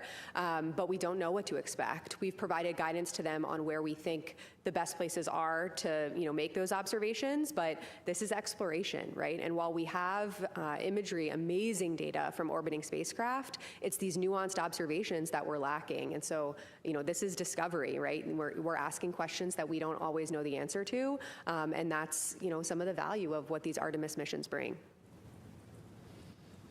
Next up is Marcia Smith with Space Policy Online. Thanks so much for taking my questions. One question I think is to Rick, and could you just clarify about the toilet situation? Have you permanently fixed that, or is it that every certain number of days or something you're going to have to turn the spacecraft towards the sun in order to make sure that that vent doesn't freeze? And this is a permanent solution for this mission or for all the future Orion missions? Could you just clarify the situation on that? And on a completely different front, I'm just curious to Kelsey and to Lori, maybe wearing your planetary science hat. So when you have the astronauts looking at the far side of the moon and seeing them with their eyes, which LRO can't do, is there any chance you're going to spot something there that is so fascinating that it's going to change maybe plans for CLIPS missions or something, to send CLIPS missions there to investigate? What do you think the odds are that you'll see something that you really didn't expect? All right. Well, as for the first part of your questions, there are no liens against use of the toilet. The crew members are able to use the toilet, but we are still trying to figure out the wastewater vent line problem. It's kind of a complex engineering issue when you expose a liquid to vacuum. It's a pretty chaotic environment, and there's a lot of theory and textbook work done when you assume it's pure water being exposed to a vacuum. But when you introduce the variable of it being wastewater, there's other complex phenomena that we don't quite yet understand that are factoring into that vent line. And so we're still working through that. This is a good opportunity to learn now on a shorter mission. And if changes are needed to be made to the spacecraft, we have opportunities before Artemis III to make those changes. Let Kelsey answer the question about if you think we might see something surprising. Rick, do you want to do no. I think, of course, we don't know what we don't know. And there's a reason, I think your question kind of hits at the heart of why we explore, right? I mean, we can send reconnaissance missions to the bottoms of the ocean and to the poles and to Mars and to the outer solar system. And, I like to think that planetary scientists, are pretty good at their jobs and pretty good at outlining plans of what they think we will expect to see. But we, in the science community, like to talk about multiple working hypotheses, right? We take all available data and we form these different hypotheses, and we make a plan to go address and buy down those hypotheses. And so, do we have guesses about what they're going to see on the far side? Yes. Do I have solid confidence in exactly what they're going to see? Absolutely not. That is why we send people out into the cosmos to explore in the first place. And so, I think it's important to remember that, what the crew are going to do tomorrow is the first step in this exploration. And I think it's important to remember that, we don't always know exactly what they're going to see. We have lunar reconnaissance orbiting spacecraft data of the surface. We understand, what it's made out of. We understand the topography, but we don't know what the crew are going to see in these specific illumination conditions from a scientific perspective, and that's exciting. It's part of the exploration mission. It's one of the main charges of the Spaceflight Agency. Okay, we'll go there. Thank you, Rod Pyle at Aster Magazine. This is drilling in a bit, so I apologize if I'm peeling the onion too much. This is for Kelsey. During Apollo, if you look at interviews with some of the geology backroom guys, they were operating almost entirely from audio, and the video was really of low quality.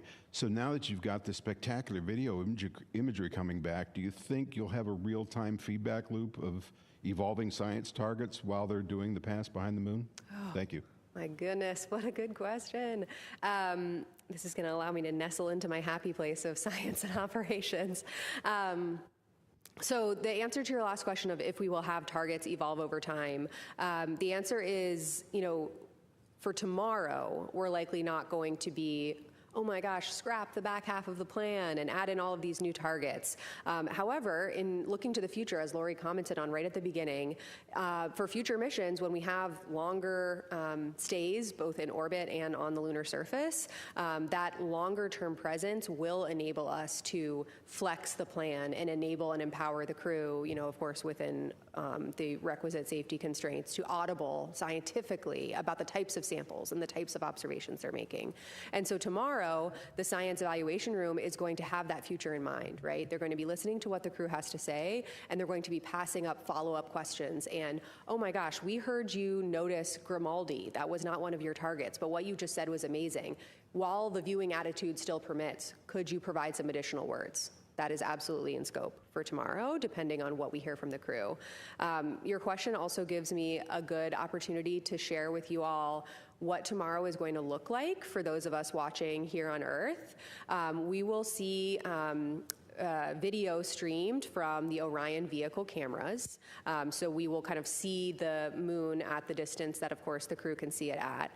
We will also, at times during the flyby, go kind of on board with them the way that we have been experiencing the last few days with that interior camera. Although, I think I mentioned this yesterday, it's going to be very dark in there. So it will not look as crisp and beautifully lit as a lot of the footage that actually Lori and Rick showed earlier today. But it will give you a sense of being on board with them.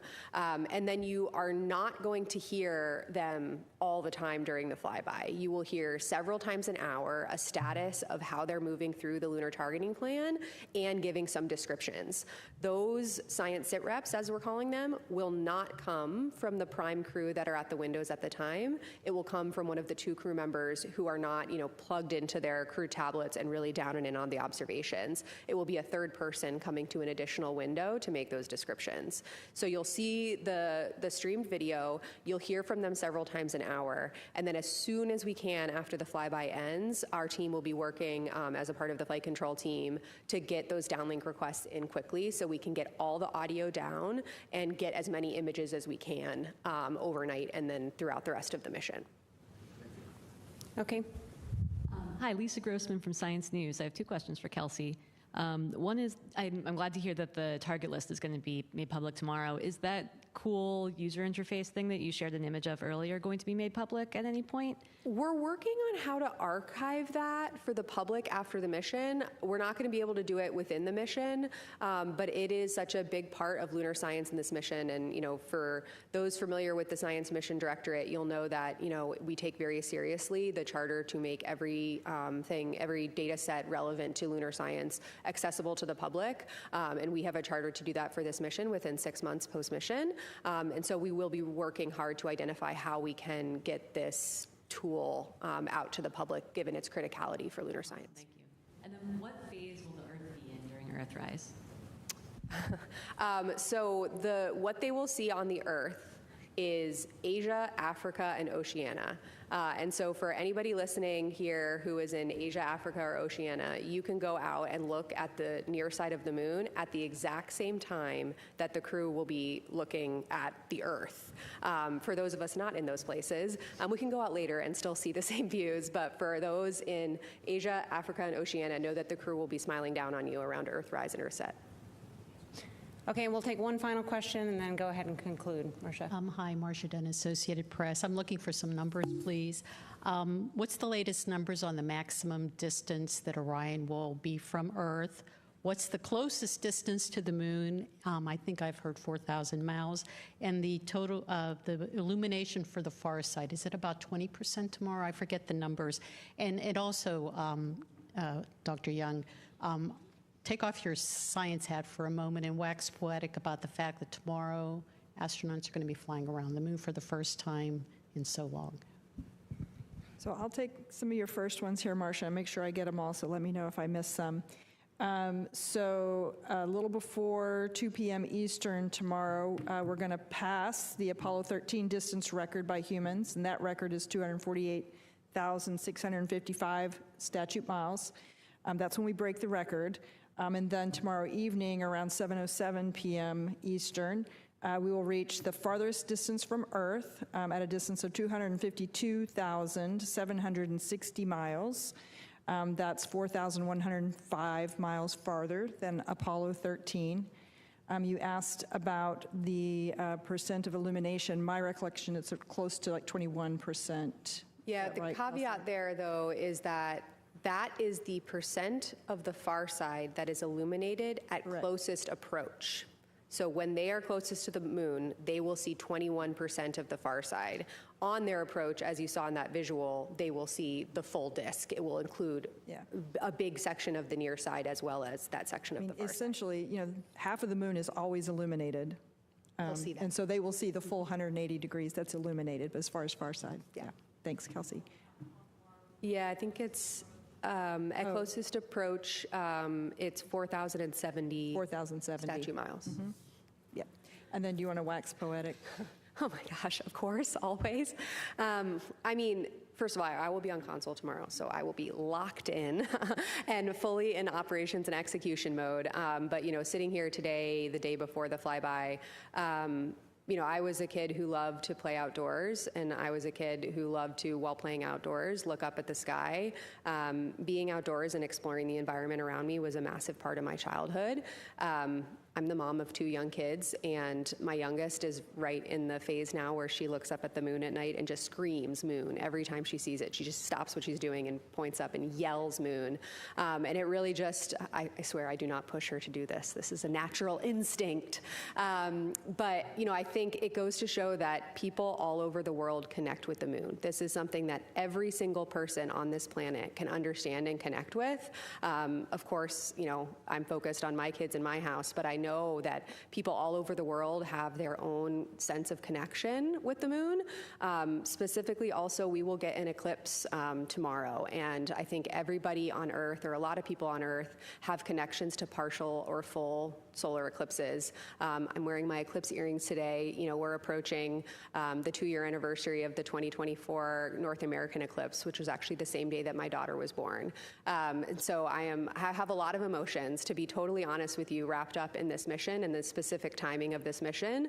And I think my overwhelming takeaway is just, Yes, I'm a geologist and a planetary scientist, and I have worked with this crew for so long, and I know that the data we will get back will inspire the next generation of scientists and explorers, but it will also bring the moon closer and unite all of us, where we can have this tangible touch point to the moon and what the crew are going to be doing tomorrow.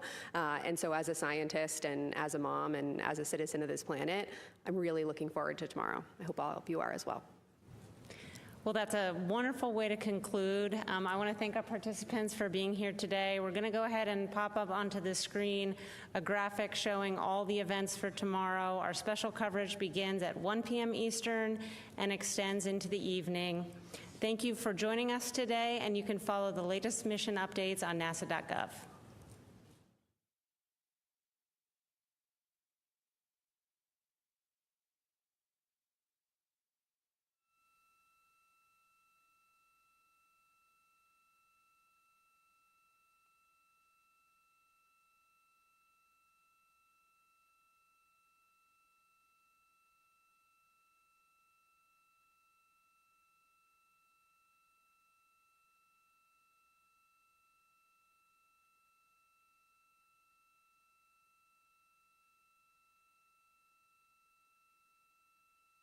This is Artemis Mission Control at Johnson Space Center in Houston, Texas. Mission elapsed time for the Artemis II flight is 4 days and 58 minutes. This is the Orbit 1 team monitoring all of the systems aboard the Orion spacecraft. The crew aboard the spacecraft is wrapping up the Ox Suit DFTO, the Orion Crew Survival System Suit Demonstration Test. During this test, the crew got into their suits, and 2 of them got into their seats. This is the first time the crew has gotten suited while in microgravity, and we also pressurized their suits. Integrity Houston, we do have big picture words to pass for you, and we see ourselves coming up on a longer LOS here, so please give us a call when it's good to pass those words on to you.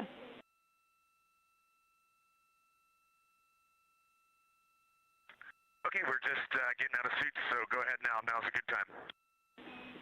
Okay, I'm going to roll through this list with you. We have turned off the CamCab 3 because we suspected that you were suit doffing. We also don't have the HHP camera.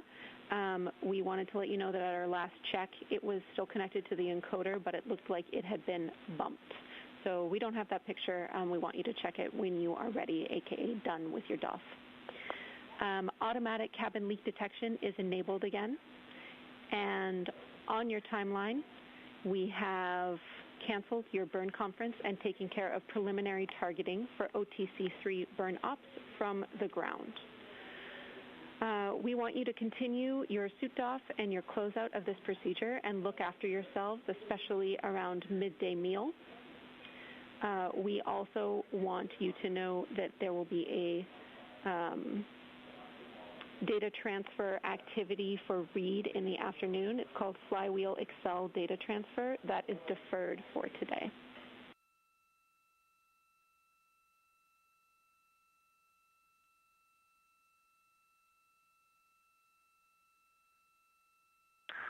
Okay, we copy all.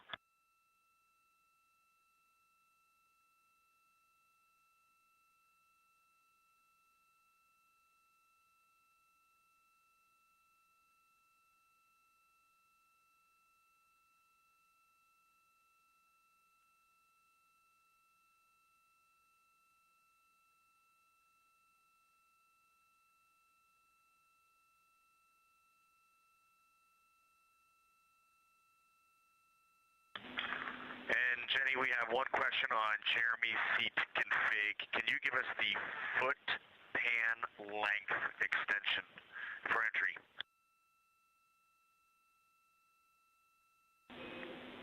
We're checking on that. I'll have it for you in a minute.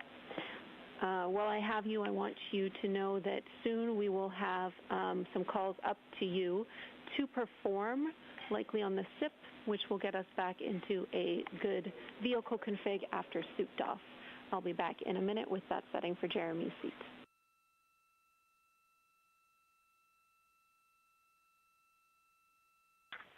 Okay, we'll wait on your call for the SIP switches.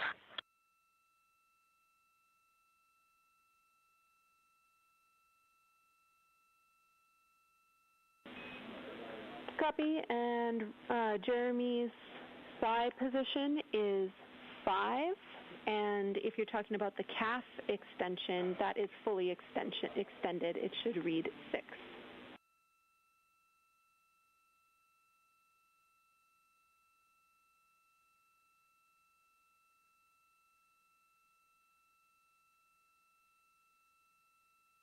All right, Jenny, he's got that seat configured. Thank you.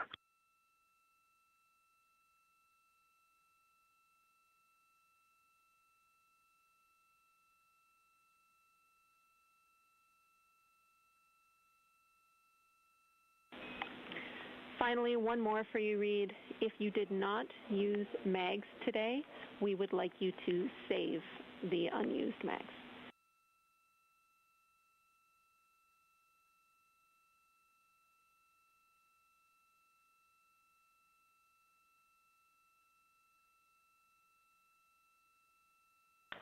Okay, 3 out of 4 will be saved. Thank you.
Hey, Jenny, I don't know if we lost you yet. Just confirm we are go for secondary dump line.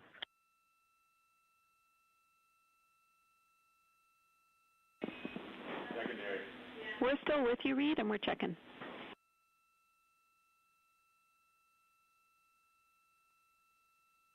And just make sure that we still have crew choice for toilet ops.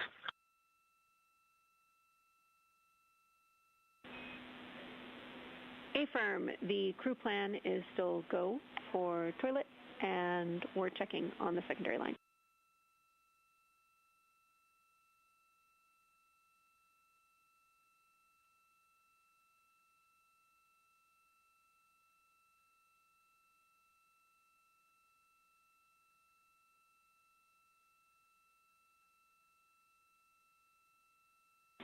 Integrity crew, you are go to use the secondary line for dumps.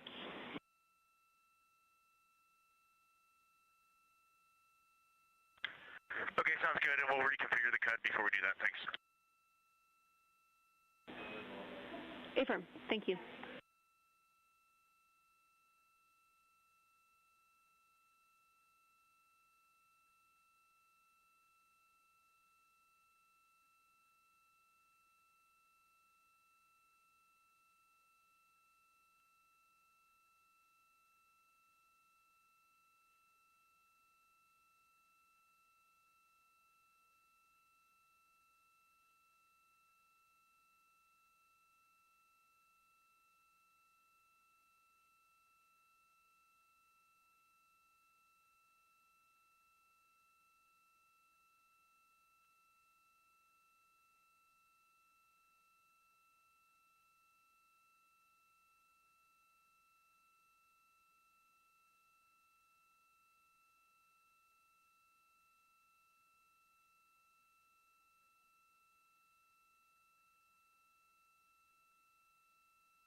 This is Artemis Mission Control, the spacecraft now less than 50,000 miles away from the moon. Again, we are excited for lunar flyby tomorrow, the first time we've sent humans around the moon in over 50 years.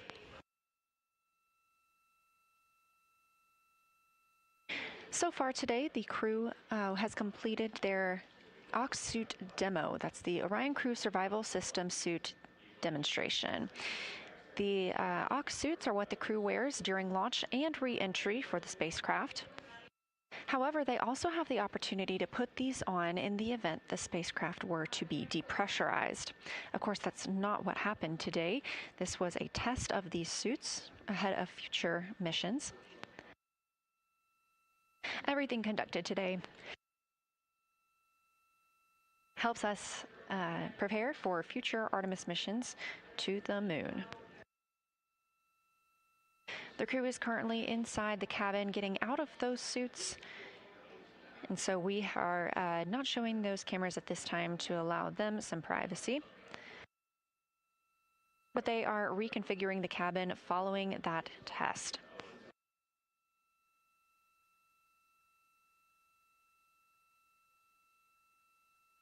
During that demonstration test, we saw all 4 crew members get in their suits, have successful suit leak checks and communications checks. Both pilot and Commander Reed Wiseman and pilot Victor Glover were able to get into their seats.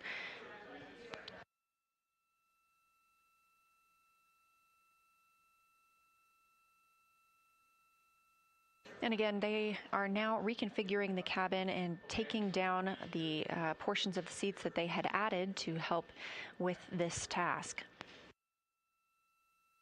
The crew will soon be moving into their midday meal period. And then later this afternoon, having the OTC 3 burn, that's Outbound Trajectory Correction 3. We did cancel OTCs 1 and 2. These small outbound trajectory correction burns help keep us on the proper trajectory for our lunar flyby and our return to Earth. The team does intend to execute today's flyby or outbound trajectory correction 3 burn. These are small burns using the reaction control system thrusters on Orion.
After the LOS. Integrity crew, Houston, we have a couple of items to discuss with you again before this LOS.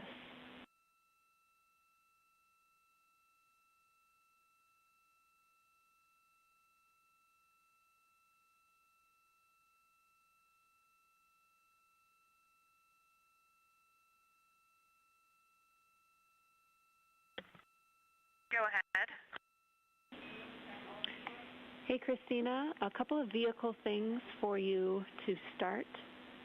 First of all, we want you to be aware that we need to increase the fan speed higher because our cabin pressure is lower. We're trying to get that cleaned up this afternoon, but we're not quite there yet. So more on that later. We also have a crew procedure that we will need you to execute, and it is the suit DOF vehicle config procedure, which is 22.2.102. This is steps 1 through 7 to get the vehicle back in a good config following being suited. We need you to stop the HHP camera feed, please. We do not see it, but we need to stop it for bandwidth reasons. We want to tell Reed that his PCD-1 is go for email use. We also can tell you that we have good targets on board for OTC-3. It's looking like a 10.1 foot per second burn. And then finally, your flight director will be ready to speak with you for Reed's flight director conference coming up shortly.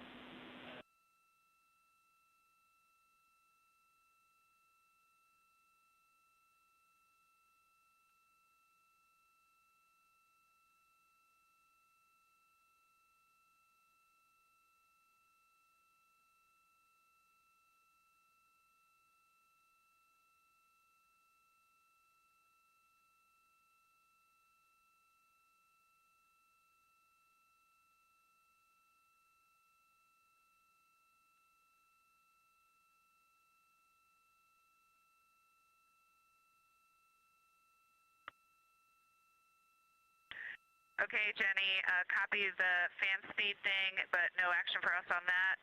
Suit DOF vehicle config, steps 1 through 7.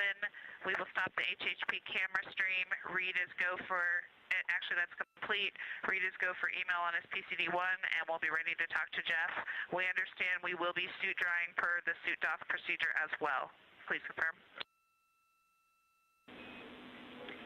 Affirm, that is a good readback on all, and we agree on the suit procedure. Thank you, Christina.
Can you still hear me okay?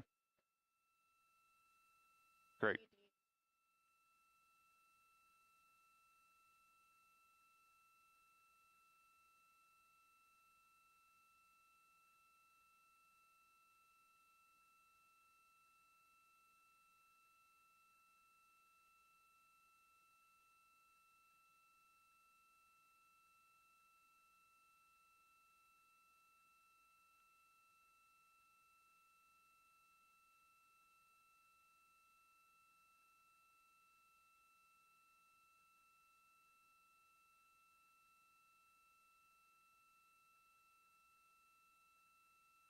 This is Artemis Mission Control here with an MET 4 days, 1 hour and 24 minutes into the Artemis II flight. The crew has wrapped up their Ox suit demo, that was the Orion Crew Survival System suit demonstration, and are moving into their midday meal time frame. Later today, we'll have the OTC 3 burn, that's the Outbound Trajectory Correction 3 burn.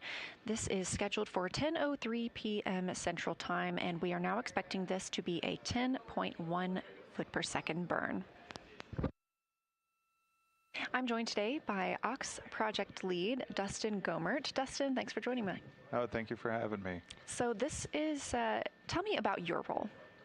Well, I'm the Ox project manager, system manager, whatever role you need me to be, but I kind of have them all. And so our team is in charge of the Ox, the Orion Crew Survival System suits that are on Artemis II right now.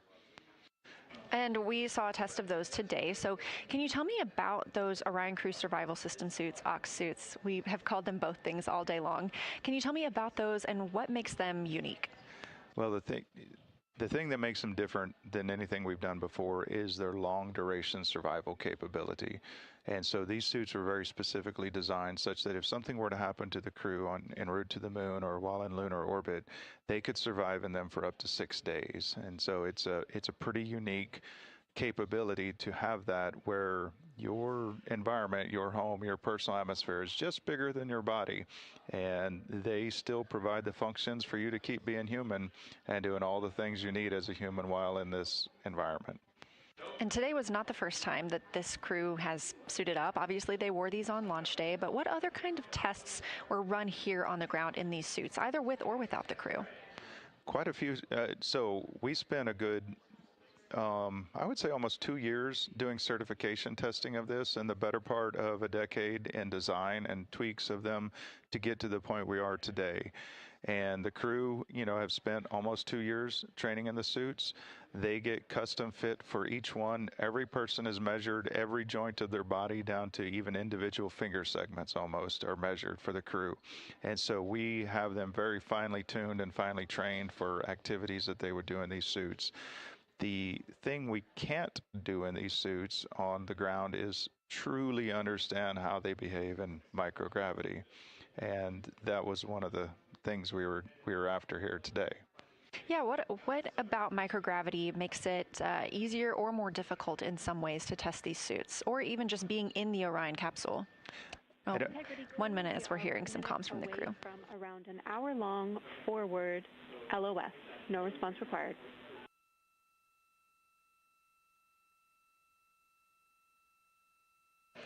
And we are expecting a loss of signal with the Orion crew. And I'm so sorry to interrupt you, but as we were saying, being in the Orion cabin and in being in microgravity can make things more or less difficult in these suits. So what are some of those fine difficulties? Well, in all honesty, that was some of the things we were looking to learn today. The key difference from what we can test on the ground is that no matter what we do here, you have gravity biasing you.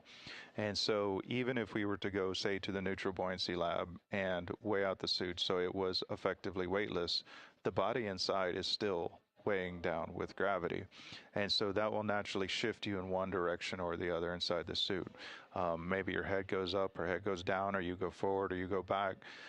On ground, we test them in every possible axis. We turn them on their belly, on their back, on their side, and we try to get every possible fitment. At the end of the day, you still don't fully know. And so this test, one of the things we're looking to get out of it is how do you truly fit inside that suit as we predicted in microgravity to give us that confirmation. You know, do your elbow joints still align? Does your wrist joint still align? Does your head still fit in the right position that allows you to do all the motions that they've been trained to do? And so we're looking forward to following up with the crew after this test to learn a little bit about what they experienced and take those notes and help refine it for the next missions. Well, it was very interesting to see them in the cabin, suited up today, and of course we'll see this again for Splashdown Day. So thank you so much for joining us, Dustin. We really appreciate it. Oh, thank you. It's a pleasure to be here.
This is Artemis Mission Control at Johnson Space Center in Houston, Texas. You're looking at a visualization of Orion and its current configuration as it flies toward the moon. We are now just 48,722 miles away from the moon and 226,700 miles away from Earth. You can track Artemis and track Orion for yourself at any time by visiting nasa.gov/trackartemis. Tomorrow is a big day for the mission as we will have the lunar flyby with about 6 hours for the crew to be taking photos, making observations and annotations of what they see as they pass the moon. The first humans to do so in over 50 years.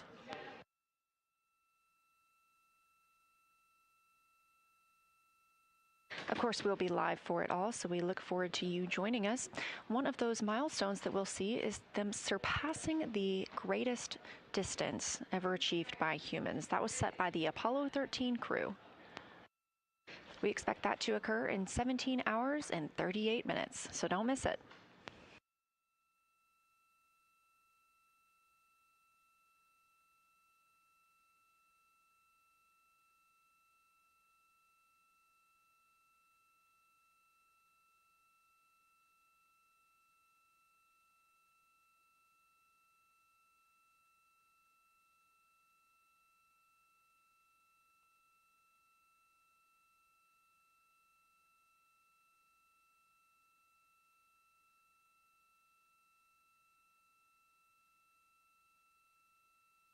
We are currently in a forward link LOS, or loss of signal, with the crew. These are tracked as we fly this mission.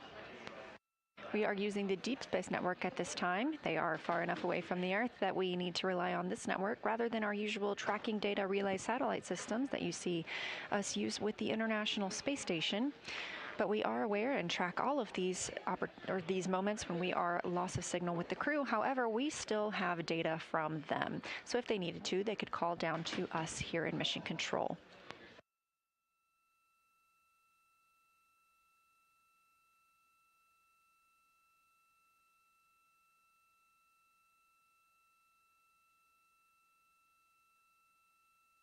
And we expect to get that forward link acquisition of signal back in about 37 minutes.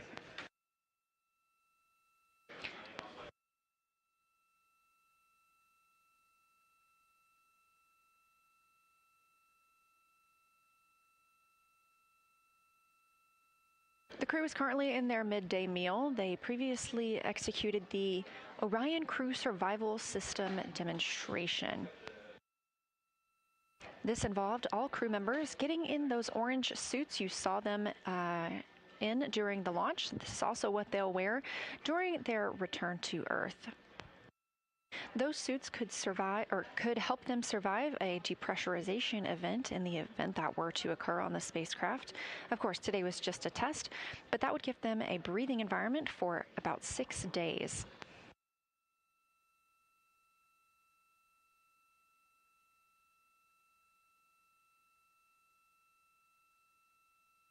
At 10:03 p.m. Central Time, we are expecting the outbound trajectory correction burn 3. We did cancel the first of these 2 trajectory correction burns. These are small maneuvers using the reaction control system thrusters on the spacecraft that help us fine-tune our trajectory around the moon and on our way back home to Earth. The team will execute the OTC-3 burn tonight. We expect that to be a 10.1 foot per second burn.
This is Artemis Mission Control here at Johnson Space Center in Houston, Texas. MET, 4 days, 1 hour and 52 minutes into the flight of Artemis II.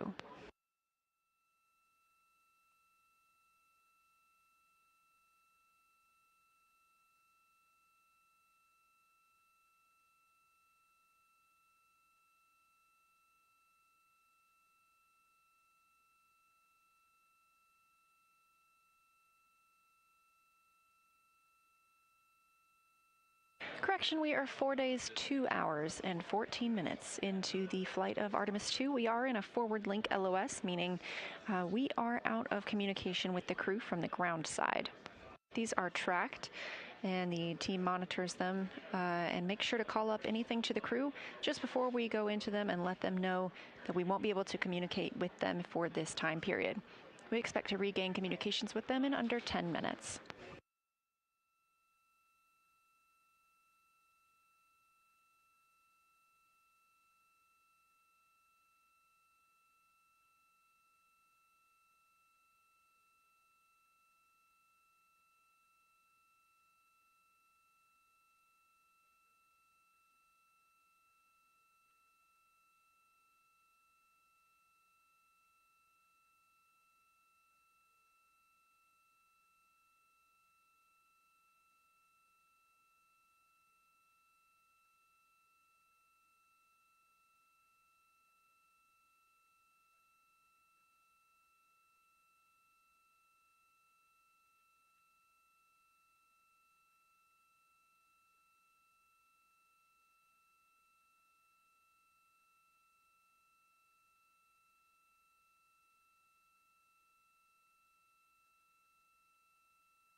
Integrity Houston after the LOS. How do you hear?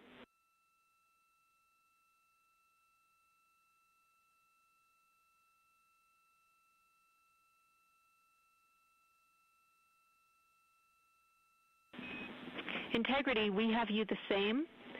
Please execute procedure 2.1.0, cabin leak suspected.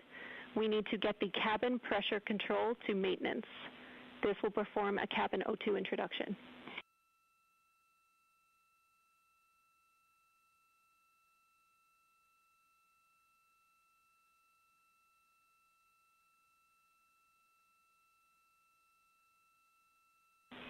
Good words.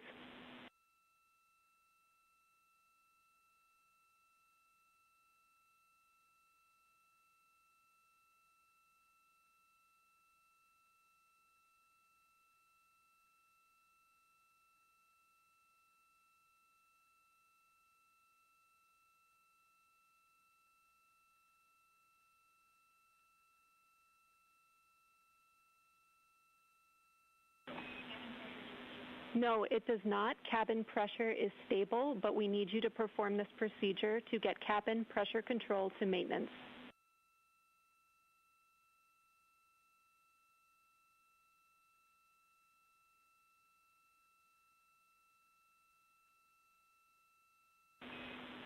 Copy.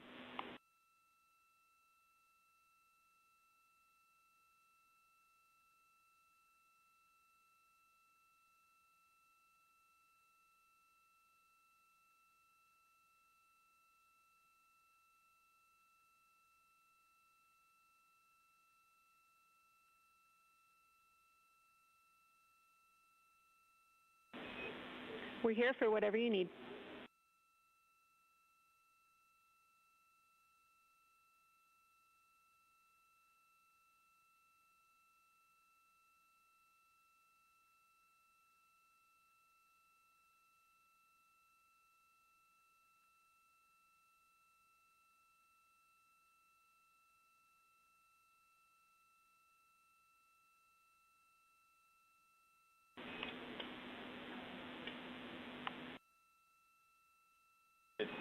We don't read it that way. Let's perform step 3 of this procedure, cabin leak suspected. Step 3.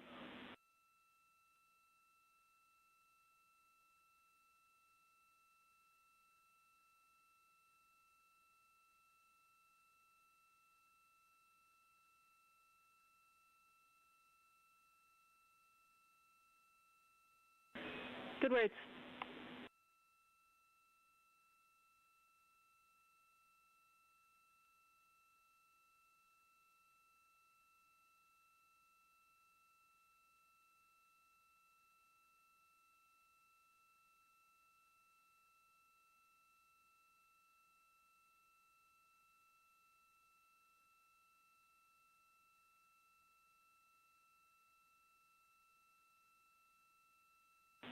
Affirm.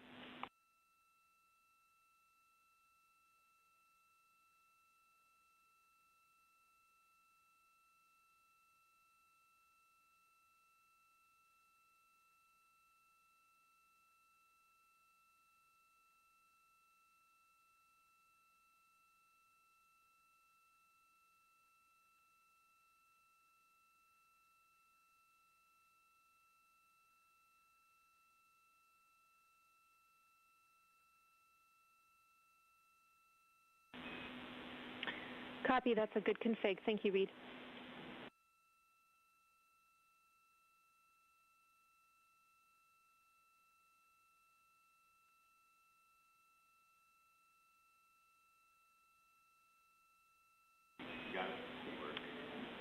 All right, Integrity crew, I am now ready to pass you big picture words on what happened.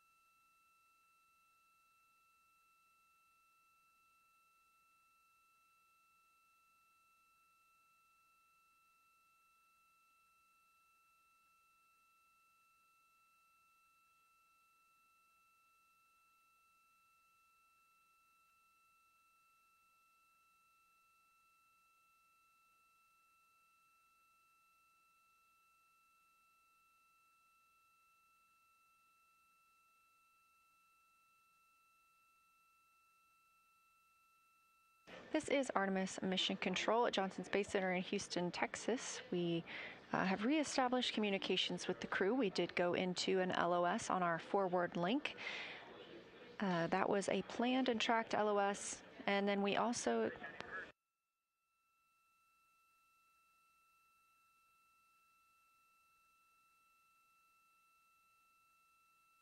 experienced an LOS on the return link, the link where the crew is able to communicate with us. We have since done a string swap, sent that up, and we have communication with the crew that we're working to get back into the broadcast.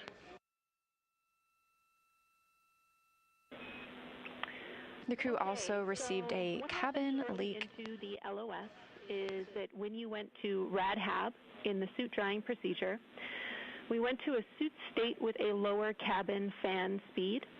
This caused a little shift in the outlet pressure of the cabin fan where that pressure sensor is, and it registered a pressure change. So we got that warning, cabin leak suspected, in alarm. This moded the cabin pressure mode to idle, which meant that we stopped O2 introduction into the cabin. We needed to mode back to maintenance to regain O2 introduction back into the cabin.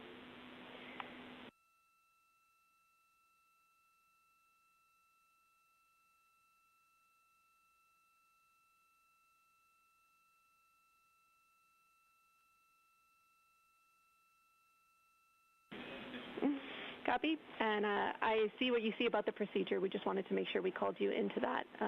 Step 3 was the important part there.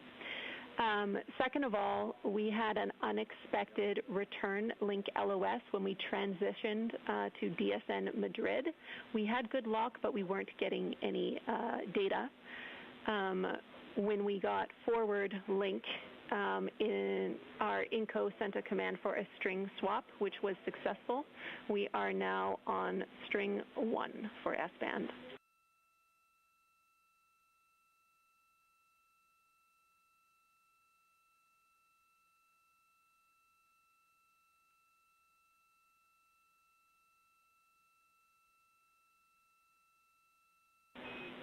Okay, and we are still looking at what happened with S-band string 2.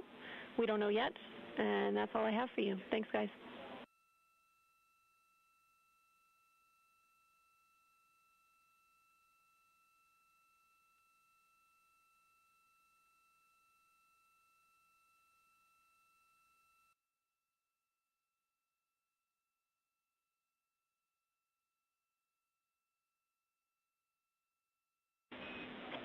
Sounds great. Thank you, Reed.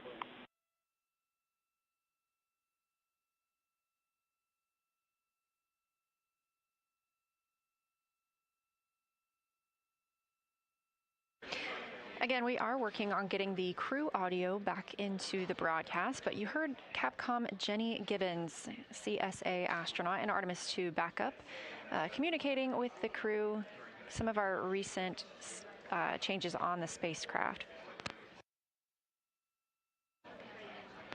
As we went into the LOS with the crew, that loss of signal, which we were expecting, we also noticed a cabin fan change, which caused a cabin leak suspect warning.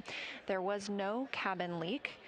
We needed to mode back to a maintenance option and reintroduce oxygen into the cabin. You also heard Gibbons explain that when we transitioned on the Deep Space Network to the Madrid site, that we ended up losing the crew's communications as well, that we had a good lock on the spacecraft, but we just weren't receiving their data. Our INCO flight controller conducted a string swap to regain that data. We now have good data and communications back with the crew.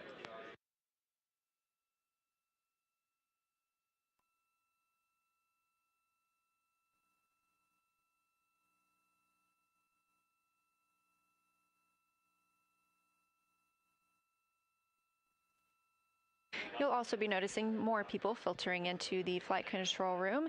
The Orbit 1 team is handing over to the Orbit 2 team.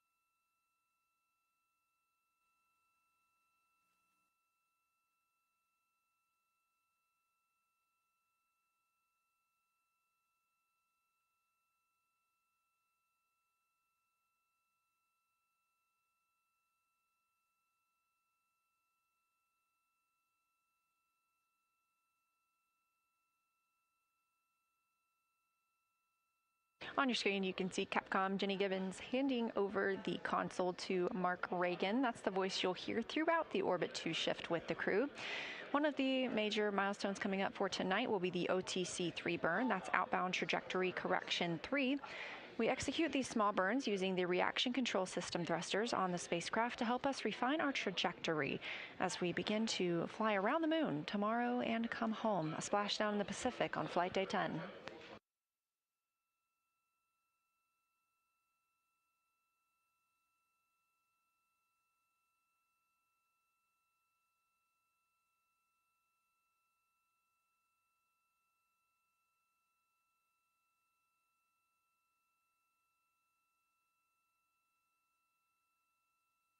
While we were in that LOS with the crew, they were in their midday meal, and some of the options they had today include chicken noodle soup, chicken with peanut sauce, spicy green beans, mashed potatoes, roasted turkey, rice, tomatoes and artichokes, spaghetti with meat sauce, vegetable casserole, sweet and savory kale, shrimp curry with rice, and a personal favorite, macaroni and cheese.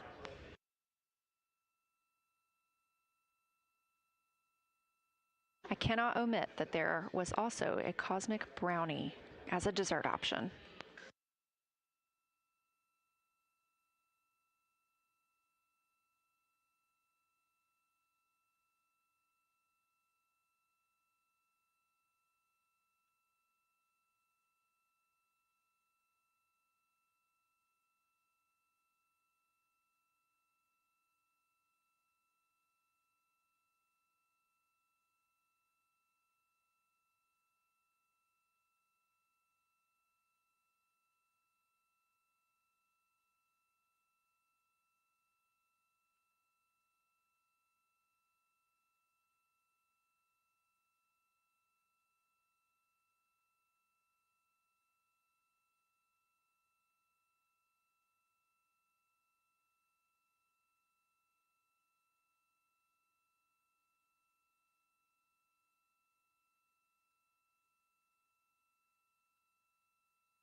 Integrity Houston, no action on the enabled prop cautions on the board.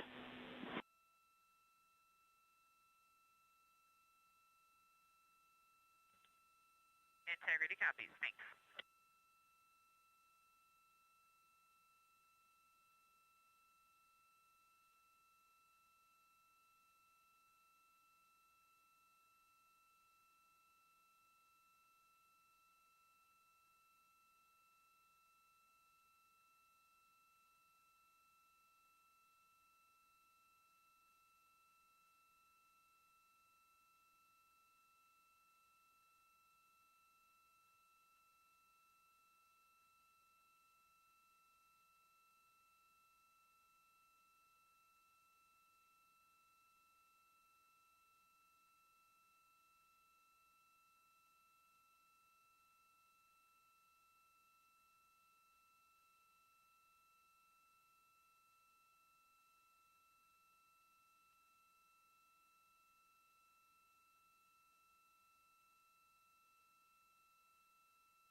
Integrity Houston, for the enabled caution, these prop cautions are because we are manually pressurizing that branch for upcoming OTC3. We're taking a closer look at them. No action for you.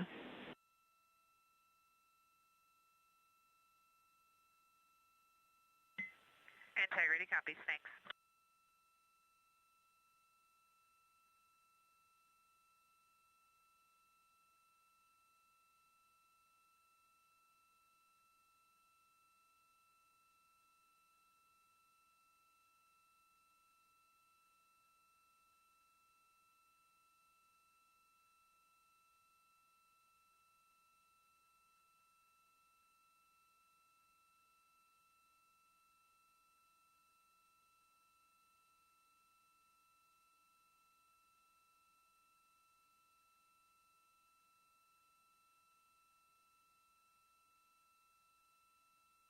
This is Artemis Mission Control at Johnson Space Center in Houston, Texas. We are now 4 days, 2 hours, and 51 minutes into the flight of Artemis II. Our crew today woke up at 11:05 a.m. Central Time. They stepped into their post-sleep period, and notably, Canadian Space Agency astronaut Jeremy Hansen received his gold astronaut pin, meaning he is now a flown astronaut.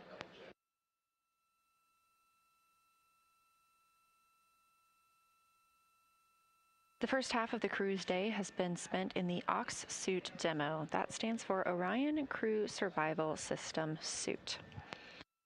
During that time, the crew all got into their orange suits that you saw during launch day and that they will wear again on the return day. The crew can ingress these suits if there were to be a depressurization event in the spacecraft. Obviously, that is not what we were expecting or doing today. This was only a test for the crew to see how it would be to put on their spacesuits in that sort of environment. 2 of the crew were instructed to get into their suits rapidly. The other 2 crew members were instructed to get into their suits at a regular pace. After that, we had 2 of our crew members ingress or get into their seats as if they were preparing for return. We also pressurized the suits. Again, this is a flight test, and every day is an opportunity to test a different system aboard the spacecraft. Coming up this evening, we have the OTC-3 burn. That is the Outbound Trajectory 3 burn, and we'll continue to refine our path around the moon and back home.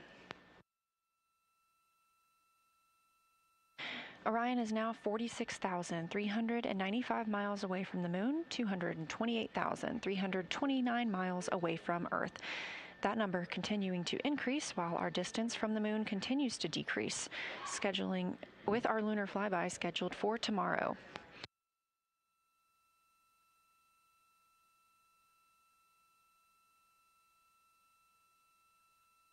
With Orbit 1 handover here in Mission Control, being handed over to the Orbit 2 team, that'll also do it for us, or for me, here in Mission Control Houston. I will be handing over the Public Affairs Console to my friend and colleague Anna Schneider. We will continue our 24/7 coverage on NASA's YouTube all the way until the crew is splashed down and safely recovered. So don't go anywhere. Anna will be joining you shortly.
Houston Integrity on 1 for lunar viewing.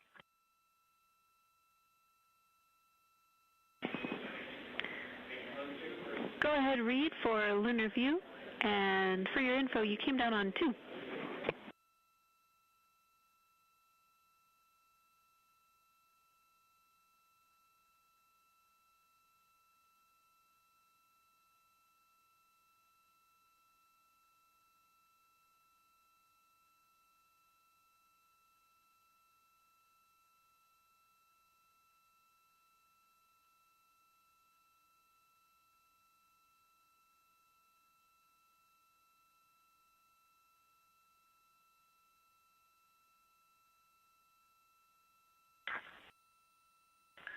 All right, Jenny. The moon is decidedly large out the window today. We can see all of Apollo, all of Oriental, annular ring. We can see, I'm 99% sure, Ohm, see Pirazo very easily, and just getting over. Can't quite pick up Vavilov yet, but that far side that is right on the limb is extremely mountainous. Try to get some pictures, but it's a high grazing angle. But it's pretty awesome to just look out and see all of these sites, and it's bright, but very visible with the naked eye. Still primarily seeing whites, grays.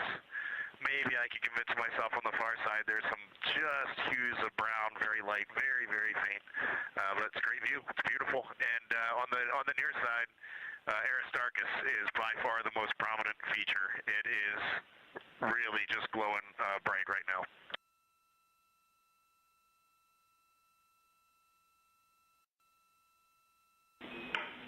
That's beautiful, Reed. Thanks for bringing us all up there with you.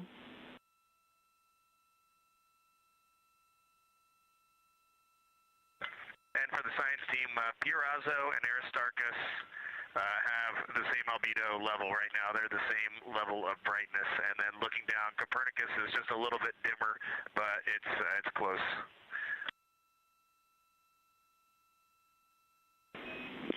Science is loving it, as expected.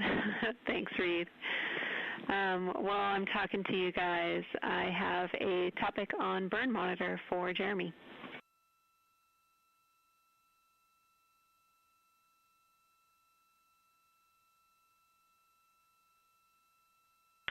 He'll call you back in about 5 minutes. Sounds good, no rush.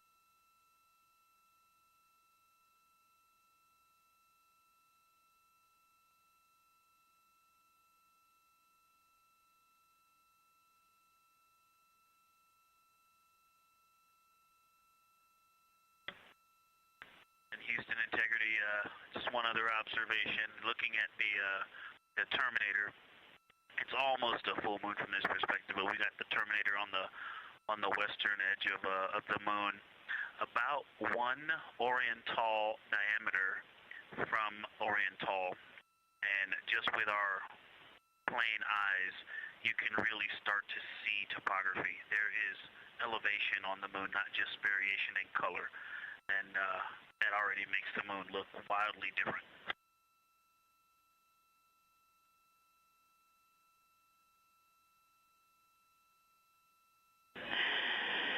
You have a lot of people looking forward to tomorrow. Thank you so much.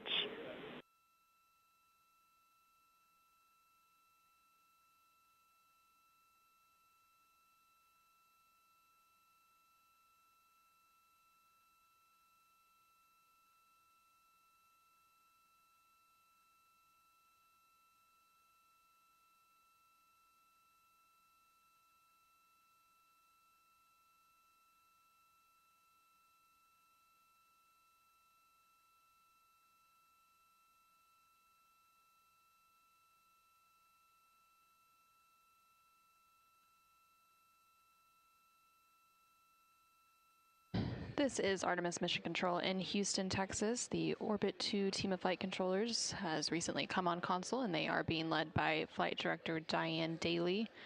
And they have handed over from the Orbit 1 team of flight controllers, and we just heard some communication down from the crew, specifically NASA astronaut Reed Wiseman and Victor Glover, as they were making some observations of the moon as they continued to close in on their distance between the Orion spacecraft and the moon. Currently, they are about 45,000 miles from the moon, again, making some observations about the basins and craters that they are seeing as they continue to close that distance, with, of course, the lunar flyby and closest approach planned for flight day 6, which will be tomorrow, Monday, April 6th. Coming up here in about Integrity for photo TV.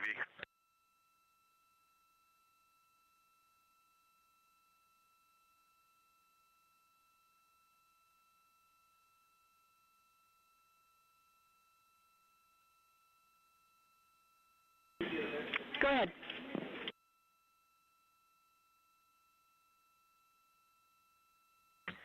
Just an observation with the D5. Through the optical viewfinder at 400 mils, the moon is crisp, absolutely clear, even with a high grazing angle through the windows. But when we are taking pictures, what we then see in the viewfinder is a bit blurrier than what we can see through the viewfinder. I just find that odd. I would have thought the viewfinder and the sensor would pick up the same data, but you can pass that along to those folks.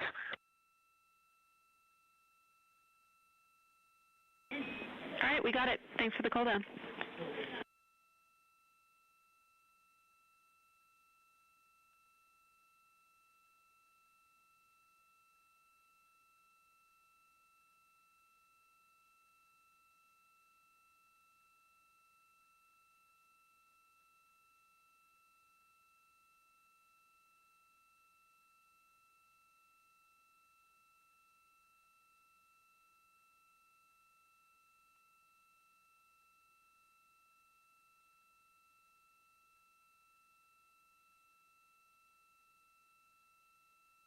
This is Artemis Mission Control. Coming up in just under an hour and 20 minutes from now, the outbound trajectory correction 3 burn will be executed. This burn is expected to be about 18 seconds, and it will use Orion's orbital maneuvering system engine, or OMS engine, to ensure the spacecraft stays on target for its journey around the moon. There were 2 previous outbound trajectory correction burns earlier during the mission that were canceled, as it was determined that those burns were not needed, but they will be executing this outbound trajectory 3 burn coming up here shortly.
you are ready for those burn monitor words.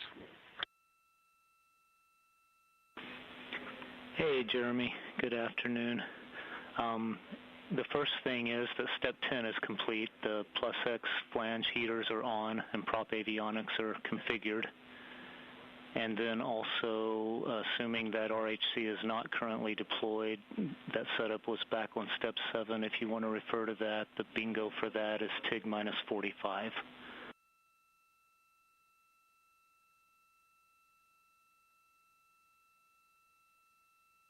Okay, RHC is deployed, and we copy the prop step is complete. Appreciate it. You are welcome.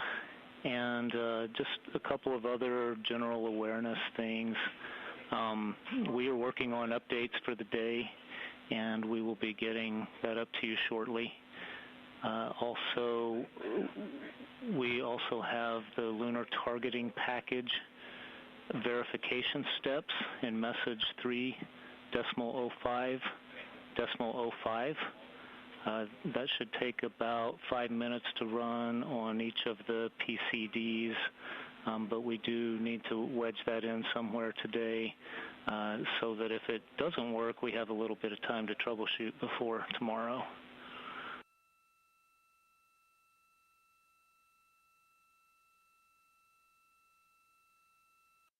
Okay, I can work on that actually. So I see it here. It's on this PCD 3.05.05.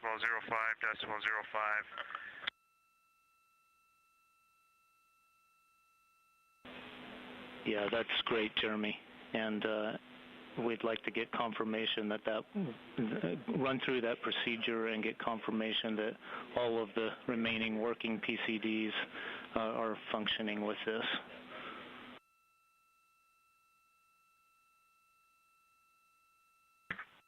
That would put us at ease as well.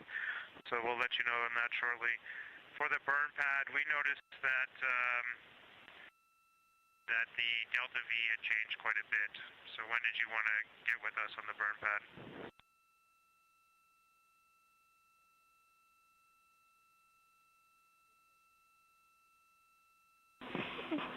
We're just planning to do that at the final burn conference, Jeremy.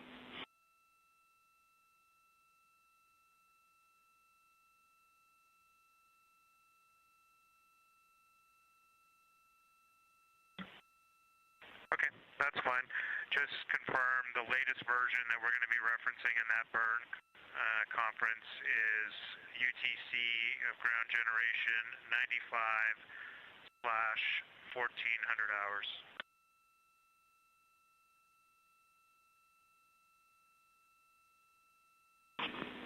Yes, Jeremy, that's correct. And just for context, the manual piloting is what changed that a little bit, the total delta V.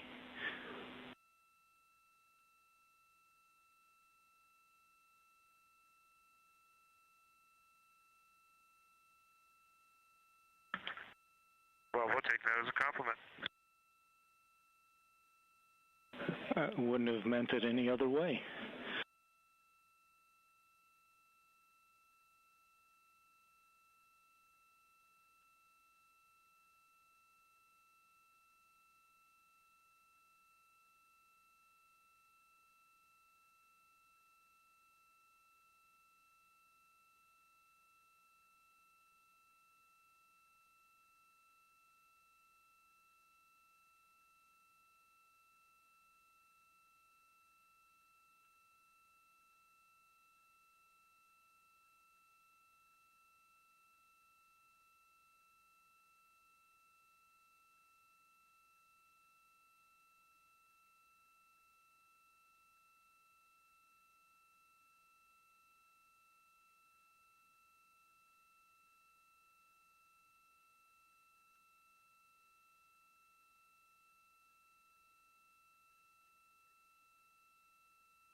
This is Artemis Mission Control in Houston, Texas. You're currently seeing a live view inside Mission Control here.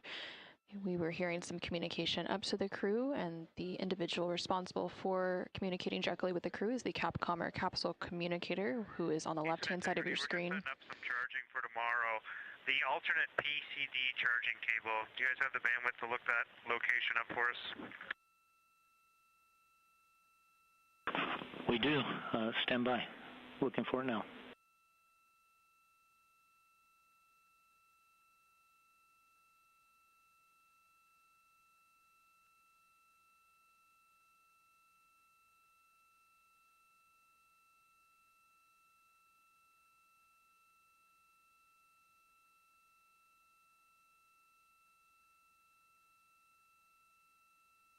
The Capcom currently on console as part of the Orbit 2 team is Mark Reagan, and you can see him there in the bottom left-hand corner of your screen, and he is sitting next to the Orbit 2 flight director, who is in the upper right-hand corner of your screen. The flight director on console is Diane Daly. The crew has been discussing a few different activities that they're working through. One of those is verifying that they have the final lunar targeting package available on their PCDs, or portable computing devices, which are basically tablets, that they're able to reference the various procedures and timelines that they're following throughout their mission. They were also discussing an upcoming burn conference, so they will have a conference directly with the flight director and the flight control team here in Mission Control Houston ahead of that outbound trajectory correction burn. That final burn conference is scheduled to take place in about 20 minutes from now.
Integrity Houston for the alt PCD power cable.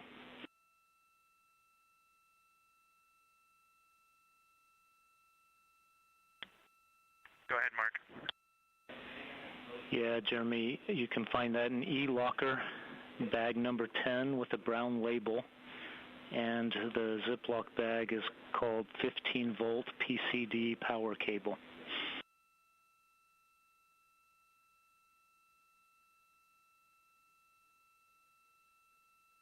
Okay, copy that. Thank you, Mark. Yep, you bet.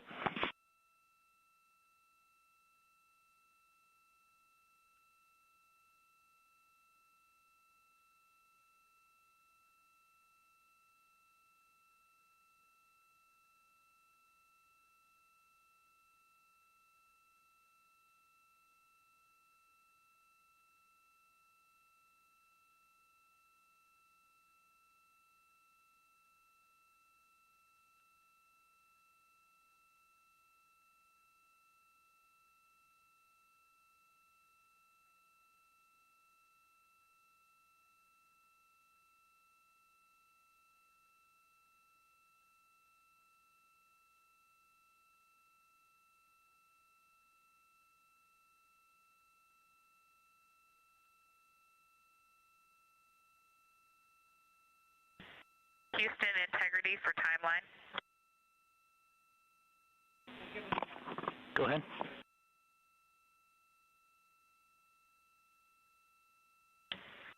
Hey, Mark. Question about an activity activity, depressed acoustic monitoring on my timeline at 02 today. I believe since we had aborted the acoustic monitoring the 24-hour yesterday, I didn't see an activity to start this acoustic monitoring.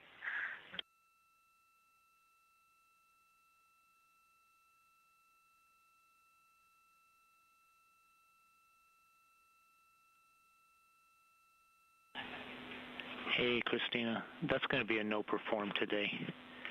And I am on the verge of giving you some other timeline deltas here.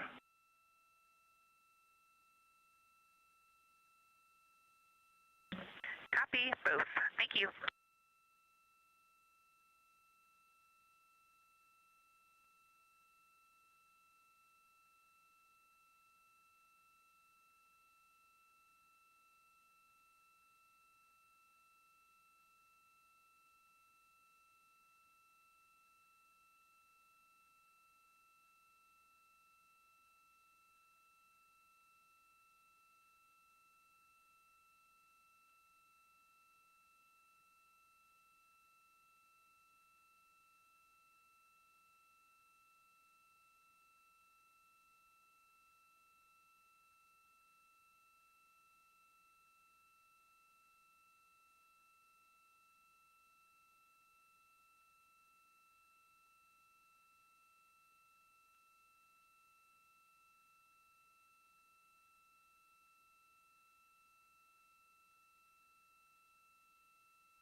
Integrity Houston with some timeline deltas.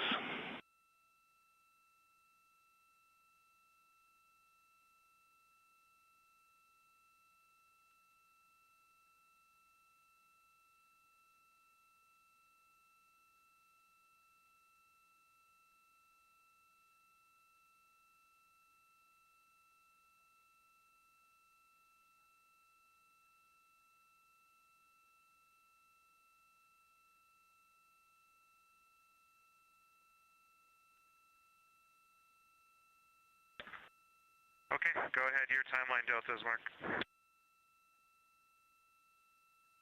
Okay, well, first of all, this just in, the SM prop helium ISO valves are configured, which is in step 12.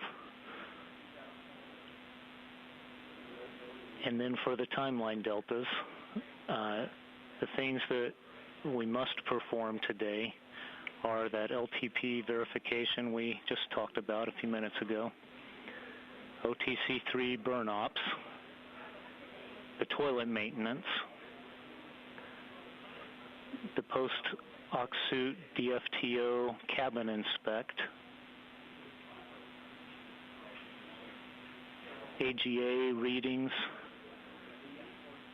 and the PMC. I'll copy on that.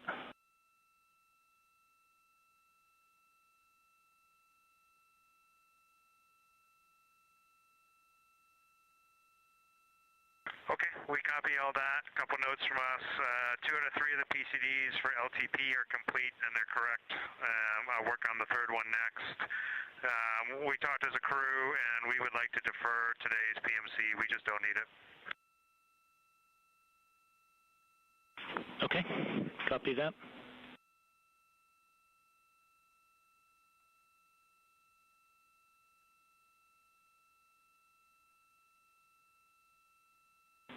All right, then a list of suggestions that can be deferred if you would like to.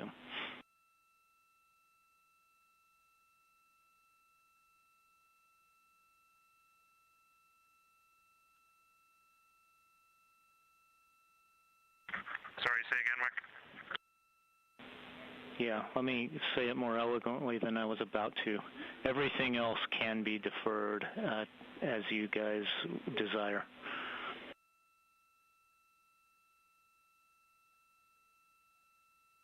Okay, appreciate it. That's great.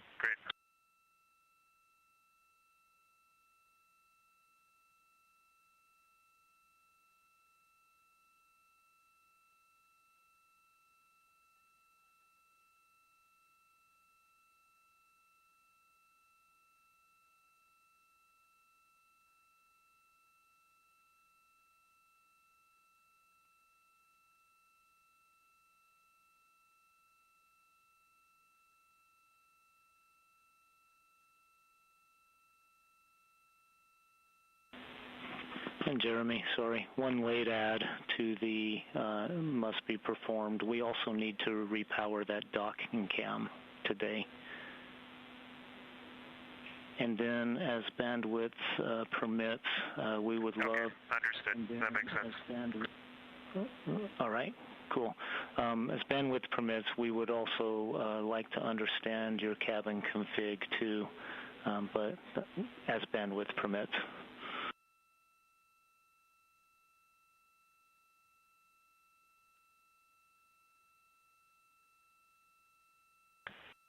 Yeah, we can set up a little tour for you. I think you're going to be really impressed. I mean, we've done a great job here. Looks good up here.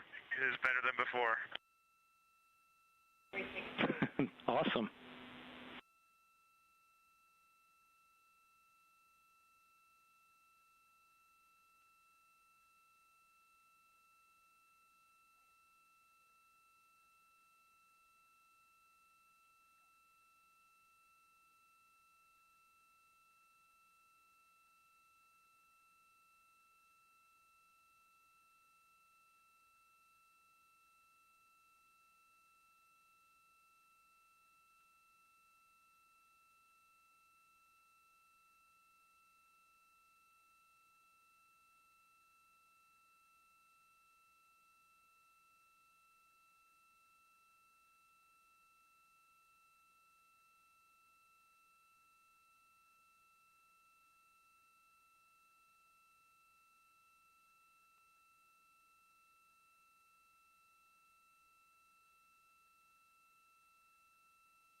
This is Artemis Mission Control in Houston, Texas.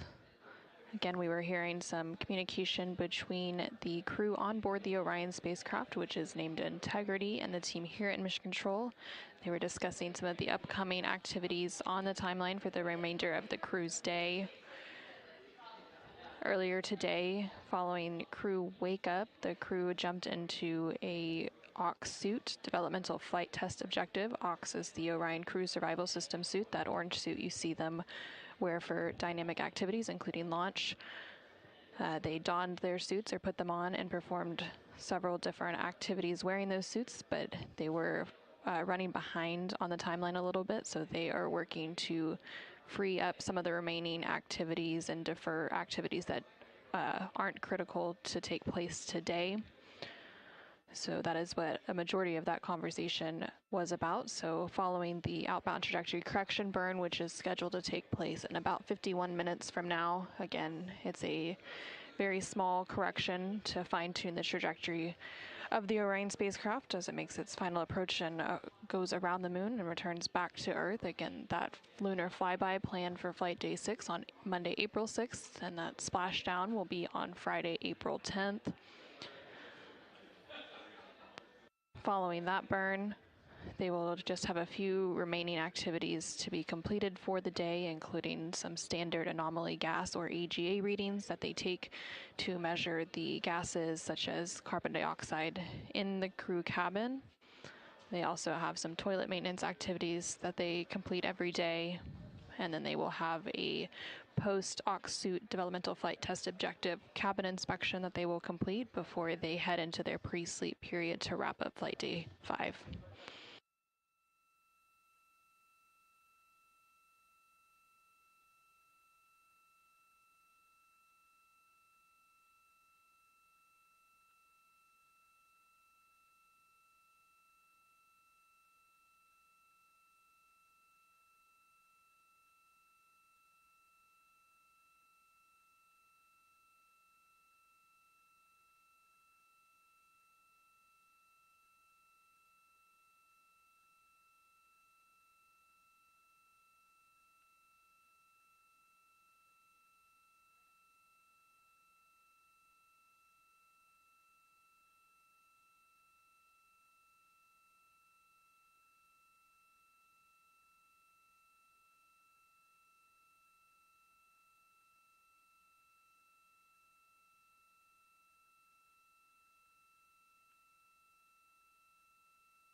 Integrity Houston, about 3 minutes away from the Starfield maneuvers.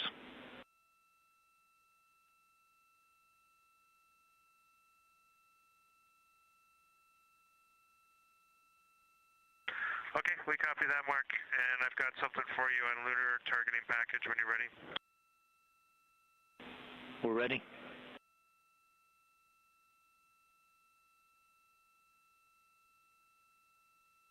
So PCDs 1 and 2, everything worked perfectly. PCD 3, the lunar targeting package, when I double click on it, it tries to open, goes to the web page, and then the little in process circle just keeps going and going.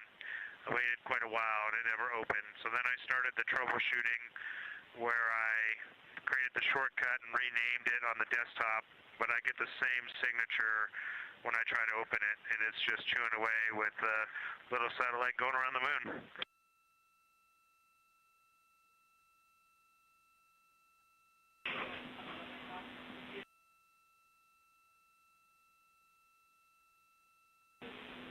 Okay, Jeremy, copy. We're chewing on that. We'll get back to you with more words.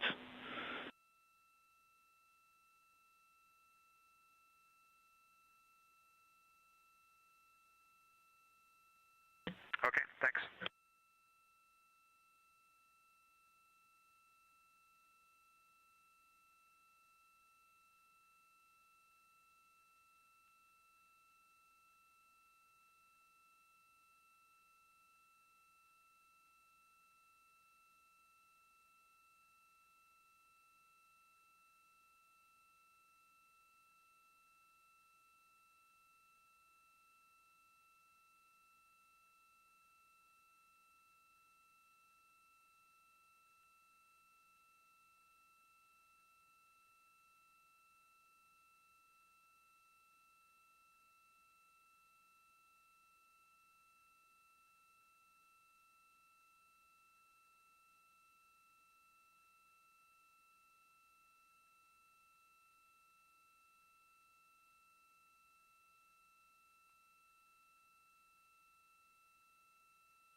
This is Artemis Mission Control. We just heard some communication there between CSA or Canadian Space Agency astronaut Jeremy Hansen, currently on board the Orion spacecraft as it makes its way towards the moon. He is working to verify that the final lunar targeting package, which they are referring to as the LTP, is available and uploaded to each of the crew's PCDs or portable computing devices, basically a tablet that the crew is able to use and reference various procedures during their mission. That lunar targeting package will be the primary tool guiding crew observations during the lunar flyby on flight day 6, which will take place tomorrow on Monday, April 6th. It consists of two key components, the lunar geography review and the lunar targeting plan.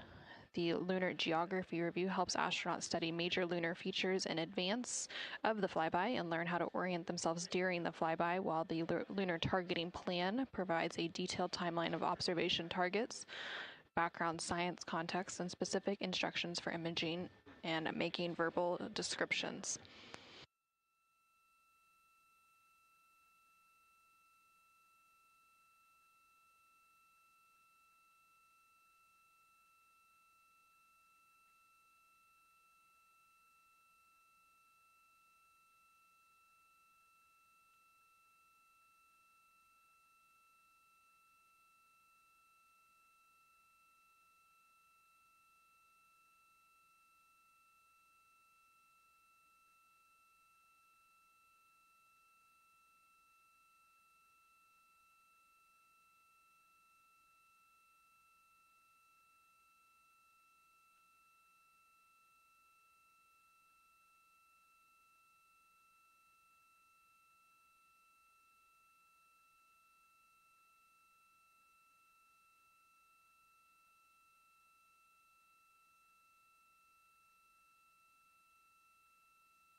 Integrity Houston, you ready for the burn conference, Jeremy?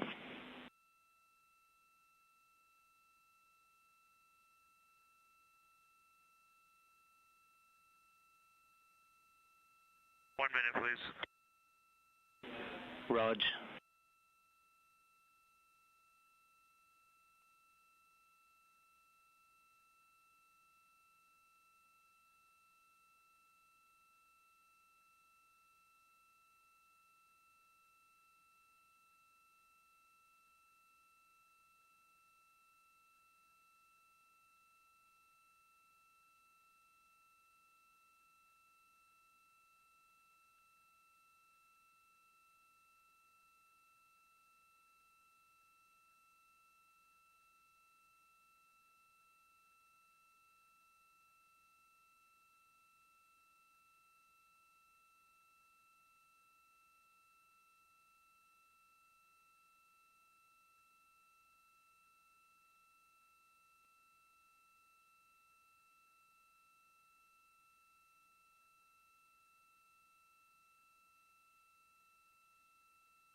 Houston, Integrity is ready for the burn conference.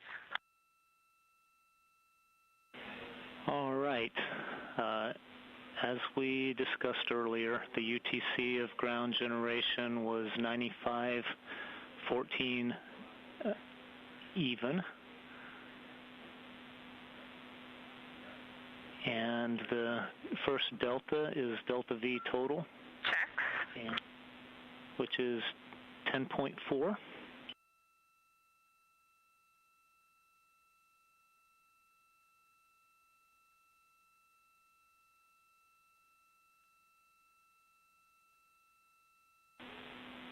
TGO is 19 seconds.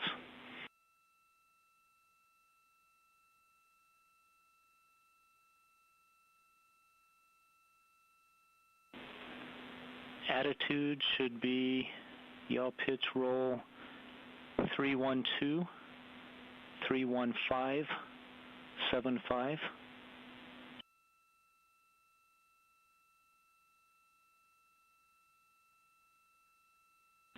And delta V XYZ should be 4.7, minus 5.3, 7.6. How copy so far?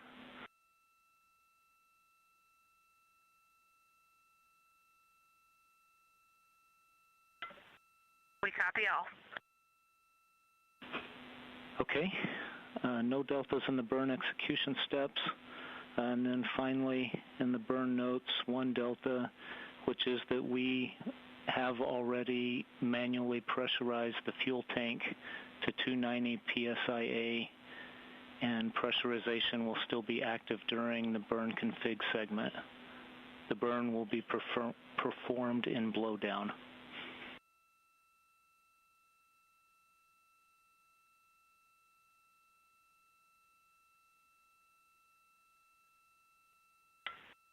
Copy.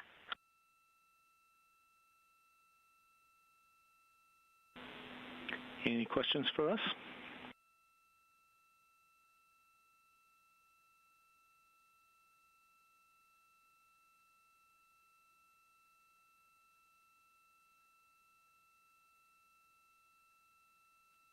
Mark, to be sure we understand your last, we understand you said it is pressurized now and that we will be in blowdown. Is that a good read? Yes, that's a good read back.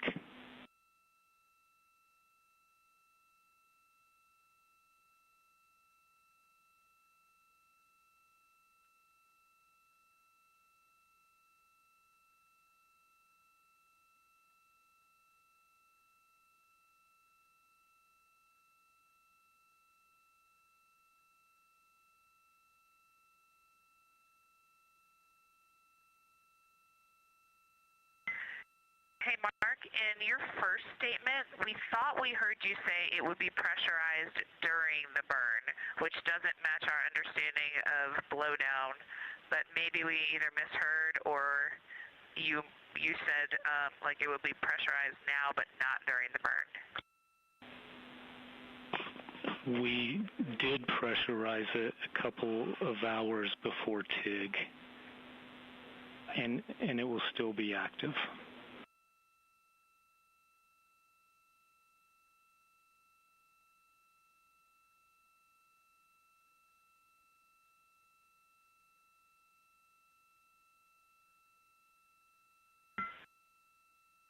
Mark, we're scratching our heads a little bit on what you mean about it will still be active and marrying that up with being in blowdown.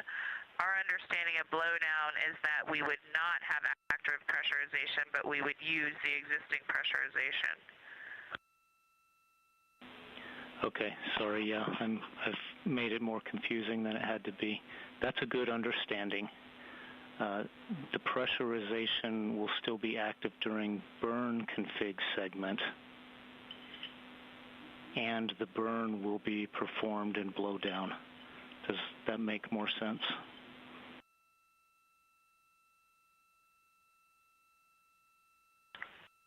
Thanks, Mark. That makes a lot more sense. So at some point during burn config segment through the start of the burn, the active pressurization will be turned off.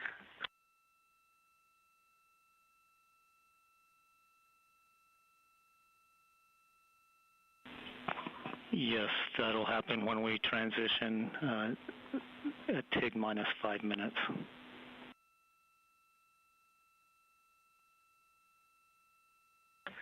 Perfect. All understood on board. Thanks for going through that with us. Of course.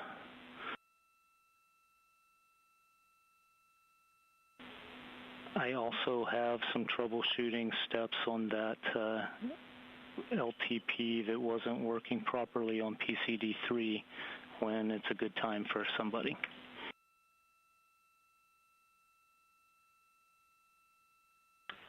Yeah, you can go ahead and send that now, Mark. Okay. You can pull up procedure 36.1.3, which is Lunar Targeting Package User Guide. And you can execute step 6.1.2, which clears the cache, and then go back and try that message 3.05.05 again.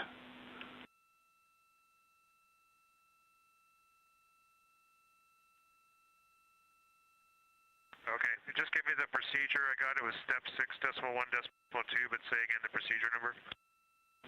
It's 36.1.3, Lunar Targeting Package User Guide.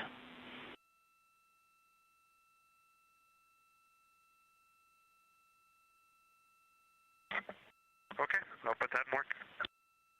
All right, thank you.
Integrity Houston, confirm TLT and orb guide converged. We're assessing the onboard solution.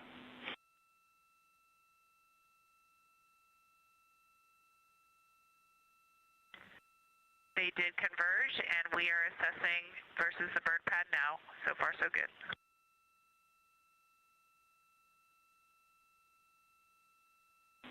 Copy.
Houston Integrity confirming your go, no-go for this burn. We are about to put that in work. Stand by.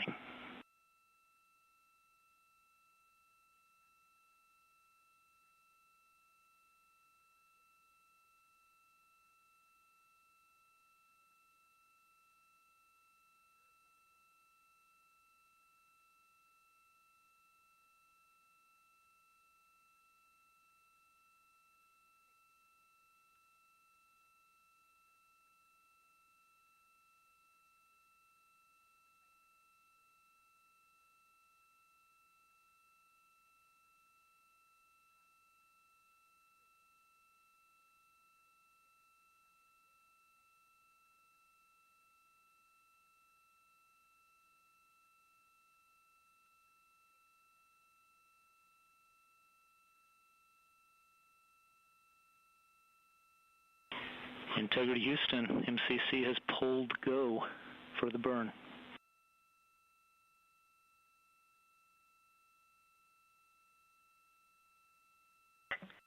Integrity copies.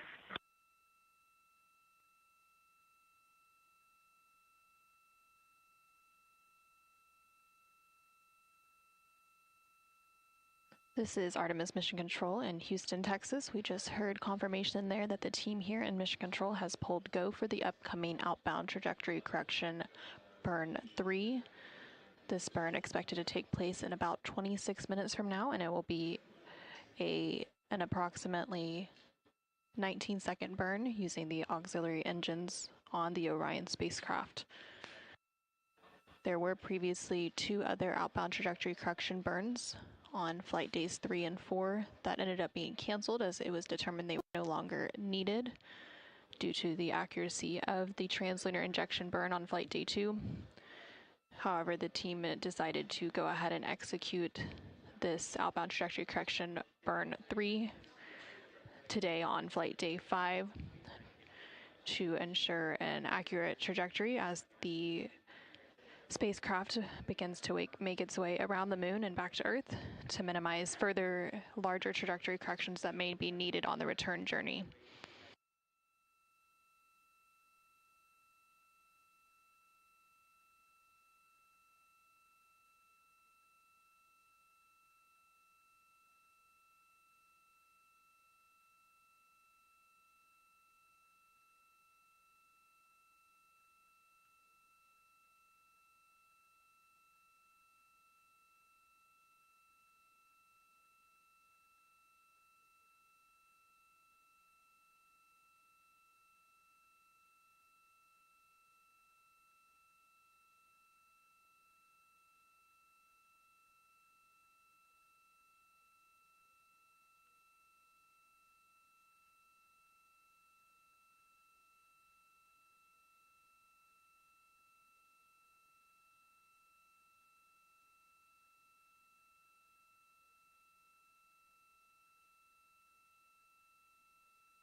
Houston integrity for the LTP. Go ahead, Jeremy.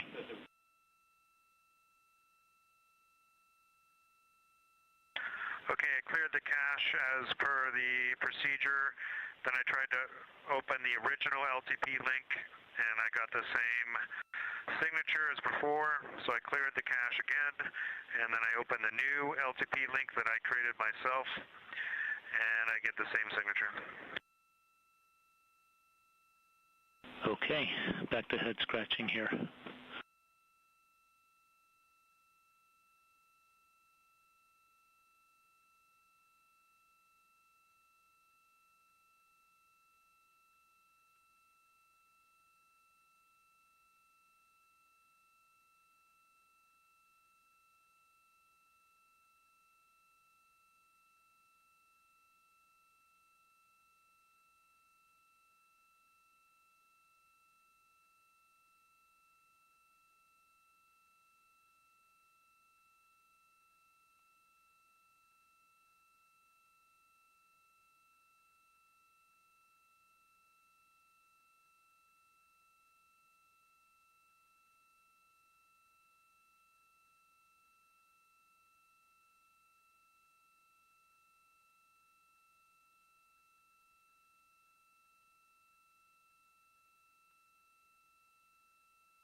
Integrity Houston, tank pressures are good for the burn.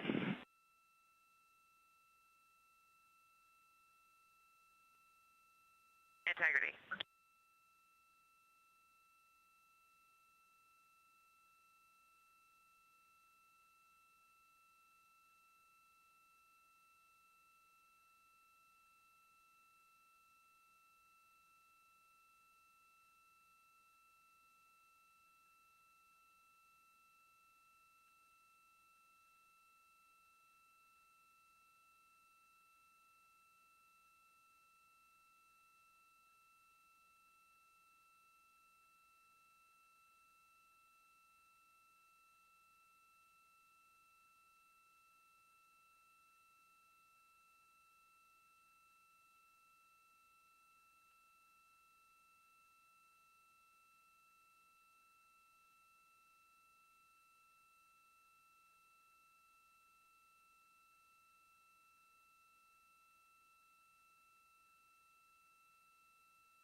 Integrity Houston, our email sync is complete. All inboxes are unlocked.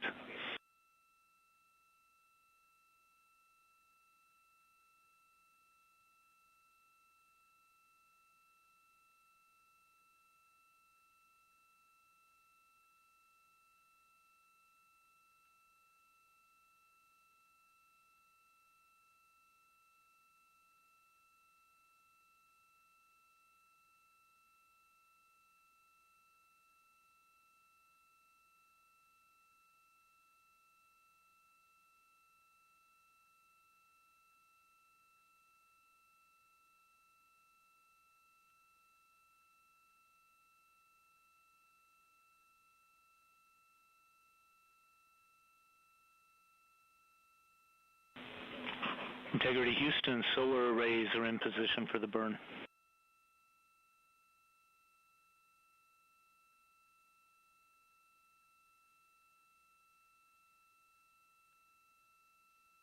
Integrity.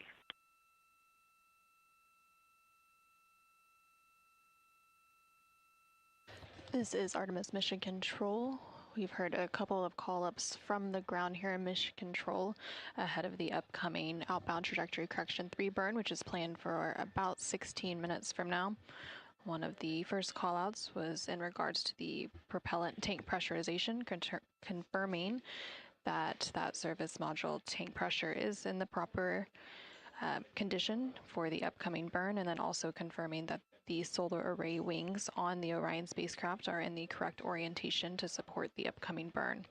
Again, this burn is expected to last about 19 seconds using the auxiliary pulse-X engines on the Orion spacecraft service module. The flight control position here in Mission Control Houston, responsible for the solar array wing specifically, and that most recent call out is MPO, which is the mechanical and power officer.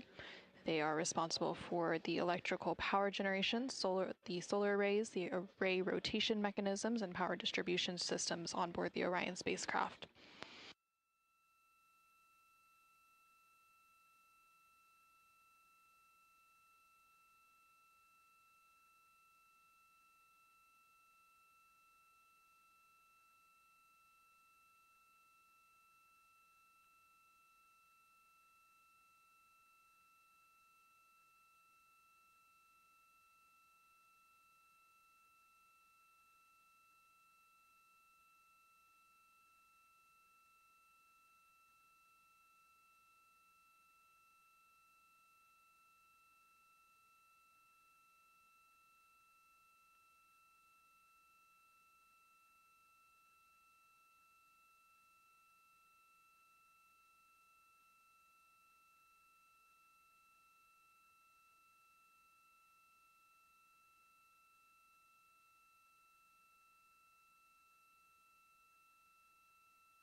Integrity Houston, maneuver to burn attitude starting in about 3 minutes.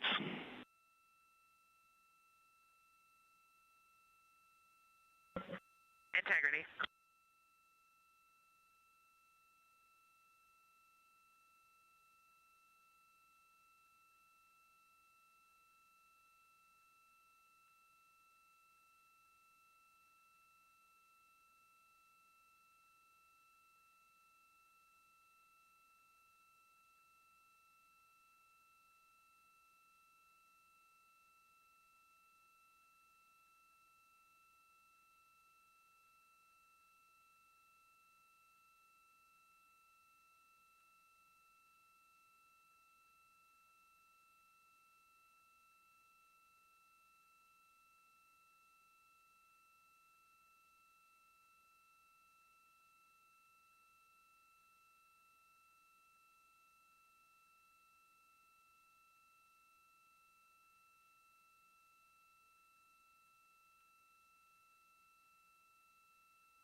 Integrity Houston, we're in burn attitude.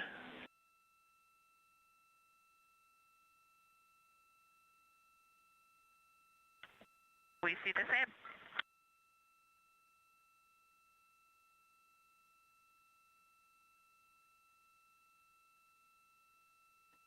This is Artemis Mission Control in Houston, Texas. We just heard that confirmation called up to the crew on board the Orion spacecraft that the spacecraft has maneuvered to the correct burn attitude in preparation for the upcoming outbound trajectory correction 3 burn scheduled to take place in about 5 minutes from now.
This is Artemis Mission Control in Houston, Texas.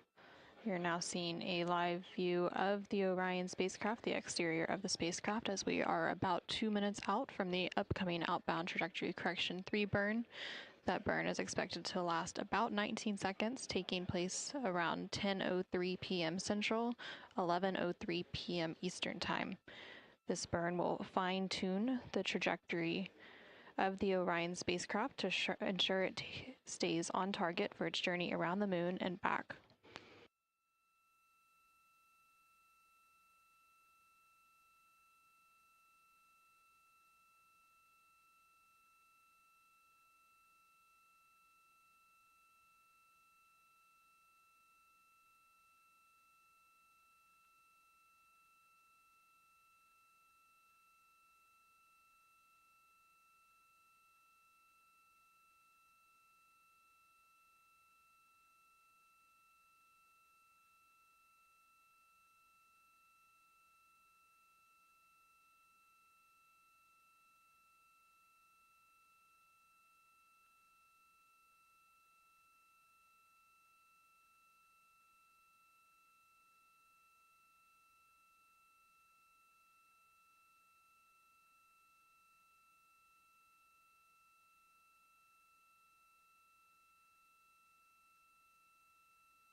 This is Artemis Mission Control. We are about 30 seconds away from the time of ignition for the outbound trajectory correction burn. That is when the auxiliary thrusters on the Orion spacecraft service module will begin firing to complete the outbound trajectory correction burn and fine-tune its trajectory.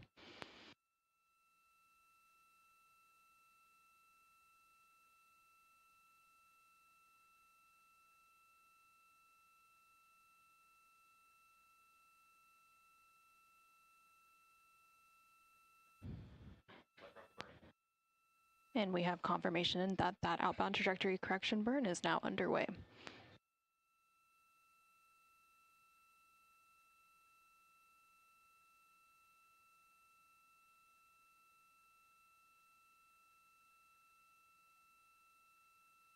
And we now have confirmation that that burn has completed. Again, that was an approximately 19-second burn using the auxiliary thrusters on the Orion spacecraft service module.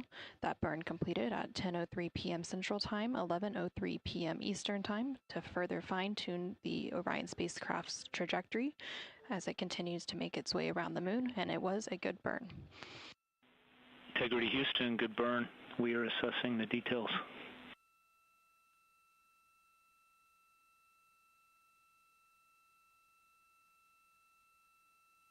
Good news, and we see the same. Thanks, Mark.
Houston Integrity, pending your analysis, we would like to ask you to take over on step 23. We'll handle the RHC and get on with some other activities on our timeline. All right, you got it.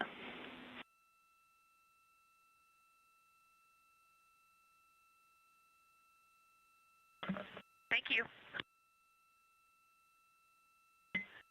Great to finally do a burn. I know. It's a nice, beautiful little burn, too. Hey, be advised we are maneuvering for opportunistic science, and you would need to configure your D5 and Z9 cameras for that, like yesterday.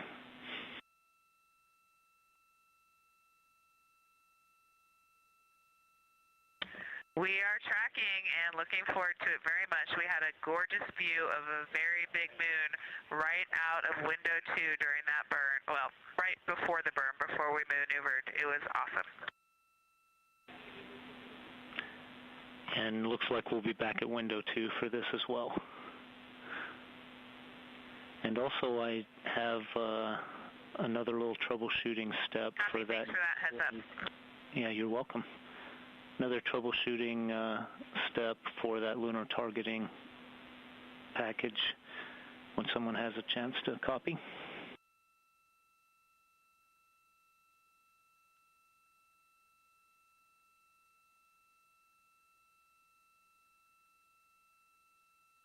Okay, send me the troubleshooting steps there, Mark. Okay, Jeremy. Back to that same step, 6.1.2. Do you still have that procedure that was in?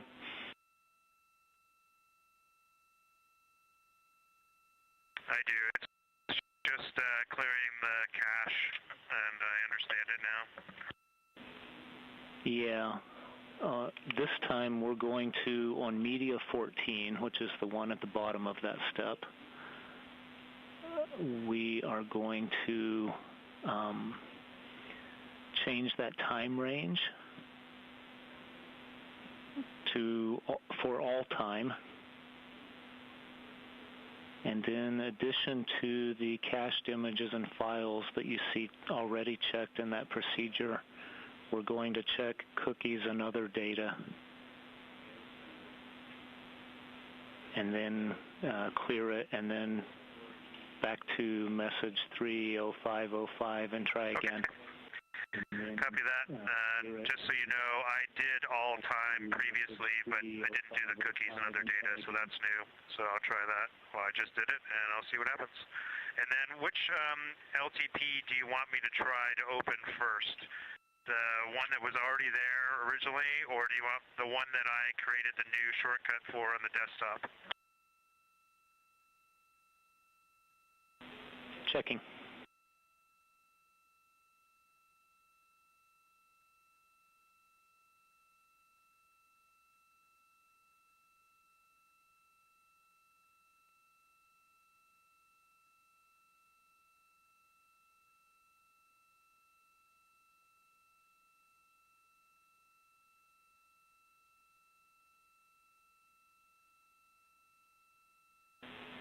Jeremy, try the original shortcut first.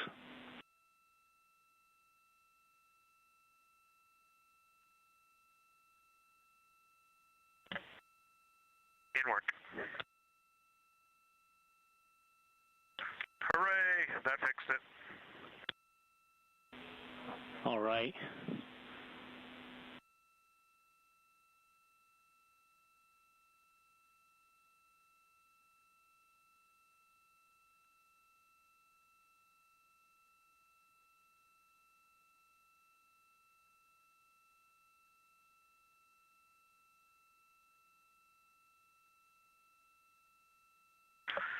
Okay, Mark, and I did the other two steps too, checking the two OneNote actions, and they're both good on this PCD now, so we're all set.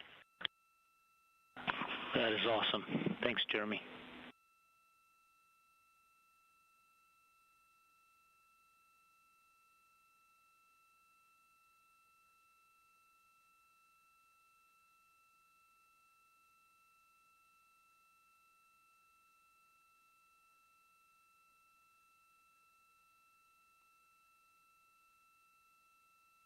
This is Artemis Mission Control. About 7 minutes ago, the Orion spacecraft executed the outbound trajectory correction 3 burn to fine-tune the trajectory of the Orion spacecraft as it continues to make its way around the moon, with that lunar flyby planned for tomorrow on flight day 6. Now that that outbound trajectory correction burn is complete, teams will be maneuvering the Orion spacecraft into an attitude to be able to capture some opportunistic imaging of the moon.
integrity for enabled flush caution.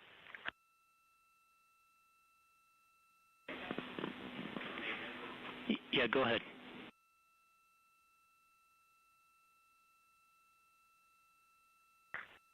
We just got an enabled caution dump required. All right, we see that as well, and we are about to put a wastewater dump in place and get that going shortly.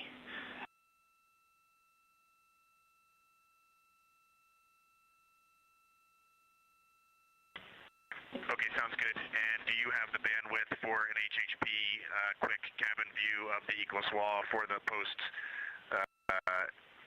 DFTO cleanup? We are checking, and just to make sure we're on the same page, so after this use, stand down from toilet ops until we get that dump done and let you know.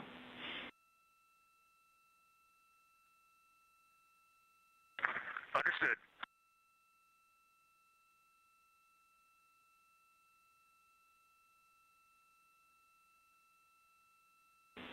Yes, we can take the HHP cam.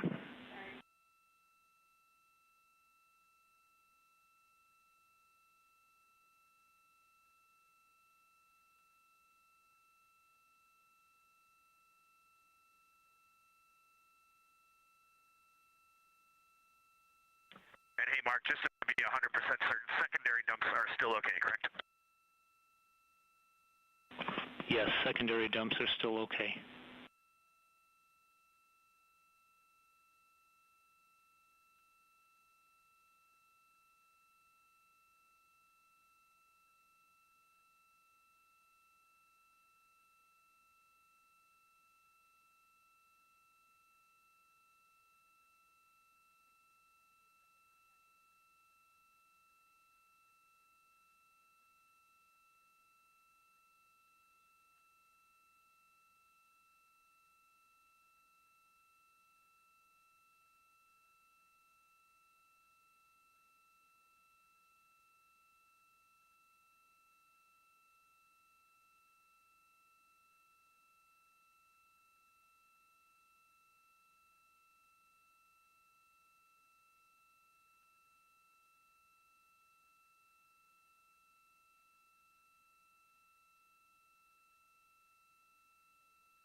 Integrity Houston for toilet maintenance.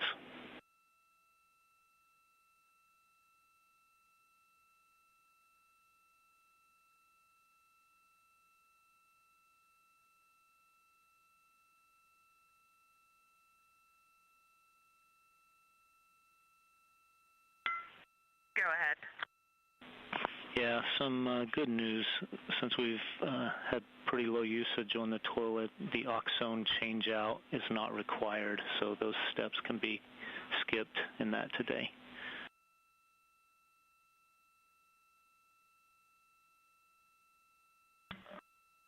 Mark, we appreciate it, but that is already done. Okay, copy. We'll schedule accordingly.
This is Artemis Mission Control in Houston, Texas. We are currently 4 days, 4 hours, and 53 minutes into the Artemis II mission following a liftoff from NASA's Kennedy Space Center in Florida on April 1st at 5:35 p.m. Central, 6:35 p.m. Eastern Time. On your screen, on the left-hand side, you can see a view of the Artemis Real-Time Orbit website, which provides real-time data and telemetry updates from the Orion spacecraft, especially when we don't have live views coming from the cameras on the spacecraft itself. And in the bottom right-hand corner, you can see a view of Integrity Houston, we show ourselves an attitude for the opportunistic science, and we'll be there for about the next 15 minutes.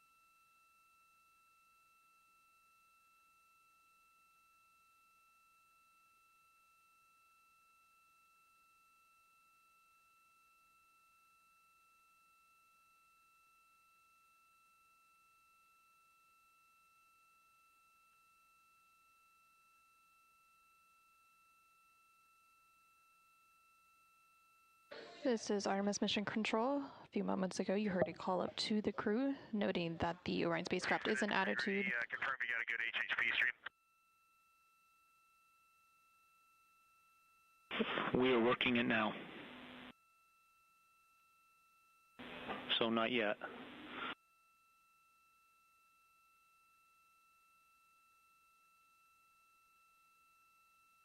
Spacecraft is in attitude for the crew to be able to capture some opportunistic science imagery of the moon, looking out of some of the cabin windows of the Orion spacecraft. They were referring to an HHP camera, that's a human health and performance camera inside the Orion spacecraft cabin that they are working to turn on, and we should be getting those views here shortly of the crew inside the Orion spacecraft.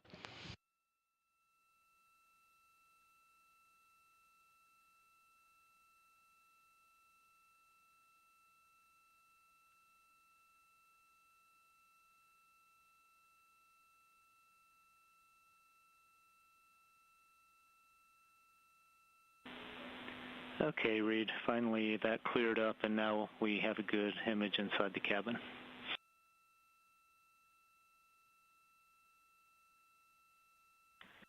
Okay, we have too many views out the windows right now. We got the moon out 1 through 4, and then Jeremy just spotted Earth out the side hatch window, so we're going to work on all that. But I just wanted to give you a quick once-over. Nobody ever sees the cabin from this side except for us. So I got the camera over on the side hatch side. You can see the Equus wall there.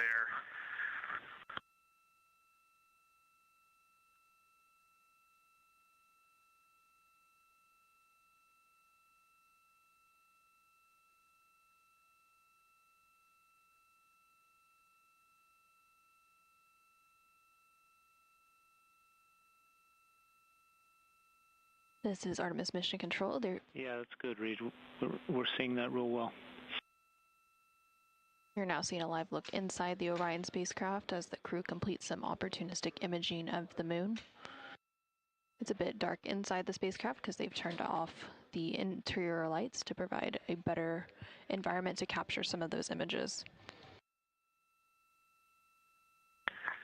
Mark, if there's anything of interest you guys are looking for, I'll highlight it. Right now, I'm highlighting a part of Jeremy that probably doesn't need to be highlighted.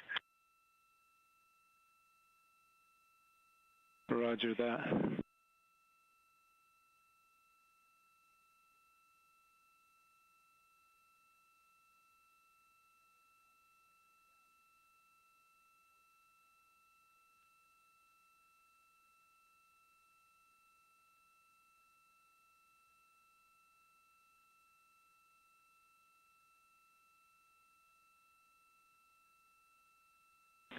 Could we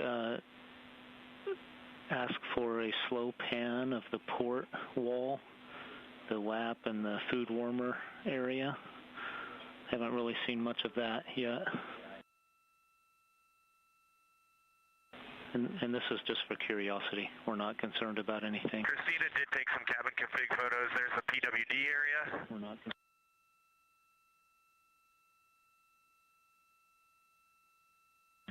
There's the food warmer galley area. Maybe you can see the bungee jail there. I don't know if it's too dark or not.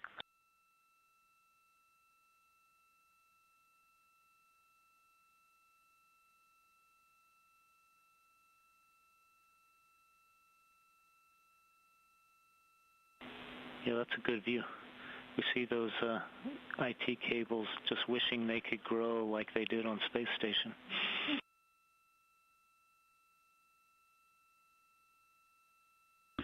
I just spent about 45 minutes tucking all that stuff down and running power cables for the lunar flyby tomorrow, so it looks a lot better than it did 2 hours ago. Oh, that's awesome.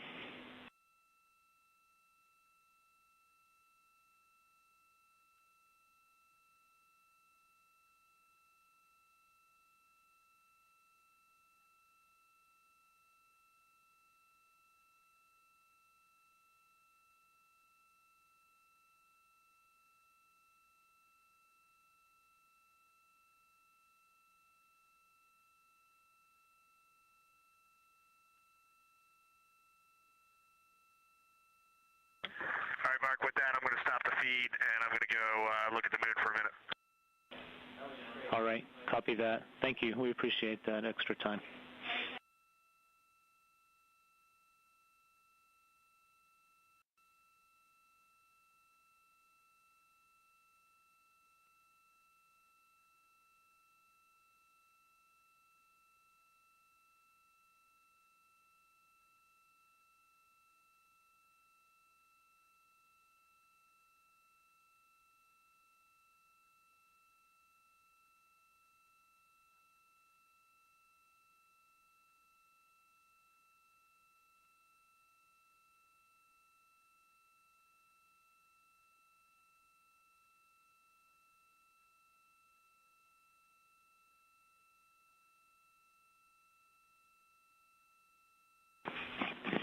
and integrity prop post-burn reconfig is complete.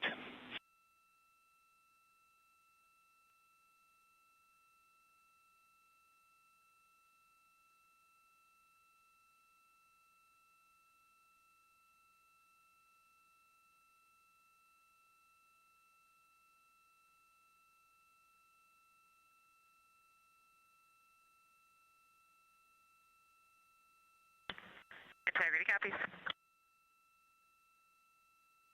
This is Artemis Mission Control. The crew is currently completing some opportunistic lunar science imagery where the Orion spacecraft was maneuvered into an attitude in order to be able to complete that imagery. And there on your screen, you are seeing a live look outside of the Orion spacecraft. This is coming to you from one of the solar array wing cameras. And in the bottom portion of that view, below one of those solar array wings, you can actually see the moon there.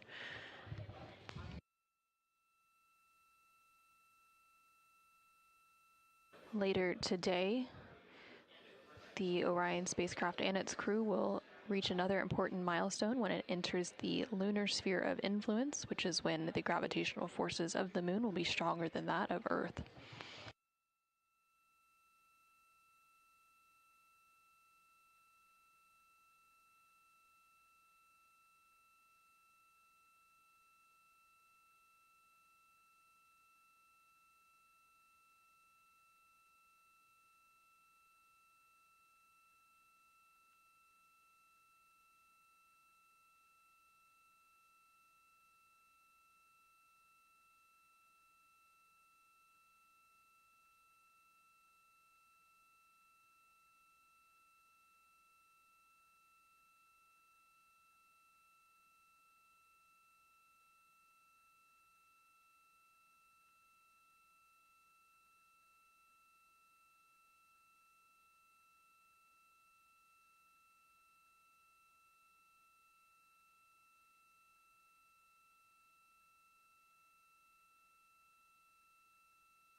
Houston integrity for the opportunistic science.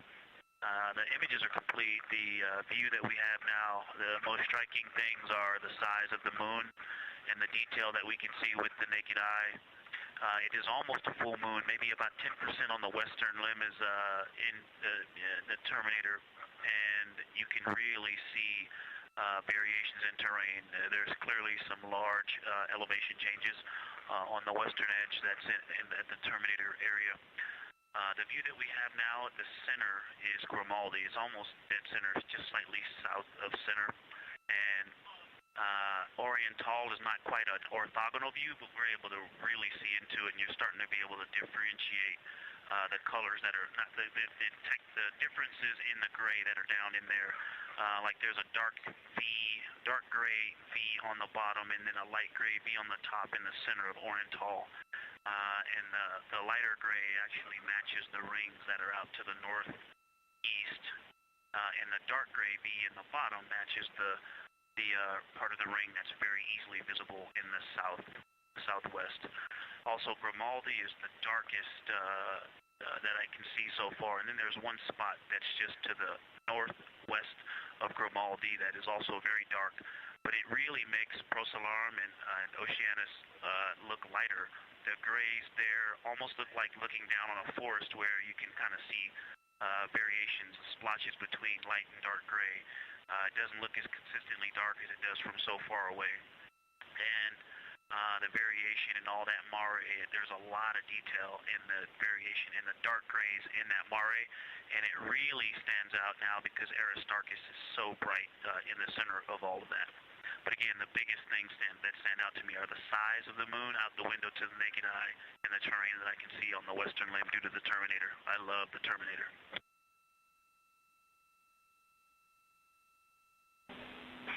That's awesome, Victor.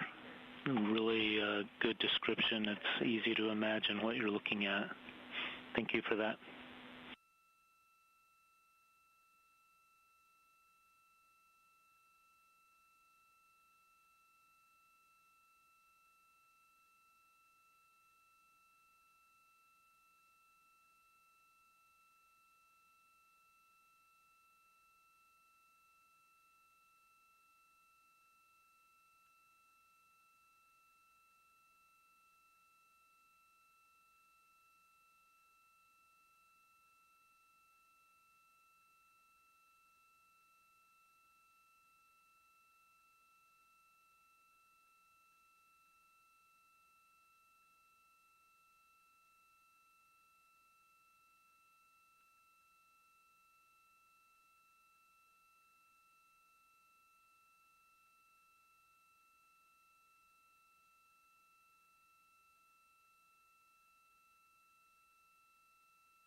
Integrity Houston, heads up, 2-minute warning till we maneuver back.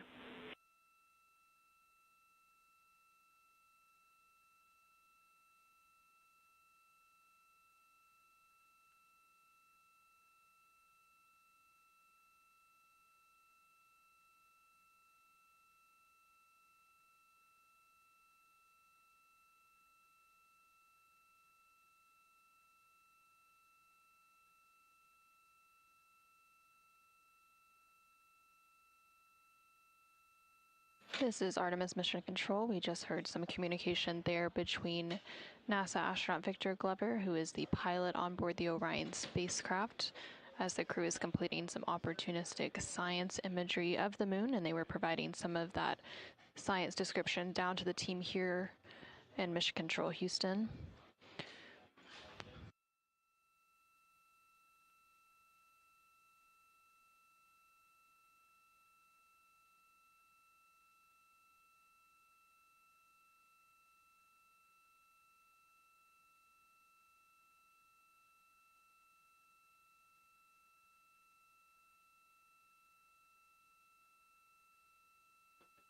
The crew has about a 15-minute block to be able to complete this opportunistic imaging, so they're towards the tail end of that block, and then the Orion spacecraft, which you can see a live view of it on your screen, will maneuver back into a biased tail-to-sun attitude. This attitude allows the spacecraft to manage thermal constraints and power generation, and it's the primary passive or passive safe flight orientation during transit.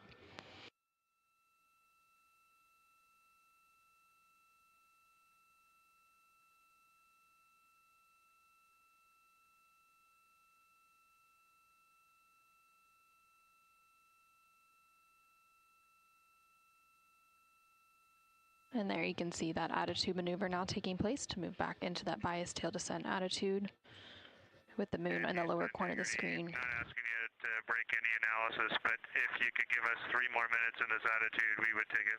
We're just trying to wrap up some images, but we understand if you can't.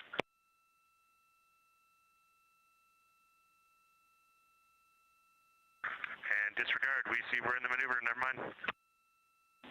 Yeah, sorry about that.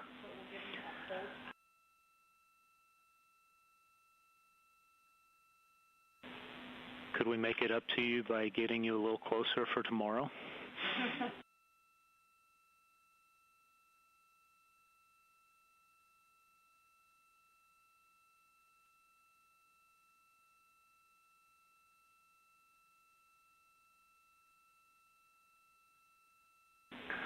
Hey, while I have you, the darkness report of Grimaldi was unexpected and was something that has got the scientists excited to hear. So thank you for that one, especially.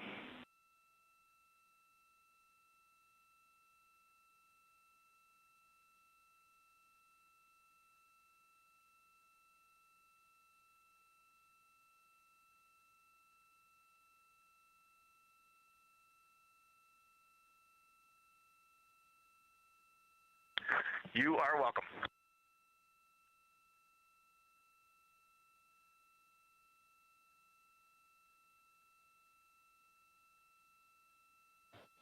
And this is Artemis Mission Control with that opportunistic science imaging block now complete. The Orion spacecraft, which you can see a live view on the left-hand side of your screen, is now maneuvering back to its tail descent attitude, or the passive safe attitude, which it typically maintains on its transit to manage thermal and power generation constraints. And then on the right-hand side of your screen, you see a view of the Artemis Real-Time Orbit website, or ARROW, which provides a visualization with live data and telemetry coming from the spacecraft.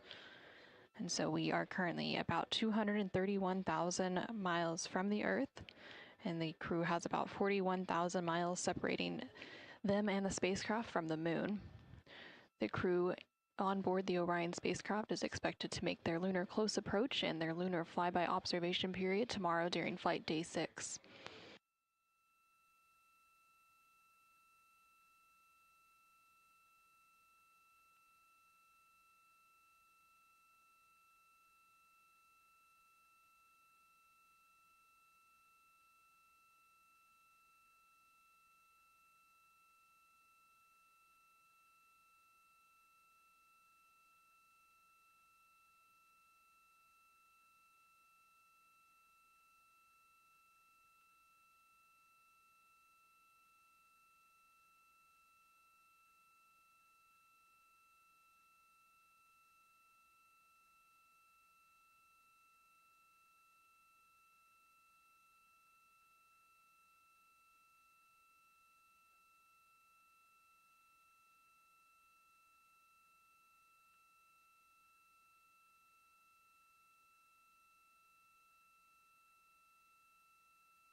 Mark, I think one of the most interesting things right now is the four of us have looked at this moon our entire lives, and the way we are responding to what we are seeing out the window is, it's just like we're a bunch of little kids up here. Just, we cannot get enough of this. It's amazing.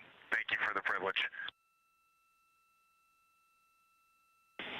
Thank you for sharing that special perspective you have with all of us back here.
This is Artemis Mission Control in Houston, Texas. You're currently seeing a live view of the exterior of the Orion spacecraft. These views coming to you from the solar array wing cameras. The Orion spacecraft has 4 solar array wings, sometimes referred to as saws, and each of those solar arrays has its own camera.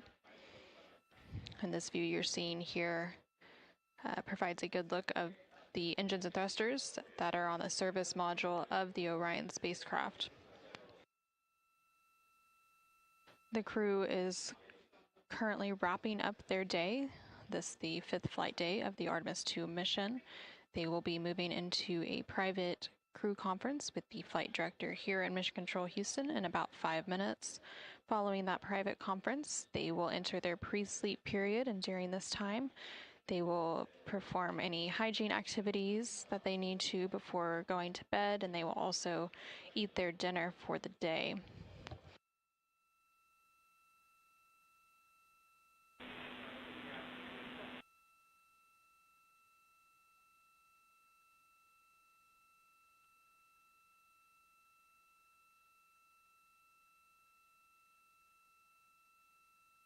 Some of the items on the cruise menu for dinner this evening include cashew chicken curry, pickled beets, vegetable casserole,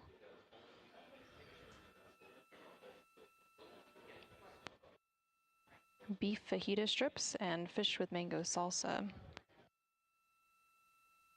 Ahead of any mission, the assigned crews typically work with the Space Food Systems Laboratory here in Houston, Texas, to taste the variety of space food options available and pick some of the items that they would like to eat during their mission.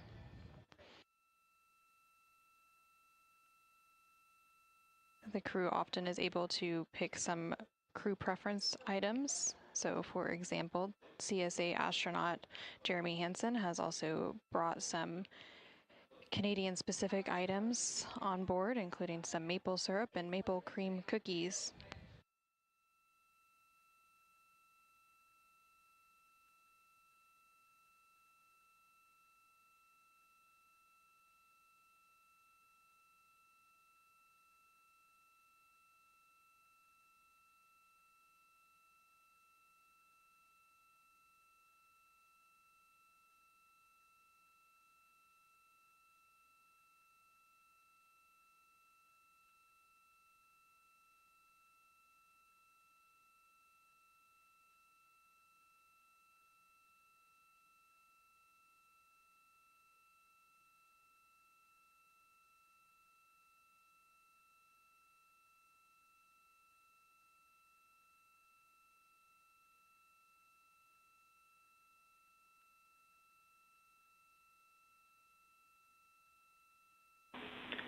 Integrity Houston, be advised that we're getting a little bit of Radicom. We've got structure in the way, and it's dropped out a couple of times momentarily or briefly. So if you don't get us at once, try again.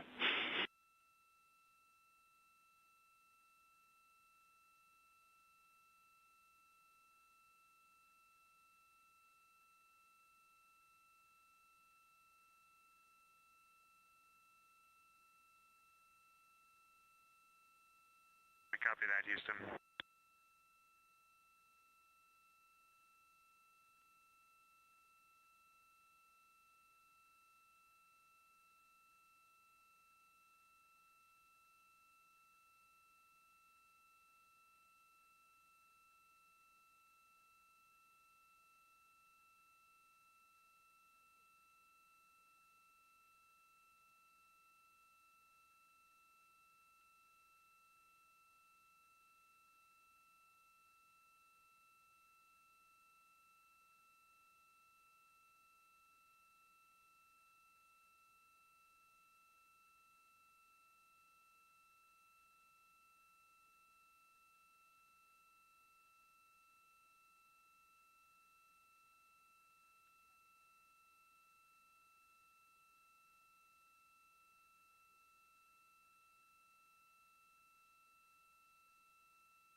And this is Artemis Mission Control.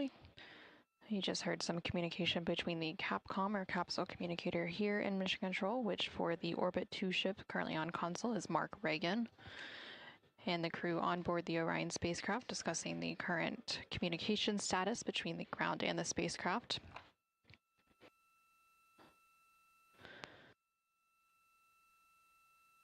The crew is about to enter into a private conference between them and the flight director to round out Flight Day 5. The crew typically has a private flight director conference at the end of each day, and the flight director currently on console for Orbit 2 is Diane Daly.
Integrity Houston for Reed.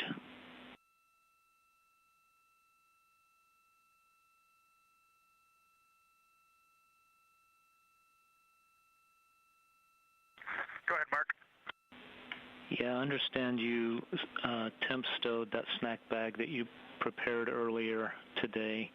You are go to double bag that and stow that with the rest of the snack stuff in A1. We're not going to use that, but we want it there because we're going to analyze all of that after you get back.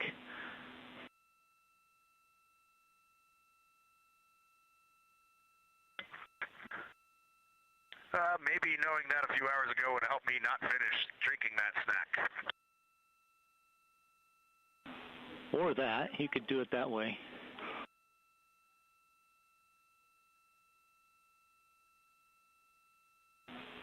Okay, and also... if the team wants, I did get out 2 snacks earlier, and one of them I did not put any water in, and I re-stowed it. I can pull that one out and fill it, and then re-stow it just for analysis.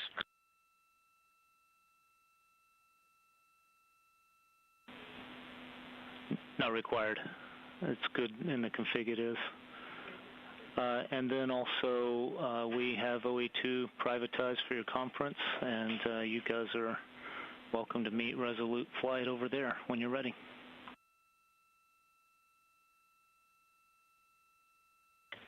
heading over there now.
Houston integrity for wrap-up items.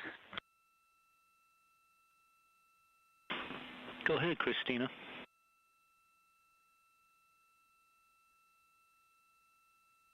Hey, Mark, I have AGA readings when you're ready.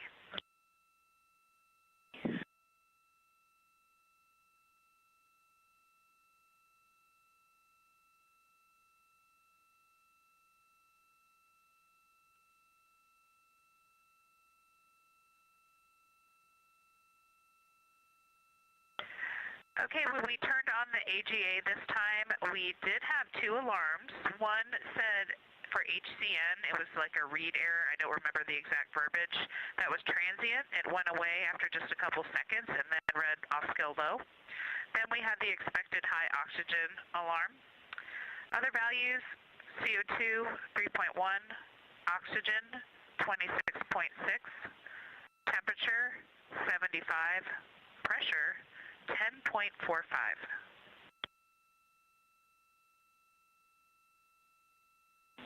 Okay, we copy those.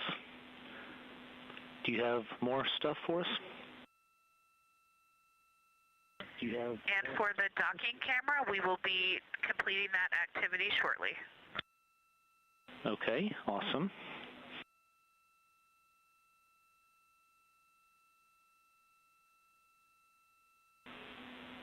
Is that it from you? And Mark, we were just chatting that we probably owe you a report on Nat Geo shot list, and we have been referring to the shot list, and basically we really just have the cameras out almost at all times. We got the bird today, we got all the suit DFTO, and pretty much every day we've been catching day in the life items, whether that's mealtime or time at the windows observing, and any dynamic operations, and basically kind of the big moments of the day. So we do think we're capturing all those. Let us know if you need more granularity on that, but we are checking the list. We're making sure we get what they'd like and more. Fantastic. Thank you.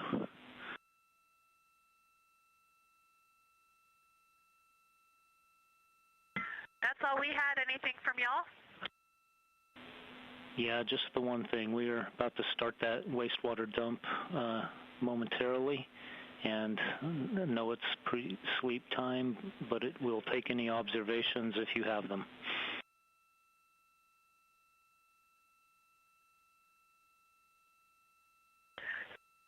We're watching right now, and it's a light blizzard with kind of familiar larger particles and kind of pulsing, chugging. Not a ton of flow right now compared to maybe the higher flow primary dumps or the secondary dumps. But yeah, we're seeing something out there. We're seeing some kind of snowstorm. Okay, copy. Thank you for the observation.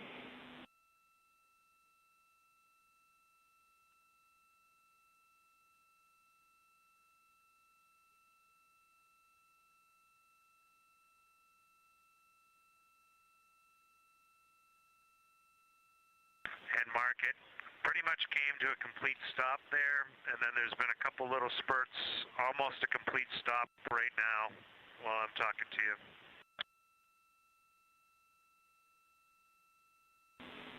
Copy, Jeremy.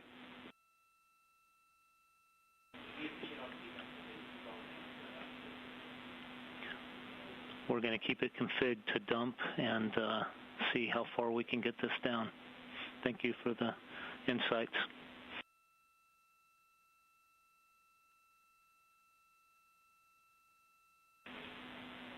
And if you do need to use the toilet, just give us a call.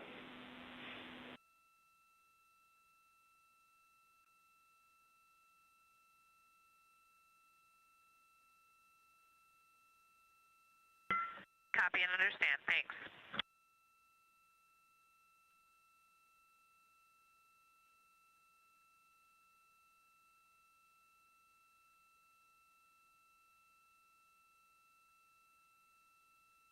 This is Artemis Mission Control in Houston, Texas. We heard some words from the crew on board the Orion spacecraft. Seeing a live view of that spacecraft on the left-hand side of your screen.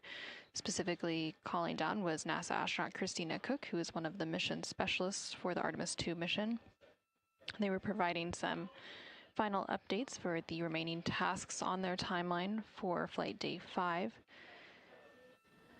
They provided some AGA or anomaly gas analyzer readings. These readings are provided periodically to provide an update of any trace contaminants and also levels of things such as carbon dioxide in the cabin of the Orion spacecraft. They also provided an update on the docking camera installation. This is another task that is completed pretty regularly, especially ahead of the crew sleep period coming up. And then they also provided some updates on the imagery capture for activities related to a National Geographic documentary. And then Seeing flurries out the window now, and slightly increasing, just started. Okay, that's good news.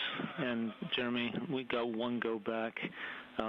If you could tell us where the images are from the day, we have good comm and to downlink that stuff right now.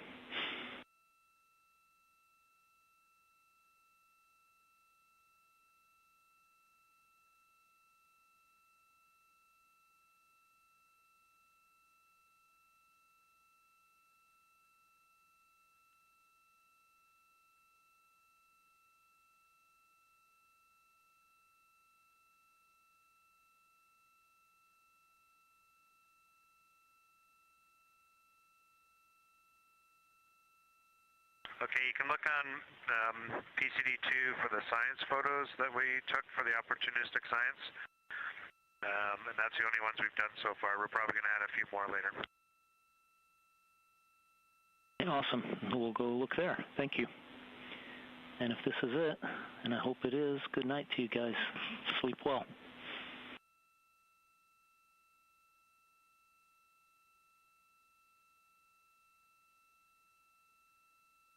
Good night to you too. We had a great day.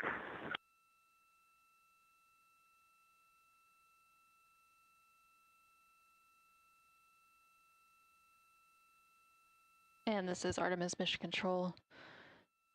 The final item that the crew was talking about just now was related to a wastewater dump. Again, this is a daily activity that takes place typically towards the end of the flight day.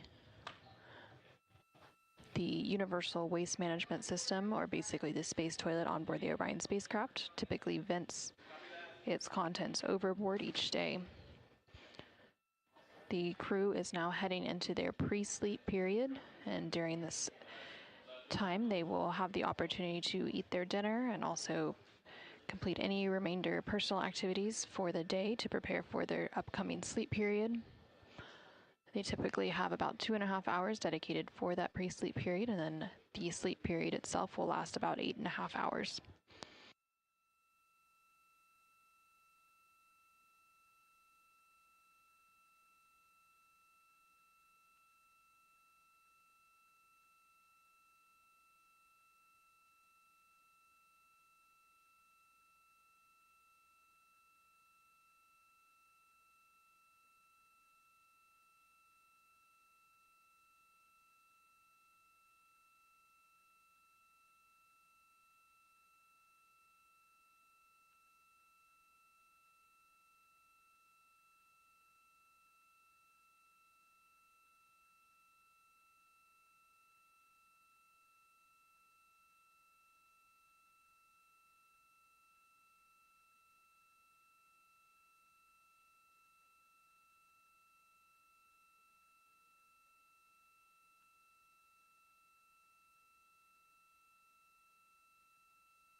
Integrity Houston, no action for you. We're toggling right at that limit. We're going to inhibit that waste dump required message while we're doing this.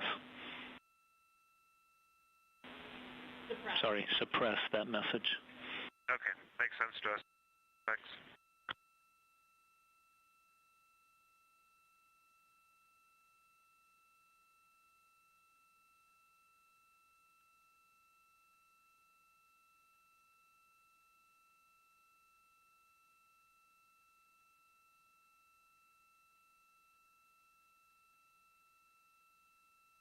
And this is Artemis Mission Control. There on your screen, you can see a live look of the Orion spacecraft as it's currently completing an attitude maneuver following that wastewater dump.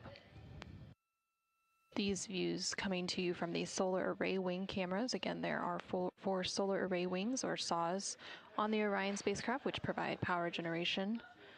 And each of those solar array wings has a camera mounted to it, and it provides some of these live views that you've been seeing throughout the mission.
and integrity on one for 10.2 question.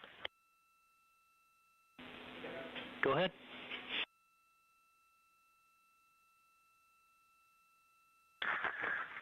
First on the dump, very slow flurries, and then the docking camera is powered. And then third, when we went down to 10.2, we just, obviously with the pressure change, a lot of our packaging up here expanded pretty heavily. And one that we noticed is the LIO bags, and we don't know if the LIO inside those bags is damaged by the pressure delta or not. Let us know if you would like to open up the Ziplocs there and take a look. I'm not sure if we have to go into the like the hermetic seal on that bag or not. Okay, copy the question. We're talking about it.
Hey, read the LIO question.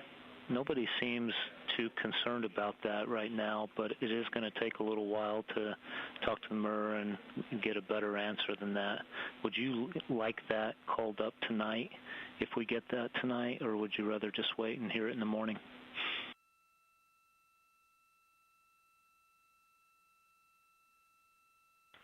And Mark, we can wait. Thank you. Okay, copy that.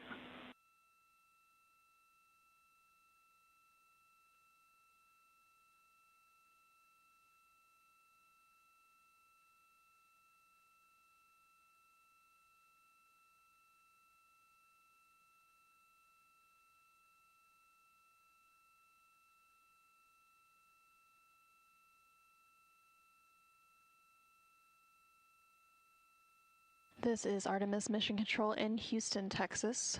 We recently received confirmation that the Orion spacecraft and its crew have officially entered the lunar sphere of influence. That milestone taking place at a mission elapsed time of 4 days, 6 hours, 2 minutes, and 54 seconds into the Artemis II mission. By reaching this milestone, it means that the gravitational forces of the moon are now greater on the Orion spacecraft than that of Earth.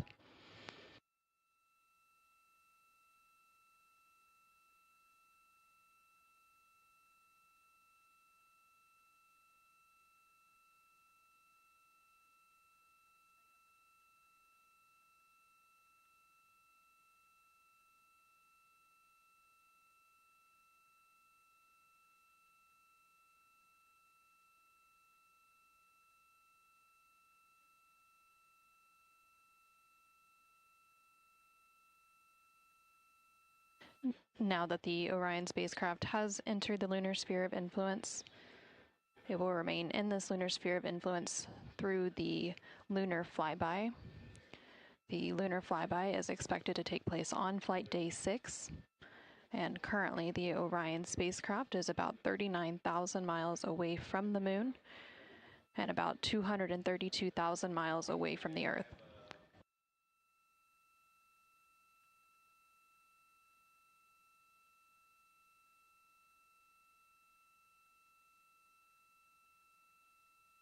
Houston integrity. There's now some photos on PCD3 for downlink PAO flight day